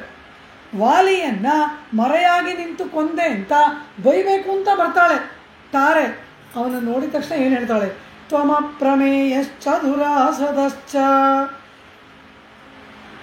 ಒಂದೇ ಒಂದು ಮಾತಲ್ಲಿ ರಾಮನ ಸಕಲ ಗುಣಗಳನ್ನು ತಾರೆ ಹೇಳ್ಬಿಡ್ತಾಳೆ. ತ್ವಮ ಅಪ್ರಮೇಯ ಅಂದ್ಬಿಟ್ಲು, ನೀ ಸಾಕ್ಷಾತ್ ಪರಮಾತ್ಮ ಅಂತ ಹೇಳ್ಬಿಟ್ಲು.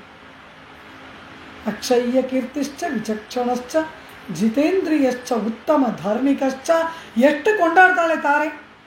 ರಾವಣ ವಧೆ ಮಾಡಿದ ಬಂದಂತಹ ಮಂಡೋದರಿ ತಮಸತ್ಪರಮೋಧಾತ ಅಂತ ರಾಮನನ್ನು ಕೊಂಡಾಡ್ತಾಳೆ. ಇದಲ್ಲವ ರಾಮನ ಕೀರ್ತಿ. ರಾಮ ಎಂತಹವನು? ನಾಗಪಾಶ ಇಂದ್ರಜಿತ್ತು ಬಿಟ್ಟಾಗ, ಅದಕ್ಕೆ ಕಟ್ಟಲ್ಪಟ್ಟಾಗ ನಾಗಪಾಶದಿಂದ ಬಿಡುಗಡೆ ಪಡೆಯುವುದಕ್ಕಾಗಿ ಗರುಡನನ್ನು ಕರ್ಕೊಂಡು ಬರ್ತಾರೆ. ಹಾಗೆ ಬಂದ ಗರುಡ ನಾಗಪಾಶವನ್ನು ಬಿಡಿಸಿಬಿಟ್ಟು ರಾಮನಿಗೆ ನಮಸ್ಕಾರ ಮಾಡ್ಬಿಟ್ಟು ಹೋಗ್ತಾನೆ. ಏನು ಹೇಳ್ತಾನೆ ಗರುಡ? ಸಖೇ ರಾಘವ ಧರ್ಮಜ್ಞ. ಇದು ಗರುಡ ರಾಮನನ್ನು ಕರೆಯುವ ಮಾತು. ಧರ್ಮವನ್ನು ಅರಿತವನೇ, ಎಲೈ ಪ್ರಾಣಪ್ರಿಯನಾದ ಮಿತ್ರನಾದ ರಾಮನೇ, ರಿಪೂಣಾಮಪಿ ವತ್ಸಲ, ಶತ್ರುಗಳಲ್ಲಿ ಕೂಡ ವಾತ್ಸಲ್ಯವುಳ್ಳವನು ನೀನು ಎಂಬುದಾಗಿ ಅಭ್ಯನುಜ್ಞಾತುಮಿಚ್ಛಾಮಿ ಗಮಿಷ್ಯಾಮಿ ಯಥಾಗತಿ, ನನಗೆ ಅನುಮತಿಯನ್ನು ಕೊಡು, ಹೋಗ್ಬಿಟ್ಟು ಬರ್ತೀನಿ ಅಂತಾನಲ್ಲವಾ. ಇದು ರಾಮನ ಒಂದು ಗುಣ. ಅದೇ ರೀತಿ ಕೃಷ್ಣ ಪರಮಾತ್ಮನನ್ನು ಸುಳ್ಳು ಹೇಳಿದವನು ಅಂತ ನಾವು ಹೇಳಿದ್ವಲ್ವಾ. ಆದರೆ ಕೃಷ್ಣನಷ್ಟು ಸತ್ಯವಾಕ್ಯವಾಡುವವನು ಯಾರೂ ಇಲ್ಲ. ಕೃಷ್ಣ ಬಾಲಲೀಲೆಯಲ್ಲಿ ಹೀಗೆ ತುಂಟಾಟ ಆಡಿ ಗೋಪಿಕೆಯರನ್ನು ರಂಜಿಸಿದ. ಕೃಷ್ಣ ಪರಮಾತ್ಮ ಸುಳ್ಳನ್ನು ಹೇಳಿದ, ಹಗಲನ್ನು ರಾತ್ರಿಯಾಗಿಸಿದ, ರಾತ್ರಿಯನ್ನು ಹಗಲಾಗಿಸಿದ, ಪಾಂಡವರಿಗಾಗಿ ಏನೇನು ಮಾಡಬೇಕೋ ಎಲ್ಲವನ್ನ ಮಾಡಿದ. ಆದರೆ ಕೃಷ್ಣ ಪರಮಾತ್ಮ ಸತ್ಯವಾಕ್ಯನಾದವನು ಎಂಬುದನ್ನು ಮಹಾಭಾರತ ನಮಗೆ ಹೇಳುತ್ತೆ. ಪಾಂಡವರೆಲ್ಲರೂ ಕೂಡ ಆ ವಿರಾಟರಾಜನ ಆಸ್ಥಾನದಲ್ಲಿ ಅಜ್ಞಾತವಾಸದಲ್ಲಿ ಇದ್ದು, ಆ ಅಜ್ಞಾತವಾಸವನ್ನು ಮುಗಿಸಿ ಉಪಪ್ಲಾವ್ಯ ಎಂಬ ಗ್ರಾಮದಲ್ಲಿ ಸಭೆ ಸೇರಿದ್ದಾರೆ. ಕೌರವರಿಂದ ರಾಜ್ಯವನ್ನು ಮರಳಿ ಪಡೆಯುವುದು ಹೇಗೆ ಎಂಬುದಾಗಿ ಎಲ್ಲರೂ ಕೂಡಿ ಸಭೆ ಸೇರಿ ಇದ್ದಾರೆ. ಕೊನೆಗೆ ರಾಜ್ಯವನ್ನು ಕೇಳುವುದಕ್ಕೆ ಕೃಷ್ಣನನ್ನು ದೂತನಾಗಿ ಕಳಿಸಬೇಕು ಎಂಬುದಾಗಿ ತೀರ್ಮಾನವನ್ನು ಮಾಡಿ ಅವರೆಲ್ಲರೂ ಕೂಡ ಕೃಷ್ಣನಿಗೆ ಒಬ್ಬೊಬ್ಬರು ಒಂದೊಂದು ಹೇಳಿ ಕಳಿಸ್ತಾರೆ. ಧರ್ಮಪುತ್ರ ಒಂದು ಮಾತನ್ನು ಹೇಳ್ತಾನೆ, ಭೀಮ ಒಂದು ಹೇಳ್ತಾನೆ, ಧರ್ಮರಾಜ ಹೇಳ್ತಾನೆ, ಕೃಷ್ಣ ಯುದ್ಧ ಬೇಡ, ನೀನು ಆ ದುರ್ಯೋಧನನ ಬಳಿಯಲ್ಲಿ ನೀನು ಶಾಂತಿಯನ್ನೇ ಮಾಡಿಕೊಂಡು ಬಾ, ರಕ್ತಪಾತ ಯುದ್ಧ ಅದು ನಮಗೆ ಬೇಡ ಎಂಬುದಾಗಿ ಅಲ್ಲಿ ಹೇಳ್ತಾನೆ ಕೃಷ್ಣನನ್ನು ನೋಡಿ. ಆಮೇಲೆ ಭೀಮ ಅಣ್ಣ ಕೇಳಿದ್ರೆ ಹಾಗೆ ಅಂತಾನೆ. ಒಬ್ಬೊಬ್ಬರು ಒಂದು ಸಹದೇವ ಹೇಳ್ತಾನೆ, ನಿನಗೇನು ಪ್ರಿಯವೋ ಅದನ್ನು ಮಾಡ್ಕೊಂಡು ಬಾ ಕೃಷ್ಣ ಅಂತಾನೆ. ಸಹದೇವ ಬ್ರಹ್ಮಜ್ಞಾನಿ ಪಂಚ ಪಾಂಡವರುಗಳಲ್ಲಿ. ಆದ್ದರಿಂದ ಅವನು ಆ ರೀತಿ ಹೇಳಿದಾಗ ಕೊನೆಯಲ್ಲಿ ದ್ರೌಪದಿ ನಿಂತಿರ್ತಾಳೆ. ಅವಳು ಅಳ್ತಾ ಇರ್ತಾಳೆ. ಕೃಷ್ಣ ಹಸ್ತಿನಾವತಿಗೆ ಹೊರಡುವಾಗ ಅಲ್ಲಿ ನಿಂತಿರ್ತಾಳೆ. ಅವನು ದ್ರೌಪದಿಯನ್ನು ನೋಡಿ ಒಂದು ನಿಮಿಷ ನಿಂತಾಗ ಅವಳು ಏನು ಮಾತಾಡಲ್ಲ, ಬಿಚ್ಚಿರುವ ಕೂದಲನ್ನು ಹೀಗೆ ನೇವರಿಸಿ ಅಳುತ್ತಾಳೆ. ಅವಳು ಏನು ಹೇಳಲ್ಲ. ಆಗ ಕೃಷ್ಣ ಹೇಳ್ತಾನೆ, ಎಲೈ ಕೃಷ್ಣೇ ಪಾಂಚಾಲಿ, ಒಂದು ತಿಳಿದುಕೋ, ಆಕಾಶವೇ ಕೆಳಗೆ ಬೀಳಬಹುದು, ಭೂಮಿಯೇ ನುಚ್ಚು ನೂರಾಗಬಹುದು, ಸಮುದ್ರವಲ್ಲ ಒಣಗಿ ಹೋಗಬಹುದು, ಆದರೆ ಕೃಷ್ಣನ ಮಾತು ಮಾತ್ರ ಎಂದೂ ಸುಳ್ಳಾಗುವುದಿಲ್ಲ. ನಿನ್ನ ಕೂದಲನ್ನು ಮುಡಿಸಿಯೇ ತೀರ್ತೇನೆ. ನಮೇ ಮೋಘಂ ವಚೋ ಭವೇತ್, ನಮೇ ಮೋಘಂ ವಚೋ ಭವೇತ್. ಕೃಷ್ಣನ ಪ್ರತಿಜ್ಞಾಪೂರ್ವಕವಾದ ಮಾತಿದು. ಈ ಕೃಷ್ಣನ ಮಾತು ಎಂದಿಗೂ ಕೂಡ ಸುಳ್ಳಾಗುವುದಿಲ್ಲ ಕೃಷ್ಣೇ ಎಂಬುದಾಗಿ ದ್ರೌಪದಿಗೆ ಪ್ರತಿಜ್ಞೆಯನ್ನು ಮಾಡಿ ಕೊಡ್ತಾನೆ ಕೃಷ್ಣ ಪರಮಾತ್ಮ. ಈ ಕೃಷ್ಣ ಎಂದೂ ಸುಳ್ಳಾಡುವುದಿಲ್ಲ, ಕೃಷ್ಣನ ಮಾತು ಎಂದೂ ಸುಳ್ಳಾಗುವುದಿಲ್ಲ, ನಿನ್ನ ತಲೆ ಕೂದಲನ್ನು ಮುಡಿಸಿಯೇ ತೀರ್ತೇನೆ ಅಂತ. ಇದು ಕೃಷ್ಣ ಮಾಡಿದ ಪ್ರತಿಜ್ಞೆ, ಇದು ಕೃಷ್ಣನ ಸತ್ಯವಾಕ್ಯತ್ವ. ಇದಕ್ಕೆ ಮತ್ತೊಂದು ಪ್ರಮಾಣ ಬೇಕಾ? ಉತ್ತರೆಯ ಗರ್ಭ ಈ ಅಶ್ವತ್ಥಾಮ, ದ್ರೋಣಪುತ್ರನಾದ ಅಶ್ವತ್ಥಾಮ ಅಪಾಂಡವಾಸ್ತ್ರವನ್ನು ಬಿಟ್ಬಿಟ್ಟಾಗ ಅದು ದ್ರೌಪದಿಯ ಗರ್ಭದಲ್ಲೇ ಇದ್ದಂಥ ಅವನನ್ನು ಸುಡುವುದಕ್ಕೆ, ಉತ್ತರೆಯ ಗರ್ಭದಲ್ಲಿ ಇರ್ತಕ್ಕಂಥ ಅವನನ್ನು ಪರೀಕ್ಷಿತನ್ನು ಸುಡುವುದಕ್ಕೆ ಪ್ರಾರಂಭ ಮಾಡುತ್ತಲ್ಲವ.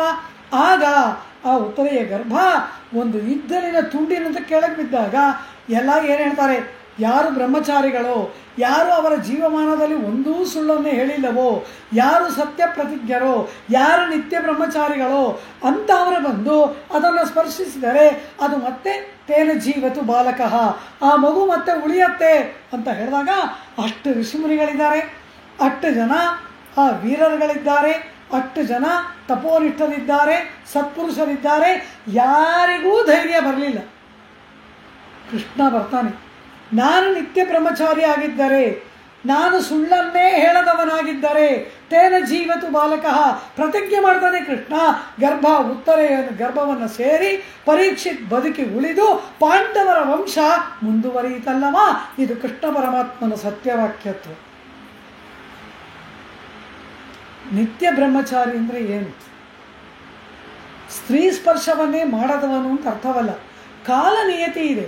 ಪತ್ನಿಯೇ ಆದರೂ ಕೂಡ ಅವಳ ಜೊತೆ ಇಂತಿಂಥ ಕಾಲದಲ್ಲಿ ಮಾತ್ರ ಇರಬೇಕು ಅಂತ ಆ ನಿಯಮವನ್ನು ಪಾಲಿಸುವವನು ಬ್ರಹ್ಮಚಾರಿ ಅಂತ ಅರ್ಥ. ಅದು ಮಾತ್ರವಲ್ಲ, ಈ ಪರಮಾತ್ಮನಿಗೆ ಲೌಕಿಕವಾದ ಸ್ತ್ರೀ ಸಂಪರ್ಕದಿಂದ ಆನಂದವನ್ನು ಪಡೆಯುವ ಪ್ರಮೇಯವೇ ಇಲ್ಲ. ಅದನ್ನು 21ನೇ ಪಾಠದಲ್ಲಿ ಆಂಡಾಳು ಹೇಳ್ತಾಳೆ. ಪರಮಾತ್ಮ ಎಂತಹವನು ಎಂಬುದನ್ನು ಆಂಡಾಳು ಹೇಳ್ತಾಳೆ. ಹಾಗೆ ಆ ಕೃಷ್ಣ ಪರಮಾತ್ಮ ಎಲ್ಲ ಕಾಲದಲ್ಲಿಯೂ ಕೂಡ ಸ್ವಾರ್ಥಕ್ಕಾಗಿ ಸುಳ್ಳನ್ನು ಹೇಳದ ಸತ್ಯವಾಕ್ಯದವನಾದಂತಹ ಆ ಬ್ರಹ್ಮಚರ್ಯದಲ್ಲಿ ನೆಲೆ ನಿಂತವನಾದ್ದರಿಂದ ಉತ್ತರೆಯ ಗರ್ಭ ಉಳಿಯಿತಲ್ಲವ. ಇದು ಕೃಷ್ಣನ ಸತ್ಯವಾಕ್ಯತ್ವ ಅಂತ. ಕೃಷ್ಣ ಬಹಳ ಚಾಣಾಕ್ಷ. ಆ ಅಸುರವಧೆಯನ್ನು ಮಾಡುವುದರಲ್ಲಿ ಕೂಡ ಮಹಾಚಾಣಾಕ್ಷ. ಒಬ್ಬೊಬ್ಬರನ್ನೇ ಒಟ್ಟಿಗೆ 36-37 ಅಕ್ಷವಿಣಿಕೆ ಹೊಂದೋದು ಬೇರೆ, ಚಾಕಚಕ್ಯತೆಯಿಂದೆಲ್ಲ ಕೊಡ್ತಾನೆ. ಶ್ರೀಮಾಲಿಕ ಅಂತ ಒಬ್ಬ ಗೆಳೆಯ ಕೃಷ್ಣನಿಗೆ, ಅವನು ದುಷ್ಟ, ಆದರೆ ಕೃಷ್ಣನಿಗೆ ಗೆಳೆಯ.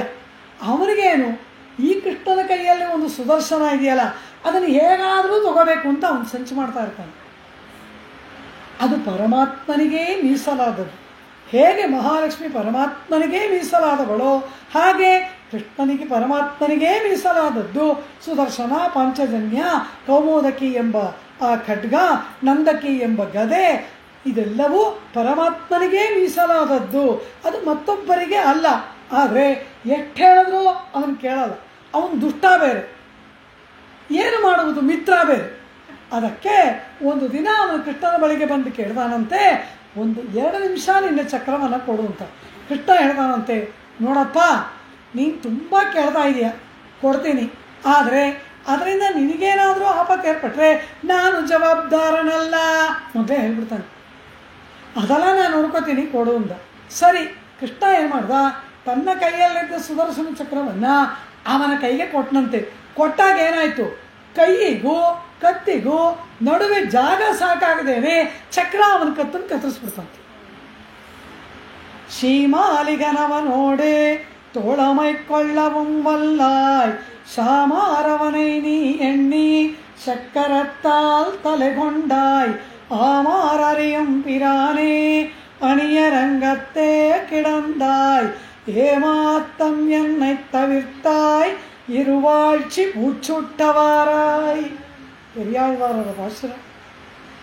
ಶ್ರೀಮಾಲಿಕನ್ ಅವನೋಡು, ಆ ಶ್ರೀಮಾಲಿಕನ ಜೊತೆಯಲ್ಲಿ ತೋಳಮೈ ಸ್ನೇಹವನ್ನೂ ಮಾಡ್ತೀಯ. ಚಕ್ಕರತ್ತಾಲ್ ತಲೆ ಕೊಂಡಾಯ್, ಚಕ್ರದಿಂದ ತಲೆನೂ ಕತ್ತರಿಸ್ತೀಯ. ಏನಯ್ಯ ನಿನ್ನ ವೃತ್ತಾಂತ ಅಂತಾರೆ ಪೆರಿಯಾಳ್ವಾರ್. ಹೀಗೆ ಕಾಲಯವನನ್ನ ಮುಚುಕುಂದನನ್ನ ಇಟ್ಟು ನಿರ್ನಾಮ ಮಾಡಿದ. ಒಂದಾ ಎರಡ ಕೃಷ್ಣ ಪರಮಾತ್ಮನ ಕೀರ್ತಿಗಳು. ಈ ರೀತಿ ಈ ರಾಮನ ಕೀರ್ತಿ ಏಕಪತ್ನಿ ವ್ರತಸ್ಥ, ಉಣ್ಣಾದು ಉರಂಗಾದು ಒಲಿಕಡಲೆ ಊಡರುತ್ತೆ ಎಂಬುದಾಗಿ ಇದ್ದವಳು ಒಬ್ಬಳು ಪತ್ನಿ, ಅವಳಿಲ್ಲದಾದಾಗ ಕೂಡ ಮತ್ತೊಬ್ಬಳನ್ನ ಕಣ್ಣೆತ್ತಿಯೂ ನೋಡದಂತಹ ಏಕಪತ್ನಿ ವ್ರತಸ್ಥನಾದವನು ರಾಮ. ಭರತ ಸೋದರ ಮಾವನ ಮನೆಯಿಂದ ತಿರುಗಿ ಬರ್ತಾನೆ. ಎಲ್ಲ ವ್ರತ ಅಂತ ಕೇಳ್ತಾನೆ. ರಾಮ ಕಾಡಿಗೆ ಹೋದ್ನ. ರಾಮ ಏನು ಅಪರಾಧ ಮಾಡಿದ? ಭರತ ಒಂದು ಪಟ್ಟಿಯನ್ನೇ ಕೊಡ್ತಾನೆ. ಬ್ರಾಹ್ಮಣ ಧನವನ್ನು ಅಪಹಾರ ಮಾಡಿದನ, ಅದು ಮಾಡಿದನ, ಇದು ಮಾಡಿದನ. ಪರಸ್ತ್ರೀಯನ್ನ ರಾಮ ಏನಾದರೂ ಕಣ್ಣೆತ್ತಿ ನೋಡಿದನ ಅಂತ ಕೇಳ್ತಾನೆ ಭರತ. ಕೈಕೇಯಿ ಏನು ಹೇಳ್ತಾಳೆ ಗೊತ್ತಾ? ಹೇಳ್ಬೇಡ ಹೇಳ್ಬೇಡ ನಿಲ್ಸು ಅಂತಾಳೆ. ನ ರಾಮ ಪರದಾರಾನ್ವೈ ಚಕ್ಷುರ್ಭ್ಯಾಮಪಿ ಪಶ್ಯತಿ. ಎಲೈ ಪುತ್ರ, ಎರಡೂ ಕಣ್ಣುಗಳಿಂದ ಕೂಡ ರಾಮ ಪರಸ್ತ್ರೀಯನ್ನು ನೋಡಿದವನಲ್ಲ ಅಂತಾಳೆ. ಎರಡೂ ಕಣ್ಣು ಅಂದರೆ ಏನರ್ಥ? ಕೆಟ್ಟ ದೃಷ್ಟಿಯಿಂದ ನೋಡೋದಾದರೆ ಕಡೆಗಣ್ಣ ನೋಡೋದಿಂದ ನೋಡೋದು, ಅದರ ಹಾಗೆಲ್ಲ ನೋಡಬಾರ್ದು. ಪರಸ್ತ್ರೀಯರನ್ನು ಎರಡೂ ಕಣ್ಣಿಂದ ನೋಡೋದು ಅಂದರೆ ಮಕ್ಕಳು ತಾಯಿಯನ್ನು ನೋಡುವಂತೆ. ಹಾಗೆ ಕೂಡ ರಾಮ ಪರಸ್ತ್ರೀಯನ್ನು ನೋಡಲಿಲ್ವಂತೆ. ನ ರಾಮ ಪರದಾರಾನ್ವೈ ಚಕ್ಷುರ್ಭ್ಯಾಮಪಿ, ಎರಡು ಕಣ್ಣು ಅಂತಾಳೆ ಏಕೆ? ಕಳ್ಳ ನೋಟದಿಂದ ಒಕ್ಕಣ್ಣಲ್ಲಿ ನೋಡೋದಲ್ಲ, ಎರಡೂ ಕಣ್ಣಿನಿಂದ ಕೂಡ ರಾಮ ಪರಸ್ತ್ರೀಯನ್ನು ಕಂಡವನಲ್ಲ ಅಂತಾಳೆ ಕೈಕೇಯಿ ಹೇಳುವ ಮಾತು. ಇದು ರಾಮನ ಕೀರ್ತಿ. ಈ ಕೃಷ್ಣನ ಕೀರ್ತಿ ಎಂತಹದ್ದು? ಷೋಡಶ ಸ್ತ್ರೀ ಸಹಸ್ರೇಶಾಯ ನಮಃ. 16,000 ಮಂದಿಯನ್ನು ವಿವಾಹ ಮಾಡಿಕೊಂಡವನಿಗೆ ನಮಸ್ಕಾರ, ಆರಾಧನೆ. ಇವನ ಕೀರ್ತಿ ಏನು? ಗೋಪಿ ವಸ್ತ್ರಾಪಹಾರಕಾಯ ನಮಃ.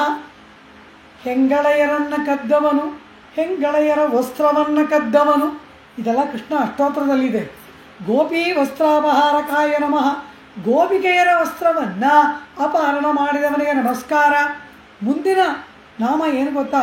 ಪುಣ್ಯ ಶ್ಲೋಕಾಯ ನಮಃ. ಪರಮ ಪುಣ್ಯ ಪವಿತ್ರನಾದವನಿಗೆ ನಮಸ್ಕಾರ ಅಂತ. ಸ್ತ್ರೀಯರ ವಸ್ತ್ರವನ್ನು ಕದ್ದವನು ಪವಿತ್ರನ ಅಂದರು, ಪರಮ ಪವಿತ್ರ ಅಂದ್ಬಿಡ್ತು ಅಲ್ಲಿ. ಕಾರಣ ಏನು? ಗೋಪಿ ವಸ್ತ್ರವನ್ನು ಯಾಕೆ ಅವನು ಅಪಹಾರ ಮಾಡಿದ? ನದಿ ಮುಂತಾದ ಕಡೆಗಳಲ್ಲಿ ವಸ್ತ್ರವಿಲ್ಲದೆ ಸ್ನಾನ ಮಾಡಬಾರ್ದು, ಅದು ಪಾಪವನ್ನು ಉಂಟು ಮಾಡುತ್ತೆ. ಕೃಷ್ಣನನ್ನು ಪಡಿಬೇಕು ಅಂತ ವ್ರತ ಮಾಡ್ತಾ ಇದ್ದಾರೆ. ವಿವಸ್ತ್ರರಾಗಿ ವ್ರತ ಮಾಡಿದ್ರೆ ವ್ರತದ ಫಲ ಕೈಗೆ ಬರೋಲ್ಲ, ಅಪಚಾರ ಏರ್ಪಡ್ತು. ಕೃಷ್ಣನನ್ನು ಪಡಿಬೇಕು ಅಂತ ವ್ರತ ಮಾಡಿ ವ್ರತದಲ್ಲಿ ಅಪಚಾರ ಏರ್ಪಟ್ಟರೆ ಕೃಷ್ಣನನ್ನು ಪಡೆಯೋಕ್ಕಾಗತ್ತಾ? ಆದ್ದರಿಂದ ಅವರು ಮಾಡಿದ ತಪ್ಪಿಗೆ ಪ್ರಾಯಶ್ಚಿತ್ತ ಕೃಷ್ಣನಲ್ಲಿ ಮಾಡುವ ಶರಣಾಗತಿ. ಅದಕ್ಕಾಗಿ ವಸ್ತ್ರವನ್ನು ತೆಗೆದುಕೊಂಡು ನನಗೆ ಕೈ ಜೋಡಿಸಿ ಅಂತಾನೆ. ಅವನಾಗಿ ಮಾಡಿಸಿಕೊಂಡ ಶರಣಾಗತಿ ಅದು. ಕಾರಣ ಏನು? ತಾನವ್ರಿಗೆ ಸಿಗಬೇಕು ಅಂತ. ಹೀಗೆ ಆದ್ದರಿಂದ ಅವನು ಪುಣ್ಯ ಶ್ಲೋಕ. ಒಂದಾ ಎರಡ ಈ ಕೃಷ್ಣ ಮಾಡಿದಂತಹ ಇಡೀ ಭಾಗವತವನ್ನೇ ಕೃಷ್ಣನ ಕೀರ್ತಿಗಾಗಿ ಹೇಳಬೇಕು. ಸಂಪೂರ್ಣ ರಾಮಾಯಣವನ್ನೇ ರಾಮಕೀರ್ತಿಗಾಗಿ ಕೊಂಡಾಡಬೇಕಲ್ಲವಾ? ಈ ರೀತಿ ನೆನ್ನೆ ಹೇಳಿದಂತೆ ಒಬ್ಬ ಗೋಪಿಕೆಗೆ ಹೇಳ್ತಾನೆ, ಇನ್ನೊಬ್ಬಳನ್ನು ಆಲಿಂಗನ ಮಾಡ್ಕೊಂಡು ಹೋಗ್ತಾನೆ. ಇದು ಕೃಷ್ಣನ ರೀತಿ. ಇವಳ ತಂದೆಯೂ ಕೂಡ ಹೀಗೆಯೇ ಒಂದು ಪಾಶುರ ರಾಮನಿಗೆ, ಒಂದು ಪಾಶುರ ಕೃಷ್ಣನಿಗೆ ದಾನ ಮಾಡಿದರಲ್ಲವಾ? பஞ்சவர்த்தூதனாய் பாரதம் கை செய்து நஞ்சு வீழ்நாகம் கிடந்த நற்பொய்கை புக்க அஞ்சப்பணத்தின் மேல் பாய்ந்திட்டருள் செய்த அஞ்சன வண்ணனை பாடிப்பற அசோதை தன் சிங்கத்தை பாடிப்பற ಪಾಂಡವರ ದೂತನಾಗಿ ವಿಷ ತುಂಬಿದಂತಹ ಆ ಹಾವನ್ನ, ಅದರ ತಲೆಯ ಮೇಲೆ ನಾಟ್ಯವನ್ನ ಆಡಿದಂತಹ ನೀಲಮೇಘ ಶ್ಯಾಮರನಾದ ಯಶೋದೆಯ ಮರಿಸಿಂಹವಾದವನನ್ನ ಗಾನ ಮಾಡೋಣ ಎಂಬುದಾಗಿ ಪೆರಿಯಾಳ. ಮುಂದಿನ ಭಾಷಣ காரார் கடலையடைத்து இலங்கை புக்கு ஓராதான் பொன்முடி 9 நேரா அவன் தம்பிக்கே அரசிந்த ஆறாவமுதனை பாடிப்பர ಅಯೋಧ್ಯೆಯರ್ ಕೋಮಾನೆ ಪಾಡಿಪ್ಪರ. ಸಮಗ್ರ ರಾಜ್ಯವನ್ನ ತಮ್ಮನಿಗೆ ಕೊಟ್ಟು ಸಮುದ್ರಕ್ಕೆ ಸೇತುವೆಯನ್ನು ಕಟ್ಟಿ ಪ್ರಿಯತಮೆಯಾದವಳನ್ನ ಬಿಡಿಸಿಕೊಂಡು ಬಂದು ಆ ರಾಜ್ಯವನ್ನ ಅವನ ತಮ್ಮನಾದ ವಿಭೀಷಣನಿಗೆ ಕೊಟ್ಟಂತಹ ಅನವರಸಿಗೆ ಮನಸ್ಸಿಗೆ ಅಮೃತನಾದಂತಹವನ ಅಯೋಧ್ಯಾಧಿಪತಿಯನ್ನ ಗಾನ ಮಾಡೋಣ. ಪೆರಿಯಾಳ್ವಾರ್ ಒಂದು ಪಾರ್ಶ್ವ ರಾಮನಿಗೆ, ಒಂದು ಪಾರ್ಶ್ವ ಕೃಷ್ಣನಿಗೆ ಪೆರಿಯಾಳ್ವಾರ್ ಗಾನ ಮಾಡಿದ್ದಾರೆ. ತಂದೆಯು ಆಚಾರ್ಯರೂ ಆದ ಪೆರಿಯಾಳ್ವಾರ್ ಗಾನ ಮಾಡಿದಂತೆ ಆಂಡಾಳ್ ಕೂಡ புள்ளின்வாய் கிண்டானை பொல்லாமரக்கனை கிಳ್ಳಿಕ್ಕಳೆಂದಾனை ಕೀರ್ತಿಮೆ ಪಾಡಿಪ್ಪೋಯ್ ಎಂಬುದಾಗಿ ರಾಮಕೃಷ್ಣರನ್ನ ತಂದೆಯೂ ಆಚಾರ್ಯರು ಹಾಡಿದ ಪ್ರಕ್ರಿಯೆಯಲ್ಲಿ ಆಂಡಾಳ್ ಕೂಡ ಗಾನ ಮಾಡ್ತಾಳೆ. ಇದು ರಾಮನ ಕೀರ್ತಿ, ಅದು ಕೃಷ್ಣನ ಕೀರ್ತಿ. ಈ ರಾಮ ಎಂದೂ ಕೂಡ ಯಾರ ಬಳಿಯಲ್ಲಿಯೂ ಏನನ್ನೂ ಕದ್ದವನಲ್ಲ. ನಮ್ಮ ಆಳ್ವಾರ್ ಗಾನ ಮಾಡ್ತಾರೆ, ಕರ್ಪಾರ್ ರಾಮಪಿರಾನೆಯಲ್ಲಾಲ್ ಮತ್ತುಂ ಕರ್ಪರ. ಏನನ್ನು ನಾವು ಕಲಿಬೇಕು, ಯಾವ ನಾಮವನ್ನು ನಾವು ಅನವರತ ಜಪ ಮಾಡಬೇಕು, ಯಾರಿಂದ ನಾವು ಒಳ್ಳೆಯ ಜೀವನವನ್ನು ಕಲಿಬೇಕು ಅಂದರೆ ರಾಮನಿಂದ ಕಲಿಬೇಕಂತೆ. ಅನವರತ ಕೀರ್ತಿಯನ್ನು ಕೇಳಬೇಕು. ಯಾರ ಕೀರ್ತಿಯನ್ನು ಕೇಳಬೇಕು? ಕೇಶವನ್ ಕೀರ್ತಿಯಲ್ಲಾಲ್ ಮತ್ತುಂ ಕೇಳ್ಪರೋ. ಈ ಕೃಷ್ಣನ ಲೀಲೆಗಳನ್ನು ಕೇಳಿರಿ. ಸದಾಚಾರವನ್ನು ರಾಮನಿಂದ ಕಲಿಯಿರಿ, ಕೃಷ್ಣನ ಲೀಲೆಗಳನ್ನು ಕೇಳಿರಿ ಎಂಬುದಾಗಿ ಹೇಳ್ತಾರೆ. ಈ ರಾಮ ಈ ಭೂಮಂಡಲದಲ್ಲಿ ಅವತಾರ ಮಾಡಿ ನಮಗಾಗಿ ನಾಟಿಲ್ ಪಿರಂದು ಪಡಾದನ ಪಟ್ಟು, ಈ ಭೂಮಿಯಲ್ಲಿ ಹುಟ್ಟಿ ನಮಗಾಗಿ ಪಡಾದ ಪಾಡುಪಟ್ಟವನು ಶ್ರೀರಾಮಚಂದ್ರ. ಕೃಷ್ಣ ಪರಮಾತ್ಮ ಕೂಡ ದಾಸ್ಯ, ದೂತ್ಯ ಇವುಗಳನ್ನು ಮಾಡಿ ಪಾಂಡವರಿಗಾಗಿ ಅಲೆದಾಡಿ ಅನವರತ ಭಕ್ತ ಸಂರಕ್ಷಣೆಯನ್ನು ಮಾಡಿ ಗೋಪಿಕೆಯರಿಗೆ ತನ್ನ ಆಲಿಂಗನದ ಆನಂದವನ್ನು ಕೊಟ್ಟು ಕುರುಕ್ಷೇತ್ರ ಸಮರಾಂಗಣದಲ್ಲಿ ಭಕ್ತಿಯೋಗವನ್ನು ಉಪದೇಶ ಮಾಡಿದ ಅಭೂತಪೂರ್ವವಾದ ಕೀರ್ತಿ ಕೃಷ್ಣ ಪರಮಾತ್ಮನದಲ್ಲವ. ಗೀತಾಮೃತ ಮಹೋದಧಯೇ ನಮಃ. ಕೃಷ್ಣನೂ ಕೂಡ ಮುಕ್ತಿಯನ್ನು ಎಷ್ಟು ಮಂದಿಗೆ ಕೊಟ್ಟ? ಒಬ್ರ ಇಬ್ರ? ಗೂನಿ, ಮಾಲಾಕಾರ, ದದಿಬಾಂಡ, ಒಬ್ರ ಇಬ್ರ? ಆ ಮೊಸರು ಗಡಿಗೆ ಇಟ್ಕೊಂಡಿರೋನು ನನಗೆ ಮೋಕ್ಷ ಕೊಟ್ಟರೆ ಸಾಲದು, ಈ ಗಡಿಗೆಗೆ ಕೊಡು ಅಂತಾನೆ. ಅದಕ್ಕೂ ಮೋಕ್ಷ ಅಂತಾನಂತೆ. ಕಂಡವರಿಗೆ ಮೋಕ್ಷ ಕೊಟ್ಟವನು ಕೃಷ್ಣ ಪರಮಾತ್ಮ. ಶ್ರೀರಾಮಚಂದ್ರ ಅನ್ನಿಚರಾಚರಂಗಳ ವೈಗುಂದತ್ತೇತ್ತಿ ಆ ಕೋಸಲ ನಾಡಿನಲ್ಲಿ ಇದ್ದಂತಹ ಎಲ್ಲರನ್ನ ಮುಕ್ತಿಗೆ ನರ್ಪಾಲ ಕೊಯ್ತನನ್ ನಾನ್ ಮೊಹನಾರ್ ಪೆತ್ತ ನಾಟುಳೆ. ರಾಮ ಅವತಾರವನ್ನು ಪರಿಸಮಾಪ್ತಿ ಮಾಡಿಕೊಂಡು ಹೋಗುವಾಗ ರಾಮನ ಮಹಾನಿರ್ವಾಣದಲ್ಲಿ ಆ ಕೋಸಲ ರಾಜ್ಯದಲ್ಲಿರುವ ಚರ ಅಚರ ಎಲ್ಲಕ್ಕೆ ರಾಮ ಮೋಕ್ಷವನ್ನು ಕೊಟ್ಟನಲ್ಲವ. ಇದು ರಾಮನ ಕೀರ್ತಿ. ಚರಾಚರಂಗಳೈ ವೈಗುಂದತ್ತೆ ತಿಂತರೆ ಅಲ್ಲಿ ಕುಲಶೇಖರ ಆಳ್ವಾರ್ ರಾಮ ಎಲ್ಲವನ್ನ ಕರೆದುಕೊಂಡು ಹೋದ. ಕೃಷ್ಣ ಪರಮಾತ್ಮ ಎಲ್ಲರಿಗೆ ಮೋಕ್ಷ. ಒಬ್ಬ ರಾಕ್ಷಸ, ಆ ರಾಕ್ಷಸನಿಗೆ ಘಂಟಾಕರ್ಣ ಅಂತ ಹೆಸರು. ಪರಮ ವಿಷ್ಣು ದ್ವೇಷಿ, ಕಿವಿಯಲ್ಲಿ ಗಂಟೆ ಕಟ್ಕೊಂಡಿದ್ದಾನಂತೆ. ಯಾರಾದರೂ ವಿಷ್ಣು ನಾಮ ಹೇಳಿದ್ರೆ ಈಗ ಅಲ್ಲಾಡಿಸ್ತಾನಂತೆ, ಕಿವಿಗೆ ಬೀಳಬಾರ್ದು ಅಂತ. ಅವನಿಗೆ ಮೋಕ್ಷ ಕೊಡ್ತಾನೆ ಕೃಷ್ಣ. ಹೀಗೆ ಕಂಡವರಿಗೆ ಮೋಕ್ಷವನ್ನು ಕೊಡುವುದಕ್ಕೆ ಕೃಷ್ಣ ಅವತರಿಸಿ ಬಂದಾನ. ಇದು ಕೃಷ್ಣ ಪರಮಾತ್ಮನ ಕೃಪೆ. ಸಕಲ ಚರಾಚರಗಳನ್ನು ಮೋಕ್ಷಕ್ಕೆ ಒಯ್ದದ್ದು ರಾಮ ಪರಮಾತ್ಮನ ಕೃಪೆ. ಒಂದ ಎರಡ ಇವರ ಕೀರ್ತಿಗಳು.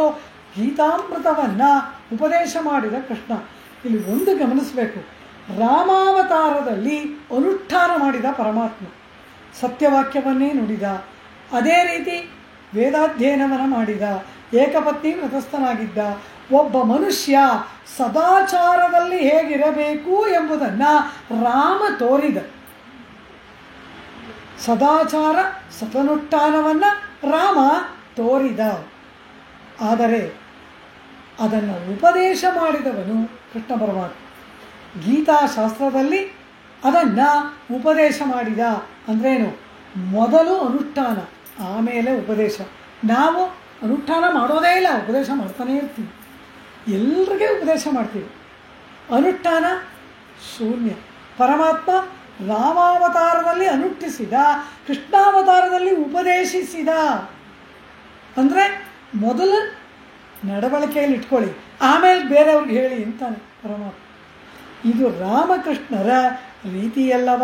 ಹಾಗೆ ಆ ರಾಮ ಪ್ರಾಣವನ್ನು ಕೊಟ್ಟಾದರೂ ಶರಣಾಗತರನ್ನು ರಕ್ಷಿಸ್ತೀನಿ ಅಂತಾನೆ. ಬಂದವನು ನೀನೇ ನನಗೆ ಆಶ್ರಯ ಅಂದರೆ ಪುಣ್ಯ ಪಾಪಗಳಿಂದ ಬಿಡುಗಡೆಯನ್ನೇ ಕೊಡ್ತೇನೆ ಅಂತ ಕೃಷ್ಣ ಹೇಳ್ತಾನೆ.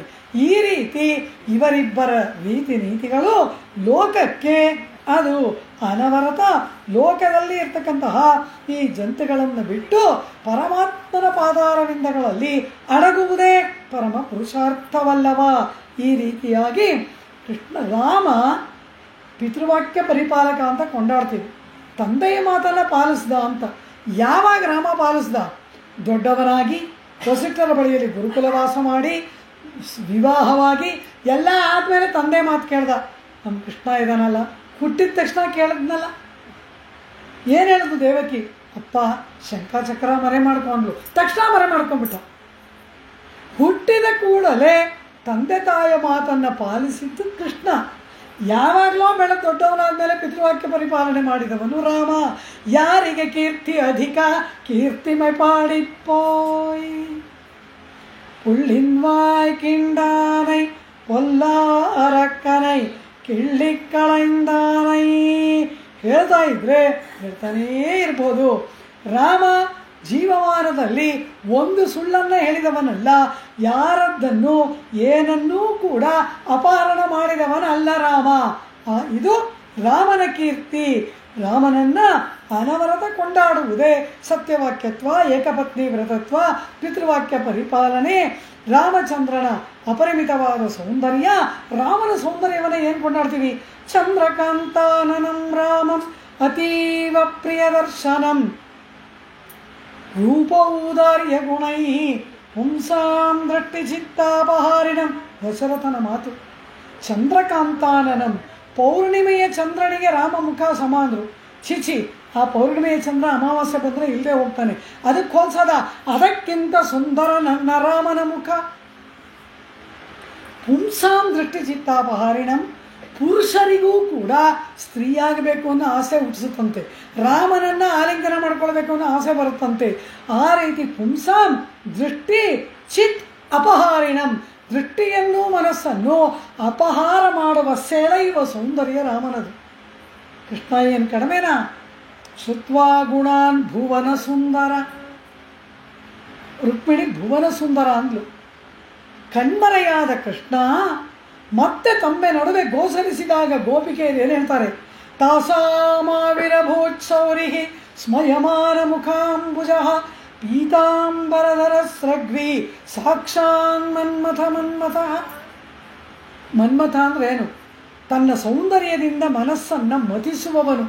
ಮನ್ಮಥನ ಮನಸ್ಸನ್ನೇ ಇವನ ಸೌಂದರ್ಯ ಮತಿಸುತ್ತಂತೆ. ಸಾಕ್ಷಾನ್ ಮನ್ಮಥ ಮನ್ಮಥ. ಇದು ಕೃಷ್ಣನ ಕೀರ್ತಿ, ಅದು ರಾಮನ ಕೀರ್ತಿ. ಇದೆಲ್ಲ ಇರಲಿ, ಏನೇ ಅವತಾರ ಮಾಡಿ ಬಂದರೂ ಕೂಡ ಕಳ್ಳತನ ಮಾಡುವುದ, ಸುಳ್ಳನ್ನು ಹೇಳುವುದಾ? ಚೀಚಿ, ಕೃಷ್ಣನನ್ನು ನಾವು ಹೇಗ್ರಿ ಕೊಂಡಾಡೋದು? ಬರೀ ಜಾರ ಚೋರ ಶಿಖಾಮಣೆ, ಚೋರ ಜಾರ ಶಿಖಾಮಣೆ, ಇಷ್ಟೇ ಅಲ್ಲವಾ ಕೃಷ್ಣನ ಕತೆ ಎಂದರೆ? ಅದ್ಭುತವಾಗಿ ಒಬ್ಬ ಕವಿ ಹೇಳ್ತಾನೆ, ಈ ಕೃಷ್ಣ ಏನೋ ಹಾಲನ್ನು ಕದ್ನ, ಹಾಲು ಕದೀಲಿ. ಮೊಸರನ್ನು ಕಳ್ತನ ಮಾಡಿದ್ನ, ಮಾಡಲಿ. ಬೆಣ್ಣೆಯನ್ನು ಕದ್ದನ, ಗೋಕುಲದಲ್ಲಿ ಬೇಕಾದಷ್ಟಿದೆ, ಬೆಣ್ಣೆ ಕಳ್ತನ ಮಾಡಲಿ. ಏನನ್ನಾದರೂ ಮಾಡಲಿ, ಸ್ತ್ರೀಯರ ವಸ್ತ್ರವನ್ನು ಕದಿಯೋದ? ಏನಿದು ಅನ್ಯಾಯ ಎಂಬುದಾಗಿ ಲೋಕವೆಲ್ಲ ಕೃಷ್ಣನನ್ನು ನಿಂದನೆ ಮಾಡುತ್ತಲ್ಲವ. ದಧಿಚೋರಂ ಘೃತಚೋರಂ.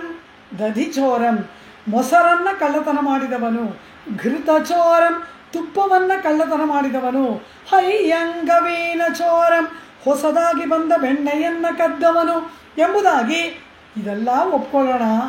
ಗೋಪವಧೂಟಿ ದುಕೂಲ ಚೋರಂ, ಗೋಪಿಕಾ ಸ್ತ್ರೀಯರ ವಸ್ತ್ರವನ್ನು ಕದಿಯೋದ? ಏನು ಅನ್ಯಾಯ! ದಧಿಚೋರಂ ಘೃತಚೋರಂ ಗೋಪವಧೂಟಿ ದುಕೂಲ ಚೋರಂ ಹಯ್ಯಂಗವೀನ ಚೋರಂ. ಈ ಕೃಷ್ಣ ಕಳ್ಳ ಕಳ್ಳ ಕಳ್ಳ ಎಂಬುದಾಗಿ ಹೀಗೆ ಹೇಳ್ತಾ ಇರಬೇಕಾದ್ರೆ ಹೇಳ್ತಾ ಇರೋರಿಗೆ ಇದ್ದಕ್ಕಿದ್ದಂಗೆ ಭಾರ ಕಡಿಮೆ ಆಗೋಯ್ತಂತೆ. ಏನು ಅಂತ ನೋಡಿದ್ರೆ, ಅನೇಕ ಜನ್ಮಾರ್ಜಿತ ಪಾಪ ಚೋರಂ. ಎಷ್ಟೋ ಜನ್ಮಗಳಿಂದ ಸೇರಿಸಿ ಇಟ್ಕೊಂಡಿದ್ದೀವಲ್ಲ ಪಾಪ, ಅದನ್ನು ಕದ್ಬಿಟ್ನಲ್ಲ ಈ ಕಳ್ಳ. ಬರೀ ಬೆಣ್ಣೆಯ ಕಳ್ಳನ, ತುಪ್ಪದ ಕಳ್ಳನ, ಮೊಸರಿನ ಕಳ್ಳನ, ಗೋಪಿಕಾಶ್ರೀಯರ ವಸ್ತ್ರವನ್ನು ಕದ್ದನ. ಕಳ್ಳತನ ಮಾಡೋದು ಅಂದ್ರೇನು ಗೊತ್ತಿಲ್ಲದೆ ತೆಗೆದುಕೊಂಡು ಹೋಗೋದು. ಹೀಗೆ ಕೃಷ್ಣ ಕಳ್ಳತನ ಮಾಡ್ದ ಅಂತ ಹೇಳ್ತಾ ಇದ್ದೆ. ಇದಕ್ಕೆ ಭಾರ ಎಲ್ಲ ಹೊರಟೋಯ್ತು. ಏನು ಭಾರ? ಕರ್ಮದ ಮೂಟೆಯ ಭಾರ ಇತ್ತಲ್ಲ, ಅದನ್ನ ನನಗೆ ತಿಳಿಯದಂತೆ ಅಪಹಾರ ಮಾಡಿದ. ದಧಿಚೋರಂ ಘೃತಚೋರಂ ಗೋಪವಧೂಟಿ ದುಕೂಲಚೋರಂ ಹಯ್ಯಂಗವೀನಚೋರಂ ಅನೇಕ ಜನ್ಮಾರ್ಜಿತ ಪಾಪಚೋರಂ. ಈ ಕೃಷ್ಣನನ್ನು ಚೋರ ಚೋರ ಅಂತ ಹೇಳುವಾಗ ನಮ್ಮ ಕರ್ಮಗಳನ್ನು ಕೂಡ ಚೌರ್ಯ ಮಾಡಿಬಿಟ್ಟು ನಮಗೆ ಮುಕ್ತಿಯನ್ನು ಕೊಡುವುದೇ ಕೃಷ್ಣನ ಕೀರ್ತಿಯಲ್ಲವಾ? ಇಂತಹ ರಾಮನ ಕೃಷ್ಣನ ಕೀರ್ತಿಗಳನ್ನು ಕೊಂಡಾಡೋಣ. ಉಳ್ಳಿನ್ವಾಯ್ ಕಿಂಡಾನೈ பொல்லாவரக்கனை கிள்ளிக்களைந்தானை ಕೀರ್ತಿಮೈ ಪಾಡಿಪ್ಪೋಯ್. ರಾಮ ಆ ಮಾರೀಚನಿಗೆ ಮಾನವಸ್ತ್ರವನ್ನು ಬಿಟ್ಟು ಸಪ್ತ ಸಾಗರಗಳ ಆಚೆಗೆ ಬಿಸಾಡಿದ. ಅವನ ಜೊತೆಯಲ್ಲಿ ಬಂದ ಸುಬಾಹುವನ್ನು ಕೊಂದ. ಇವರಿಬ್ಬರು ತಾಟಕೆಯ ಮಕ್ಕಳು. ತಾಟಕೆಯನ್ನು ವಿಶ್ವಾಮಿತ್ರ ವಚನದಿಂದ ತಾಟಕೆಯನ್ನು ವಧೆ ಮಾಡಿದ. ಯಾಗದಲ್ಲಿ ಸುಬಾಹುವನ್ನು ಕೊಂದ, ಮಾರೀಚನನ್ನು ಉಳಿಸಿದ. ಸುಬಾಹು ಕ್ರೋಧದ ಸಂಕೇತ, ಕೋಪ ಅನ್ನೋದೇ ಇರಬಾರ್ದು, ವಧೆ ಮಾಡಿಬಿಟ್ಟ. ಮಾರೀಚ ಕಾಮದ ಸಂಕೇತ, ಅವನನ್ನು ಉಳಿಸಿದ. ಯಾಕೆ? ಕಾಮವನ್ನು ಉಳಿಸ್ಬೋದಾದ್ರು ಇರಬೇಕು. ಕಾಮ ನಾಶ ಆಗಬಾರ್ದು, ಪರಿವರ್ತನೆಯನ್ನು ಹೊಂದಬೇಕು, ಪರಿಣಾಮವನ್ನು ಹೊಂದಬೇಕು. ಏನು ಪರಿಣಾಮ? ಲೌಕಿಕ ವಿಷಯದಲ್ಲಿರುವ ಕಾಮ ಭಗವತ್ ಕಾಮವಾಗಿ ಬದಲಾವಣೆ ಹೊಂದಬೇಕು. ಅದೇ ರೀತಿ ಮಾರೀಚ ಸಪ್ತಸಾಗರಗಳ ಆಚೆಗೆ ರಾಮ ಪ್ರಯೋಗ ಮಾಡಿದ ಮಾನವಾಸ್ತ್ರದಿಂದ ಸಾಗರದ ಆಚೆಗೆ ಬಿದ್ದ ಮಾರೀಚ ಏನಾದ? ದಂಡಕಾವನದಲ್ಲಿ ಬಂದು ಋಷಿಯಾಗಿ ಬಿಟ್ಟ, ರಾಮನ ಭಕ್ತನಾಗಿ ಬಿಟ್ಟನಲ್ಲವ. ರಾವಣ ಅವನನ್ನ ಸೀತಾಪಹರಣಕ್ಕಾಗಿ ನೀನು ಸಹಾಯಕನಾಗಬೇಕು ಅಂದಾಗ ಅವನೇನು ಹೇಳ್ತಾನೆ? ವೃಕ್ಷೇ ವೃಕ್ಷೇ ಚ ಪಶ್ಯಾಮಿ ಚೀರಕೃಷ್ಣಾಜಿನಾಂಬರೋ ಗೃಹೀತ ಧನುಷಂ ರಾಮಂ ಪಾಶಹಸ್ತಮಿವಾಂತಕಂ. ಮರ ಮರ ಗಿಡ ಗಿಡ ಎಲೆ ಎಲೆಗಳಲ್ಲಿ ನಾನು ರಾಮನನ್ನು ಕಾಣ್ತಾ ಇದ್ದೀನಿ. ಅದು ಹೇಗೆ? ಗೃಹೀತ ಧನುಷಂ ರಾಮ, ಧನುಸ್ಸನ್ನು ಹಿಡಿದ ರಾಮ ಪಾಶವನ್ನು ಹಿಡಿದ ಯಮನಂತೆ ಕಾಣಿಸ್ತಾ ಇದ್ದಾನೆ. ಈ ಮಾರೀಚನಿಗೆ ರಾಂದ್ರನೇ ಭಯವಂತೆ. ರಕಾರಾದೀನಿ ನಾಮಾನಿ, ರಥ ರತ್ನ ರಥ ಅಂತ ಹೇಳಿದ್ರೇ ಭಯವಂತೆ. ರಕಾರವನ್ನು ಕಂಡ್ರೇನೆ ನನಗೆ ಭಯ ಅಂತಾನೆ ಮಾರೀಚ. ಅದಕ್ಕೆ ಮೇಲೆ ಅವನೇನು ಹೇಳ್ತಾನೆ? ಅಪ್ರಮೇಯಂ ಹಿ ತತ್ತೇಜ ಯಸ್ಯ ಸಾ ಜನಕಾತ್ಮಜ. ಸೀತೆಯಿಂದ ಕೂಡಿದವನ ತೇಜಸ್ಸು ಅಪ್ರಮೇಯವಾದದ್ದು, ಅವನ ಪರಮಾತ್ಮ ಅಂತಾನೆ. ಅಸುರನಾದ ಮಾರೀಚನಿಗೆ, ರಾಕ್ಷಸನಾದ ಮಾರೀಚನಿಗೆ ಇಂತಹ ಒಂದು ರಾಮ ಭಕ್ತಿ ಏರ್ಪಟ್ಟಿತಲ್ಲವ. ಕಾಮದ ಸ್ವರೂಪನಾದ ಮಾರೀಚ ಭಗವತ್ಕಾಮವಾಗಿ ಮಾರ್ಪಟ್ಟ. ಕಣ್ಣನಕ್ಕೆ ಆಮದ ಕಾಮಂ ಅಂತಾರೆ ಆಚಾರ್ಯ ಅಲ್ಲಿ ತಿರುವರಂಗತ್ತ ಮುದನಾರ್ ರಾಮಾನುಜ ಮುತ್ತಂದಾದಿ ಗ್ರಂಥದಲ್ಲಿ. ನಮ್ಮ ಕಾಮನೆ ಇರಬೇಕು, ಕಾಮ ಹೋಗಬಾರ್ದು, ಆಸೆ ಇರಬೇಕು. ಆಸೆ ಭಗವತ್ಕಾಮವಾಗಿ ಪರಿವರ್ತನೆ ಹೊಂದಬೇಕು. ಆದ್ದರಿಂದ ಕ್ರೋಧವಾದ ಸುಬಾಹುವನ್ನು ವಧಿಸಿದ, ಕಾಮವಾದ ಮಾರೀಚನನ್ನು ಉಳಿಸಿದ. ಮಾರೀಚ ರಾಮಭಕ್ತನಾದ, ಭಗವತ್ಕಾಮವಾಗಿ ಪರಿಣಾಮ ಹೊಂದಿದ. ಈ ಅಸುರರೆಲ್ಲರಿಗೂ ಕೂಡ ಕಂಡ ಪದಾರ್ಥದಲ್ಲಿ ಪರಮಾತ್ಮ ಕಾಣ್ತಾನಲ್ಲ, ಅದು ಏನು ಪುಣ್ಯ ಮಾಡಿದ್ದಾರೆ. ಕೃಷ್ಣನದು ಹಾಗೆ. ಕಂಸ ಎಲ್ಲಿ ನೋಡಿದರೂ ಕೃಷ್ಣ. ಕೊನೆಗೆ ಕನ್ನಡಿಯಲ್ಲಿ ತನ್ನ ಮುಖ ನೋಡಿಕೊಂಡ್ರೆ ಕೃಷ್ಣನ ಮುಖ ಕಾಣಿಸ್ತಾ ಇದೆ ಕಂಸನಿಗೆ. ಊಟ ಮಾಡುವುದಕ್ಕೆ ಕುಳಿತುಕೊಂಡ್ರೆ ಒಂದೊಂದು ಅನ್ನದ ಅಗಳಲ್ಲಿ ಕೃಷ್ಣನ ಮುಖ ಕಾಣ್ತಾ ಇದೆ ಕಂಸನಿಗೆ. ಎಲ್ಲ ಕಡೆಗಳಲ್ಲಿ ಕೃಷ್ಣನನ್ನು ಕಂಡವನು ಕಂಸ, ಎಲ್ಲ ಕಡೆಗಳಲ್ಲಿ ರಾಮನನ್ನು ಕಂಡವನು ಮಾರೀಚ. ಕೃಷ್ಣ ಶಿಶುಪಾಲನಿಗೆ ಕೂಡ ಮೋಕ್ಷವನ್ನು ಕೊಟ್ಟವನು. ಇದು ರಾಮಕೃಷ್ಣರುಗಳ ಕೀರ್ತಿಯಲ್ಲವ. ಇಂತಹ ನಮ್ಮ ಪಾಪಗಳನ್ನು ಕಳೆದು ಪರಮಾತ್ಮ ಈ ಜೀವಾತ್ಮವನ್ನು ತನ್ನ ಬಳಿಗೆ ಸೆಳೆದುಕೊಳ್ಳುವುದಕ್ಕಾಗಿ ಎಷ್ಟೆಲ್ಲ ನಿಮಿತ್ತಗಳನ್ನು ಇಟ್ಟಿದ್ದಾನೆ. ಆ ನಿಮಿತ್ತಗಳ ಮೂಲಕ ಈ ಜೀವಾತ್ಮವೆಂಬ ಸೊತ್ತನ್ನು ಪಡೆಯುವುದಕ್ಕಾಗಿ ಈ ಲೋಕದಲ್ಲಿ ಸೌಶೀಲ್ಯ ಸೌಲಭ್ಯಾದಿಗಳಿಂದ ಅವತರಿಸಿ ಅಪರೂಪವಾದ ಲೀಲೆಗಳನ್ನು ತೋಡಿದ ರಾಮಕೃಷ್ಣರುಗಳ ಕೀರ್ತಿಯನ್ನು ಪಾಡಿಪ್ಪೋಯ್. ಕೀರ್ತಿಮೆ ಪಾಡಿಪ್ಪೋಯ್. ಕೀರ್ತನೆಗಳನ್ನು ಗಾನ ಮಾಡೋಣ. ಪಾಥೇಯಂ ಪುಂಡರೀಕಾಕ್ಷ ನಾಮ ಸಂಕೀರ್ತನಂ ಎಂಬ ಹಾಗೆ ಅವರ ಆ ನಾಮ ಸಂಕೀರ್ತನೆಯೇ ನಮ್ಮ ಕಾಲಿಗೆ ಬಲವನ್ನು ಕೊಡುವ ರಸಾಯನ. ಅವುಗಳನ್ನು ಗಾನ ಮಾಡುತ್ತಾ ನಾವು ಬಂದಿದ್ದೇವೆ ಸಖಿ, ಎದ್ದು ಬಾ ಹೊರಗೆ ಎಂಬುದಾಗಿ ರಾಮನ ಕೀರ್ತಿ ಕೃಷ್ಣನ ಕೀರ್ತಿ ನಾವು ಹೇಳಿದ್ದು ಅಲ್ಪ. ಅದನ್ನು ಅರಿಯಬೇಕಾದರೆ ರಾಮಾಯಣ ಮಹಾಭಾರತ ಮಹಾಭಾಗವತವನ್ನು ನೀವೇ ಓದ್ಕೊಳ್ಳಿ ಅಂದ್ಬಿಟ್ರು ವ್ಯಾಖ್ಯಾತ. ಹೀಗೆ ಇಂತಹ ಕೀರ್ತಿಗಳನ್ನು ಗಾನ ಮಾಡುತ್ತಾ ನಾವು ಬಂದೆವು. ಅವನ ಜ್ಞಾನಶಕ್ತಿಗಳೇ ನಮಗೆ ಆಧಾರ. ನಾವುಗಳು ಅಲ್ಪರಾದ್ದರಿಂದ ಅವನ ಗುರೋ ವಿನ್ಯಸ್ತ ಹಸ್ತಾಹ ಅಂತ ಶರಣಾಗತಿ ಮಾಡಿಬಿಟ್ಟು ನಿರ್ಭಯೋಸ್ಮಿ ಅಂತ ನಿರ್ಭಯರಾಗಿ ಇರುವುದಷ್ಟೇ ನಮ್ಮ ಒಂದು ಸ್ಥಿತಿ. ಅವನೇ ನಮ್ಮನ್ನು ರಕ್ಷಿಸಬೇಕು ಎಂಬುದಾಗಿ ಒಳಗೆ ಇರುವವಳು ಮಾತನಾಡದೆ ಮೌನವಾಗಿ ಮಲಗಿದ್ದಾಗ ಆಂಡಾಳ್ ಅವಳನ್ನು ನೋಡಿ ಕರೀತಾಳೆ. ಉಳ್ಳಿನ್ಮಾಯ್ ಕಿಂಡಾನೈ ಒಲ್ಲಾವರಕ್ಕನೈ ಕಿಳ್ಳಿಕ್ಕಳೆಂದಾನೈ ಕೀರ್ತಿಮೈ ಪಾಡಿಪ್ಪೋಯ್. ಹೀಗೆ ರಾಮನಾಮ ಕೃಷ್ಣನಾಮ ಎರಡನ್ನೂ ಹಾಡಿದ್ದಾಯಿತು. ಇನ್ನೂ ಮಲಗಿದೆಯಲ್ಲ, ಬೆಳಗಾಗಿದ್ರಲ್ವಾ ಹಾಡೋದಕ್ಕೆ ಹೇಳೋದಕ್ಕೆ, ಪ್ರಾತಃ ಕಾಲವೇ ಆಗಿಲ್ಲ, ನೀವು ರಾಮಕೃಷ್ಣನನ್ನು ಹಾಡ್ತಾ ಬಂದ್ಬಿಟ್ರೆ ನಾ ಎದ್ದು ಬರಬೇಕಾ ಅಂತಾಳೆ ಒಳಗೆ ಮಲಗಿರುವ ಗೋಪಿಕಾ. ಆಗ ಇಷ್ಟೇ ಗೋಪಿಕೆಯರಿದ್ದೀರಲ್ಲ, ಉಳಿದವರಲ್ಲ ಎಲ್ಲಿ ಅಂತ ಕೇಳಿದಾಗ ಪಿಳ್ಳೆಗಳೆಲ್ಲಾರು ಪಾವೈಕ್ಕಳಂ ಪುಕ್ಕಾರ್. ಪಿಳ್ಳೆಗಳು ಉಳಿದ ಗೊಲ್ಲ ಬಾಲಿಕೆಯರೆಲ್ಲರೂ ಕೂಡ ಪಾವೈಕ್ಕಳಂ, ಭತ್ತವನ್ನೆಲ್ಲ ಒಂದು ಕಡೆ ಸೇರಿಸ್ತಾರೆ, ಅದನ್ನೇನು ಭತ್ತದ ಕಣ ಅಂತ ಹೇಳ್ತೀವಿ. ಹಾಗೆ ಬರೀ ಹೆಣ್ಮಕ್ಳೇ ಸೇರಿದಾರಂತೆ. ಅದು ಏನು ಸ್ತ್ರೀಯರ ಕಣ. ಆ ಜಾಗಕ್ಕೆ ಹೋದ್ರು ಅಂತಾಳೆ ಅಂಡಾಳ್. ಪಾವೈಕ್ಕಳಂ ಪುಕ್ಕಾರ್. ನಾವೆಲ್ಲ ಒಂದು ಸಾಂಕೇತಿಕ ಸ್ಥಾನ ಮಾಡ್ಕೊಂಡಿದ್ದೀವಲ್ವಾ, ವ್ರತಾಚರಣೆಗೆ ಸೇರುವ ಸ್ಥಳ. ಆ ವ್ರತಾಚರಣೆಯ ಸಾಂಕೇತಿಕವಾದ ಸ್ಥಳವನ್ನು ಎಲ್ಲ ಗೋಪಿಕೆಯರು ಹೊರಟು ಅಲ್ಲಿ ಸೇರಿದರು ಅಂತ ಹೇಳ್ತಾಳೆ. ಆಗ ಒಳಗೆ ಬೆಳಗಿದ ಗೋಪಿಕೆ ಕೇಳ್ತಾಳೆ, ಅಮ್ಮ ಶುಕ್ರೋದಯವಾಗಬೇಡವಾ? ನಮ್ಮ ವ್ರತಕ್ಕೆ ಶುಕ್ರ ಉದಿಸುವ ಒಂದು ಮುಹೂರ್ತ ಇದೆ. ಆ ಮುಹೂರ್ತದಲ್ಲಿ ವ್ರತಾಚರಣೆಗೆ ಹೊರಡಬೇಕು. ಅದು ಬಿಟ್ಬಿಟ್ಟು ಯಾವ್ಯಾವುದೋ ಅಕಾಲದಲ್ಲಿ ಅಪರಾತ್ರಿ ಎಲ್ಲ ಹೋಗ್ತಾ ಇದ್ದೀರಲ್ಲ, ಆ ವ್ರತಕ್ಕೆ ಬೇಕಾದ ಕಾಲ ಪ್ರಾಪ್ತವಾಗಿದೆಯಾ ಅಂತ ಕೇಳಿದಾಗ ಆಂಡಾಳು ಹೇಳ್ತಾಳೆ, வெள்ளிய எழுந்து ವ್ಯಾಳಮುರಂಗಿತ್ತು. வெள்ளி ಶುಕ್ರನು எழுந்து ಉದಯಿಸಿದ, ಶುಕ್ರೋದಯವಾಯಿತು. ವ್ಯಾಳಂ ಗುರು ಬೃಹಸ್ಪತಿ ಉರಂಗಿತ್ತು ಅಸ್ತಮಿಸಿದ.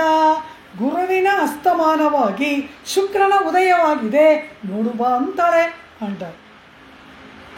ಇಲ್ಲಿ ಹೇಳಲ್ಪಡುವ ಶುಕ್ರ ಬೃಹಸ್ಪತಿ ಇದೆಲ್ಲ ಗ್ರಹಗಳಲ್ಲ, ನಕ್ಷತ್ರಗಳಲ್ಲ. ಮತ್ತೆ ಏನು ಅಂದರೆ ದೇವತೆಗಳ ಗುರುವಾದ ಬೃಹಸ್ಪತಿ ನಾಸ್ತಿಕ ಮತ ಪ್ರವರ್ತಕರು. ವೇದಗಳೆಲ್ಲ ಸುಳ್ಳು, ವೇದಗಳೇ ಹೇಳಿದಾಗ ನಡ್ಕೋಬಾರ್ದು, ಪರಮಾತ್ಮ ತತ್ವವೇ ಇಲ್ಲ, ಇಲ್ಲಿ ಏನು ಸುಖ ಅನುಭವಿಸ್ತೀವಿ ಅದೇ ಸುಖ, ಅದೇ ಸ್ವರ್ಗ, ಇಲ್ಲಿ ಪಡುವ ಆ ನೋವುಗಳೇ ನರಕ ಅಂತ ಹೇಳಿ ನಾಸ್ತಿಕ ಮತ ಚಾರ್ವಾಕ ಮತವನ್ನು ಪ್ರವರ್ತನೆ ಮಾಡಿದವರು ದೇವಗುರುವಾದ ಬೃಹಸ್ಪತಿಗಳು. ಪರಮಾತ್ಮ ತತ್ವವನ್ನು ಸ್ಥಾಪನೆ ಮಾಡಿ ಶುಕ್ರ ನೀತಿ ಶುಕ್ರ ಸಂಹಿತೆಯನ್ನು ಬರೆದು ಸದಾಚಾರವನ್ನು ಪ್ರವರ್ತನೆ ಮಾಡಿದವರು ರಾಕ್ಷಸ ಗುರುವಾದ ಶುಕ್ರಾಚಾರ್ಯರು. ಆದ್ದರಿಂದ ಸದಾಚಾರ ಸದನುಷ್ಠಾನದ ಜ್ಞಾನ ತಲೆ ಎತ್ತಿತು, ನಾಸ್ತಿಕ ಮತ ಅಸ್ತಮಿಸಿತು. ಇದೇ ಭಗವಂತನ ಅನುಸಂಧಾನಕ್ಕೆ ಸಕಾಲ. ಎದ್ದು ಬಾ ಸಖಿ. வெள்ளி எழுந்து ವ್ಯಾಳಮುರಂಗಿತ್ತು. ನೀವು ಹೇಳಿದ್ರೆ ನಾನು ಒಪ್ಕೊಂಡ್ಬಿಡ್ತೀನಾ? ನಿಮ್ಮ ಕಣ್ಣಿಗೆ ಎಲ್ಲ ಶುಕ್ರನ ಹಾಗೆ ಕಾಣುತ್ತೆ, ಅಸ್ತಮಿಸಿದ್ದು ಬೃಹಸ್ಪತಿ ಹಾಗೆ ಕಾಣುತ್ತೆ. ಕಾರಣ ವಿರಹದಿಂದ ನಿಮ್ಮ ತಲೆ ತಿರುಗ್ತಾ ಇದೆ, ಕಣ್ಣು ಸರಿಯಾಗಿ ಕಾಣಿಸ್ತಾ ಇಲ್ಲ. ಒಂದು ಪರ್ವತ ಇದ್ದರೆ ಅದರ ಮೇಲೆ ನೀಲಿ ಹೂ ಬಿಟ್ಟಿರೋ ಮರ ನಿಂತಿದ್ರೆ ಅದನ್ನೇ ಕೃಷ್ಣ ಅಂತ ತಿಳ್ಕೊಂಡು ತಪ್ಕೊಳ್ಳೋಕೆ ಓಡ್ ಹೋಗೋರು ನೀವು ಹುಚ್ಚರು. ನಿನ್ನ ಕುನ್ನತ್ತಿನೆ ನೋಕ್ಕಿ ನೆಡುಮಾರೆಂಬರೆ, ಆ ಪರ್ವತವನ್ನು ನೋಡಿ ಅಯ್ಯೋ ಕೃಷ್ಣ ಅಂತ ಭ್ರಮಿಸುವವರು ನೀವು. ನಿಮ್ಮ ಕಣ್ಣಿಗೆ ನೋಡುವುದಲ್ಲ ಶುಕ್ರನ ಹಾಗೆ ಕಾಣುತ್ತೆ, ಅಸ್ತಮಿಸುವುದಲ್ಲ ಗುರುವಿನ ಹಾಗೆ ಕಾಣುತ್ತೆ. ಈ ಮಾತನ್ನು ನಾನು ಒಪ್ಪೋಲ್ಲ ಅಂತಾಳೆ ಒಳಗಿರುವವಳು. ಮತ್ತೆ ಹೇಳ್ತಾಳೆ, ಅಮ್ಮ ಉಳ್ಳೊಂ ಶಿಲಂಬಿನ ಹಾಣ್. 6ನೆಯ ಪಾಶದಲ್ಲಿ ಒಂದು ಹೇಳಿದ್ಲು, ಪಕ್ಷಿಗಳು ಗೂಡಿನಿಂದ ಹೊರಬಿದ್ದಿವೆ ಅಂತ. ಈಗ ಏನು ಪುಳ್ಳೊಂ ಶಿಲಂಬಿನ, ಪಕ್ಷಿಗಳು ಚದುರಿವೆ ಅಂತಳಲ್ಲ, ಎಲ್ಲ ಪ್ರದೇಶಗಳಲ್ಲಿ ಹರಡಿದ ಆಹಾರ ಧಾನ್ಯಗಳನ್ನು ಹೆಕ್ಕಿ ತಿನ್ನುವುದಕ್ಕಾಗಿ ಚದರಿದೆ. ಅದು ಅರುಣೋದಯವಾದಾಗ ಗೂಡಿನಿಂದ ಹೊರಬಿದ್ದದ್ದು. ಈಗ ಚದರಿದ ಧಾನ್ಯಗಳನ್ನು ತಿನ್ನುವುದಕ್ಕಾಗಿ ಆ ಪಕ್ಷಿಗಳು ಚದರಿವೆ. ಈ ರೀತಿ ಇನ್ನೂ ವೇಳೆಯಾಗಿದೆ, ಇನ್ನೂ ಪ್ರಾತಃ ಕಾಲ ಆಗಿಲ್ಲ ಅಂತ ಹೀಗೆ ಮಲಗಿದೆಯಲ್ಲ, ಇದು ನಿನಗೆ ಉಚಿತವಾ, ಎದ್ದು ಬಾ ಎಂಬುದಾಗಿ ಹೇಳುವಾಗ ಪೋದರಿ ಕಣ್ಣಿನಾಯ್ ಉಳ್ಳಂ ಶಿಲಂಬಿನ ಹಾಣ್ ಪೋದರಿ ಕಣ್ಣಿನಾಯ್. ಸುಂದರವಾದ ಕಣ್ಣುಳ್ಳವಳೇ, ಇದೆಲ್ಲ ನಿನಗೆ ಕಾಣಿಸ್ತಾ ಇಲ್ಲವಾ? ಪ್ರಾತಃ ಕಾಲದ ಲಕ್ಷಣವನ್ನು ಅರಿಯಲಾರದ ಕಣ್ಣ ನಿಂದು. ಸುಂದರವಾದ ಕಣ್ಣುಗಳು.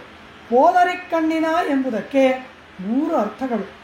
ಪೋದು ಎಂದರೆ ಪುಷ್ಪ, ಹೂವು ಎಂಬುದಾಗಿ ಅರ್ಥ. ಪೋದು ಅರಿ, ಅರಳಿದಂತಹ ಪುಷ್ಪದಲ್ಲಿ ನಡೆದಾಡತಕ್ಕಂತಹ ಕಪ್ಪು ದುಂಬಿಯಂತಹ ಕಣ್ಣಾಲೆಗಳನ್ನು ಉಳ್ಳ ಸುಂದರ ನೇತ್ರವುಳ್ಳವಳೇ. ಪೋದು ಅಂದರೆ ಪುಷ್ಪ, ಅರಿ ಅಂದರೆ ದುಂಬಿ. ದುಂಬಿ ಕಪ್ಪಿಗಿರತ್ತೆ, ಆ ಪುಷ್ಪಗಳು ಎಷ್ಟು ಚೆನ್ನಾಗಿ ಅರಳಿರುತ್ತೆ. ಆ ಅರಳಿದ ಪುಷ್ಪದಲ್ಲಿ ದುಂಬಿ ಚಲಿಸುವಂತೆ ಕಪ್ಪಾದ ಕಣ್ಣಾಲೆಗಳು ವಿಶಾಲವಾದ ಕಣ್ಣಿನಲ್ಲಿ ಚಲಿಸುವ ಪರಿ ಅಷ್ಟು ಸುಂದರವಾದ ಕಣ್ಣುಳ್ಳವಳು. 2ನೇ ಅರ್ಥ ಪೋದು ಅಂದರೆ ವೇಳೆ, ಟೈಮ್, ಕಾಲ. ಅರಿ ಅದನ್ನು ಅರಿಯುವವಳು. ಭಗವದ್ ಅನುಭವಕ್ಕೆ, ಭಗವದ್ ಅಭಿನಿವೇಶಕ್ಕೆ, ಭಗವತ್ ಸಂಶ್ಲೇಷಕ್ಕೆ ಕಾಲವನ್ನು ಅರಿತವಳು ನೀನಲ್ಲವಾ? ಪೋದು ಅರಿ, ಪೋದೈ ಅರಿಯக்கூடிಯವಳು, ಕಾಲವನ್ನು ಅರಿಯಬಲ್ಲವಳು. ಇನ್ನೊಂದು ಹಾಯಾಗಿ ಓಡಾಡಿಕೊಂಡಿರುವ ಜಿಂಕೆ ಇದೆಯಲ್ಲ, ಆ ಜಿಂಕೆಯ ಕಣ್ಣುಗಳನ್ನು ಸುಂದರಿಯರ ಕಣ್ಣುಗಳಿಗೆ ಹೋಲಿಸ್ತಾರೆ ಹರಿಣಾಕ್ಷಿ ಎಂಬುದಾಗಿ. ಅಂತಹ ಜಿಂಕೆಗಳು ಇವಳ ಕಣ್ಣನ್ನು ನೋಡಿದ್ರೆ ಅವುಗಳಿಗೆ ವೈರವಂತೆ. ಕಾರಣ ಏನು? ನಮ್ಮ ಕಣ್ಣನ್ನು ಹೋಲಿಸುವುದಕ್ಕಿಂತ ಮಿಗಿಲಾದ ಸೌಂದರ್ಯ ಇವಳ ಕಣ್ಣಲ್ಲಿ ಇದೆಯಲ್ಲ ಅಂತ. ಹಾಗೆ ಪೋದು ಅರಿ. ಇದಿರಲಿ, ಪರಮಾತ್ಮನ ಕಣ್ಣು ಹೇಗಿದೆ ಎಂದು ಅನೈತುಲಹಮುಡೆಯ ಅರವಿಂದಲೋಚನನ್. ಸಮಸ್ತ ಲೋಕವೂ ಕೂಡ ಪರಮಾತ್ಮನ ನೇತ್ರ ಸೌಂದರ್ಯಕ್ಕೆ ಸೋತೋಗಿದೆಯಂತೆ. ಜಿತಂತೆ ಪುಂಡರೀಕಾಕ್ಷ, ಜಯ ನಿನ್ನದು, ನಿನ್ನ ಕಣ್ಣುಗಳಿಗೆ ಸೋತೆವು ಸೋತೆವು ಸೋತೆವು ಅಂತಾರೆ ಸಮಸ್ತ ದೇವತೆಗಳು ಕೂಡ. ಅಂತಹ ಲೋಕವನ್ನೇ ತನ್ನ ಕಣ್ಣುಗಳಿಂದ ಸೌಂದರ್ಯದಿಂದ ಸೋಲಿಸುವ ಪರಮಾತ್ಮ ಇವಳ ನೇತ್ರ ಸೌಂದರ್ಯಕ್ಕೆ ದಾಸನಾಗಿದ್ದಾನೆ. ಪೋದರಿ ಕಣ್ಣಿನಾಯ್, ಅಂಥ ಸುಂದರ ನೇತ್ರವುಳ್ಳ ಪುಂಡರೀಕಾಕ್ಷ, ನಿನ್ನ ನೇತ್ರ ಸೌಂದರ್ಯಕ್ಕೆ ದಾಸನಾಗಿ, ನಿನ್ನ ಪ್ರಿಯತಮನಾಗಿ, ನಿನ್ನ ಮನೆ ಬಾಗಿಲಲ್ಲಿ ನಿಲ್ಲುವಂತಹ ನೇತ್ರ ಸೌಂದರ್ಯವುಳ್ಳವಳೇ, ಏಳುವವಳಾಗು. ಪೋದರಿ ಕಣ್ಣಿನಾಯ್ ಅರ್ಥವೇನು? ಕಣ್ಣುಗಳು ಜ್ಞಾನದ ಸಂಕೇತ. ಅಪರಿಮಿತವಾದ ಪಾರಮಾರ್ಥಿಕವಾದ ಆತ್ಮ ಪರಮಾತ್ಮ ಪರವಾದ ಜ್ಞಾನವನ್ನು ಉಳ್ಳವಳೇ, ಮಹಾಜ್ಞಾನಿಯೇ ಅಂತ ಅರ್ಥ. ಬಾಹ್ಯನೇತ್ರ ಸೌಂದರ್ಯವಿರಲಿ, ಆಂತರಿಕವಾದಂತಹ ಆಧ್ಯಾತ್ಮಿಕ ತೇಜಸ್ಸು ಜ್ಞಾನವನ್ನು ಉಳ್ಳವಳೇ. ಅಂತಹ ನೀನು ಹೀಗೆ ಮಲಗಿರುವುದಾ? ಉಳ್ಳಂ ಶಿಲಂಬಿನ ಹಾಣ್. ಎಲ್ಲ ಕಡೆಗಳಲ್ಲಿ ಆಚಾರ್ಯೋತ್ತಮರು ಬಂದು ಬ್ರಹ್ಮಜ್ಞಾನವನ್ನು ಉಪದೇಶ ಮಾಡಿ ಎಲ್ಲ ಕಡೆಗಳಲ್ಲಿ ಪಾರಮಾರ್ಥಿಕವಾದ ಜ್ಞಾನ ತುಂಬಿರುವಾಗ ಜ್ಞಾನ ನಿಧಿಯಾದಂತಹ ನೀನು ಶಯನ ಮಾಡಿಕೊಂಡಿರುವುದಾ? ಉಳ್ಳಂ ಶಿಲಂಬಿನ ಹಾಣ್ ಪೋಧರಿ ಕಣ್ಣಿನಾಯ್. ನಾ ಎದ್ದು ಬಂದು ಏನು ಮಾಡಬೇಕು? ಕುಳ್ಳ ಕುಳಿರ ಕುಡೈಂದು ನೀರಾಡಾದೆ ಪಳ್ಳಿಕ್ಕಿಡತ್ತಿಯೋ ಪಾವಾಯ್ ನೀ ನನ್ನಾಳಾಲ್. ಎದ್ದು ಬಾ ಹೊರಗೆ, ಕುಳ್ಳ ಕುಳಿರ, ಪರಿಪೂರ್ಣವಾಗಿ ತಾಪ ತೀರುವಂತೆ ಪೂರ್ಣವಾಗಿ ಶೀತಲವಾದ ಜಲದಲ್ಲಿ ಮುಳುಗಬೇಕು, ಪೂರ್ಣವಾಗಿ ಮುಳುಗಿಬಿಡ್ಬೇಕು. ತಾಪ ಶಮನವಾಗುವಂತೆ ಕುಳ್ಳ ಕುಳಿರ, ಪೂರ್ಣವಾಗಿ ಮುಳುಗಿ ಹೋಗುವಂತೆ ಕುಡೈಂದು ಮುಳುಗಿ ನೀರಾಡಾದೆ, ಸ್ನಾನವನ್ನು ಮಾಡದೆ ಪಳ್ಳಿಕ್ಕಿಡತ್ತೀಯೋ, ಹೀಗೆ ನಿನ್ನ ಮನೆ ಮಂಚದಲ್ಲಿ ಮಲಗಿದೆಯಲ್ಲ. ಪಾವಾಯ್, ಕೃಷ್ಣ ಪರಮಾತ್ಮನ ಮೇಲೆ ಅಪರಿಮಿತವಾದ ಪ್ರೇಮವುಳ್ಳ ಹೆಣ್ಣೆ, ಪಳ್ಳಿಕ್ಕಿಡತ್ತೀಯೋ, ಮಂಚದ ಮೇಲೆ ಮಲ್ಕೊಂಡಿದೆಯಲ್ಲ ಹೀಗೆ ಅಂತ ಕೇಳ್ತಾಳೆ. ನೀರಾಟಂ ಅಂದರೆ ಏನು? ಕೃಷ್ಣಾನುಭವ, ಕೃಷ್ಣ ಸಂಶ್ಲೇಷ. ನಮ್ಮ ವಿರಹ ತಾಪ ತೀರುವಂತೆ ಕೃಷ್ಣಾಲಿಂಗನದಲ್ಲಿ ಪರಿಪೂರ್ಣ ಮಗ್ನವಾಗದೆ ಅವನು ಯಾವತ್ತೋ ನಿನ್ನ ಮನೆ ಮಂಚದಲ್ಲಿ ಬಂದು ಮಲಗಿದ್ದ ಅಂಥೇಳಿ ಆ ಮಂಚವನ್ನು ಮೂಸಿ ನೋಡ್ತಾ ಮಲಗಿದೆಯಲ್ಲ, ಪಳ್ಳಿಕ್ಕಿಡತ್ತೀಯೋ. ನೇರಾಗಿ ಕೃಷ್ಣನನ್ನು ಆಲಿಂಗನ ಮಾಡುವ ಕಾಲ ಬಂದಿದೆ. ನನ್ನಾಳಾಲ್ ಸುದಿನ ಅಂತಾಳೆ. ಯಾವ ಸುದಿನ? ಕೃಷ್ಣನ ಜೊತೆ ಸೇರುವುದಕ್ಕೆ ಬಿಡದಂತಹ ಗೋಪವೃದ್ಧರೇ ಕೃಷ್ಣನ ಜೊತೆಯಲ್ಲಿ ನಮ್ಮನ್ನು ಸೇರಿಸಿದ ಸುದಿನ ಇದು. ಎಷ್ಟು ಕಾಲ ಇರುತ್ತೋ, ಯಾವತ್ತು ಗೋಪವೃದ್ಧರು ಎಲ್ಲ ಮನೆ ಒಳಗಡೆ ನಡೀರಿ ಕೃಷ್ಣನ ಸಹವಾಸ ಕೂಡುದು ಅಂತ ಹೇಳಿಬಿಟ್ರೆ ಏನು ಮಾಡೋದು? ಈಗ ಸುದಿನ ಬಂದಿದೆ, ನಮ್ಮೆಲ್ಲರನ್ನ ಒಟ್ಟಿಗೆ ಕೂಡಿಸಿದ್ದಾರೆ. ಈ ಕಾಲ ಮಿಂಚುವ ಮುನ್ನ ಎದ್ದು ಬರದೆ ಹೀಗೆ ಮಲಗಿದೆಯಲ್ಲ. ಕುಳ್ಳ ಕುಳಿರ ಕುಡೈಂದ ನೀರಾಡಾದೆ, ಕೃಷ್ಣ ವಿರಹದ ತಾಪ ತೀರುವಂತೆ ಪೂರ್ಣವಾಗಿ ಕೃಷ್ಣಾಲಿಂಗನದಲ್ಲಿ ಮುಳುಗದೆ ಅವನು ಎಂದೋ ಮಲಗಿದ ಮಂಚ ಅಂತ ಭಾವಿಸ್ಕೊಂಡು ಅದರ ಮೇಲೆ ಹೀಗೆ ಮಲಗಿದೆಯಲ್ಲ. ಅಪಾರವಾದ ಧಾನ್ಯದ ರಾಶಿ ಮನೇಲಿದೆ, ಬೀದಿಗೆ ಹೋಗಿ ಬಿದ್ದಿರೋ ಕಾಳನ್ನು ಆರಿಸಿಕೊಳ್ಳುವ ಹಾಗೆ ಇದೆ ನಿನ್ನ ರೀತಿ. ಧಾನ್ಯಂ ವಿಳೈಂದು ಕಿಡೈಕ್ಕ ಉಂಚವೃತ್ತಿ ಪಣ್ಣುವಾರೈ ಪೋಲೆ ದೃಷ್ಟಾಂತ ಕೊಟ್ಟಿದ್ದಾರೆ. ಅಪಾರವಾದ ಧಾನ್ಯ ರಾಶಿ ಮನೇಲಿದೆಯಂತೆ, ಬೀದಿನಲ್ಲಿ ಗದ್ದೆನಲ್ಲಿ ಹೋಗಿ ಕಾಳ ಆರಿಸ್ಕೋತಾರಂತೆ. ಹಾಗಿದೆ ನಿಂದು. ಸಾಕ್ಷಾತ್ ಕೃಷ್ಣನೇ ನಮ್ಮ ಅನುಭವಕ್ಕೆ ಈಗ ದೊರೆಯುವಂತೆ ಗೋಪವೃದ್ಧರು ನಮಗೆ ಅವಕಾಶ ಮಾಡಿಕೊಟ್ಟಿದ್ದಾರೆ. ಹಾಗಿರುವಾಗ ಅದನ್ನು ಬಿಟ್ಟು ಯಾವುದೋ ಮಂಚ ಮುಸ್ ನೋಡ್ತಾ ಮಲಗಿದೆಯಲ್ಲ. ಪಳ್ಳಿಕ್ಕಿಡತ್ತೀಯೋ ಪಾಶಕ್ಕೆ ವ್ಯಾಖ್ಯಾನ. ನನ್ನಾಳಾಲ್, ಅದು ಗೋಪವೃದ್ಧರ ಅನುಮತಿ ಕೊಟ್ಟ ಈ ಸುದಿನ ಶುಭ ದಿನದಲ್ಲಿ ಹೀಗೆ ಮಲಗುವುದಾ? ಮೇಯ್ಚಲ್ ತಲೆಯಿಲೆ ಆಸೆ ಇಡುವಾರುಂಡೋ. ಅಪಾರವಾಗಿ ಹಸಿರು ಬೆಳೆದಿದೆ. ಹಸುಗಳ ಸ್ವಭಾವವೇನು? ಹಸಿರು ಚೆನ್ನಾಗಿರುವಾಗ ಹುಲ್ಗಾವಲಲ್ಲಿ ಚೆನ್ನಾಗಿ ಮೇಯ್ದು ಬಿಡುತ್ತೆ. ಆಮೇಲೆ ಏನೋ ಇಲ್ಲದೆ ಇರುವಾಗ ಕೂತ್ಕೊಂಡು ಆ ಮೇಯ್ದ ಹುಲ್ಲನ್ನು ಮೆಲುಕು ಹಾಕ್ತಾ ಇರುತ್ತೆ. ಹುಲ್ಲಿರುವಾಗ ಮೆಲುಕು ಹಾಕಬಾರ್ದು, ಹುಲ್ಲಿರುವಾಗ ಚೆನ್ನಾಗಿ ಮೇಯ್ದು ಬಿಡಬೇಕು, ಇಲ್ಲದೇ ಇರುವಾಗ ಮೆಲುಕು ಹಾಕಬೇಕು. ನೀನೇನು ಅಂದರೆ ಸಾಕ್ಷಾತ್ ಕೃಷ್ಣನೇ ಎದುರುಗಡೆ ಇರುವಾಗ ಅವನ ಅನುಭವವನ್ನು ಬಿಟ್ಟು ಎಂದೋ ಕೃಷ್ಣ ಮಾಡಿದ ಅನುಭವವನ್ನು ನೆನೆಯುತ್ತಾ ಮೆಲುಕು ಹಾಕ್ತಾ ಮಲಗಿದೆಯಲ್ಲ. ಚೆನ್ನಾಗಿದೆ ನಿನ್ನ ರೀತಿ. ಉಳ್ಳಂ ಶಿಲಂಬಿನ ಹಾಣ್ ಪೋಧರಿ ಕಣ್ಣಿನಾಯ್ ಕುಳ್ಳ ಕುಳಿರ ಕುಡೈಂದು ನೀರಾಡಾದೆ ಪಳ್ಳಿಕ್ಕಿಡತ್ತೀಯೋ ಪಾವಾಯ್ ನೀ ನನ್ನಾಳಾಲ್ ಕಳ್ಳಂ ತವಿರ್ந்து. ಈ ಕಳ್ಳತನವನ್ನು ತವಿರ್ந்து ತೊರೆದು ಎದ್ದು ಬಾ ಸಖಿ. ಏನು ಕಳ್ತನ ಮಾಡಿದಲ್ಲ ಒಳಗಿರೋಳು? ನಿನ್ನನ್ನೇ ನೀನು ಕಳ್ತನ ಮಾಡ್ಕೊಂಡಿದ್ದೀಯ. ಯಾರಿಂದ? ನಮ್ಮಿಂದ. ನಮಗೆ ನಾಯಕಿಯಾಗಿ ನೀನು ಬರಬೇಕು. ಈಗ ನಿನ್ನನ್ನು ತೋರದೆ ಮರೆ ಮಾಡ್ಕೊಂಡಿದೀಯ ಅಲ್ವಾ? ಇದು ಕಳ್ಳತನವಲ್ಲವ. ನಾವು ನಮ್ಮ ದಾಸ್ಯವನ್ನು ಅಪಹಾರ ಮಾಡಿಬಿಟ್ಟು ನಾನೇ ಸ್ವಾಮಿ ಅಂದರೆ ಅದನ್ನು ಕ್ಷಮಿಸೋಕ್ಕೆ ಪರಮಾತ್ಮ ಇದ್ದಾನೆ. ನೀನು ಸ್ವಾಮಿ ಅಲ್ಲಪ್ಪ, ನಾನು ಸ್ವಾಮಿ, ನೀನು ನನ್ನ ಸೊತ್ತು ಅಂಥೇಳಿ ನಮ್ಮನ್ನು ಕ್ಷಮಿಸೋಕ್ಕೆ ಪರಮಾತ್ಮ ಇದ್ದಾನೆ. ಆದರೆ ಸ್ವಾಮಿಯಾದವಳು ನೀನು, ನಮಗೆಲ್ಲ ನಾಯಕಿ, ನಮಗೆಲ್ಲ ಮಾರ್ಗದರ್ಶನ ಮಾಡುವ ನಿರ್ವಾಹಕಳಾದವಳು ನೀನು. ಸ್ವಾಮಿತ್ವವನ್ನೇ ಅಪಹಾರ ಮಾಡಿಬಿಟ್ರೆ ನಾವು ಹೋಗೋದೆಲ್ಲಿಗೆ? ಇಂತಹ ನಮಗಾಗಿ ಇರುವ ನಾಯಕಿಯಾದ ನೀನು ನಾಯಕತ್ವವನ್ನೇ ಅಪಹಾರ ಮಾಡಿಬಿಟ್ರೆ ನಮಗೆ ಮಾರ್ಗದರ್ಶನ ಮಾಡುವವರಾರು? ಆದ್ದರಿಂದ ಹೀಗೆ ಬಚ್ಚಿಟ್ಟುಕೊಂಡಿರುವ ನಿನ್ನನ್ನು ಹೊರಗೆ ತೋರಿ ನಿನ್ನ ಜ್ಞಾನದ ಪ್ರಕಾಶವನ್ನು ಬಚ್ಚಿಟ್ಟುಕೊಳ್ಳದೆ ನಮಗೂ ಅದನ್ನು ನೀಡಿ ನಮಗೆ ಕೃಷ್ಣ ಪ್ರಾಪ್ತಿ ಏರ್ಪಡುವಂತೆ ಅನುಗ್ರಹ ಮಾಡು. ಕಳ್ಳಂ ತವಿರ್ந்து ಕಲಂದು. ಆ ನಿನ್ನ ಕಳ್ಳತನವನ್ನು, ನಮ್ಮಿಂದ ನಿನ್ನನ್ನು ಬಚ್ಚಿಟ್ಟುಕೊಂಡಿರುವ ರೀತಿಯನ್ನು ತೊರೆದವಳಾಗಿ ಹೊರಕ್ಕೆ ಬಂದು ನಮ್ಮೊಡನೆ ಕೂಡಿ ಕೃಷ್ಣ ಪ್ರಾಪ್ತಿಯನ್ನು ಉಂಟು ಮಾಡುವವಳಾಗು ಎಂಬುದಾಗಿ ಒಳಗೆ ಇರ್ತಕ್ಕಂತಹ ಅದ್ಭುತವಾದ ಜ್ಞಾನ ಸಂಪನ್ನಳಾದ ನಾಯಕಿಯನ್ನ ರಾಮಕೃಷ್ಣ ವೈಭವವನ್ನು ಇಟ್ಟು ಕೊಂಡಾಡುತ್ತಾ ಪಾಶುರವನ್ನು ಗಾನ ಮಾಡಿ ದೇವಿ ಆಂಡಾಳ್ 13ನೇ ದಿನದ ಪಾಶುರವನ್ನು ಪೂರ್ಣ ಮಾಡ್ತಾಳೆ.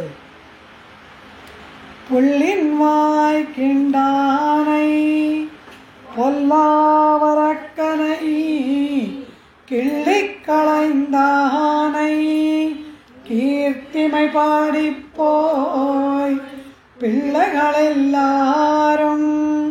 பாவைக்களம் புக்கார் வெள்ளி எழுந்தே வியாழமுறங்கித்து புள்ளும் சிலம்பினகான் போதறிக் கண்ணினாய் குள்ள குளிரக் குடைந்து நீராடாதே பள்ளி கிடத்தியோ பாவாய் நீ நன்னாளா கள்ளம் தவிர்ந்தே கலந்தேலோரெம்பாவாய் सोच्चिष्टमालिका गन्धबन्धुरजिष्णवे विष्णुचित्ततनूजायै गोदायै नित्यमङ्गलम् मादृशा किञ्चन त्राणबद्धकङ्कणकापाणये विष्णुचित्ततनूजायै गोदायै नित्यमङ्गलम् श्रीमत्यै विष्णुचित्तार्य मनोनन्दनहेतवे नन्दनन्दनसुन्दर्यै கோதாயை நித்தியமங்கலம். திருவாடிப்பூரத்தில் சகத்துரித்தாள் வாழியே திருப்பாவ 30 சத்தினாள் வாழியே பெரியாழ்வார் பெற்றெடுத்த பெண்பிள்ள வாழியே பெரும்போதூர் மாமுனிக்கு இன்னானாள் வாழியே 143 உரைத்தாள் வாழியே உயரங்கற்கே கண்டி உகந்தளித்தாள் வாழியே அருவாரும் திருவள்ளி வடநாடி வாழியே வன்புதுவனகர் கோதை மலர்பதங்கள் வாழியே. ஆண்டாள் திருவடிகளே சரணம்.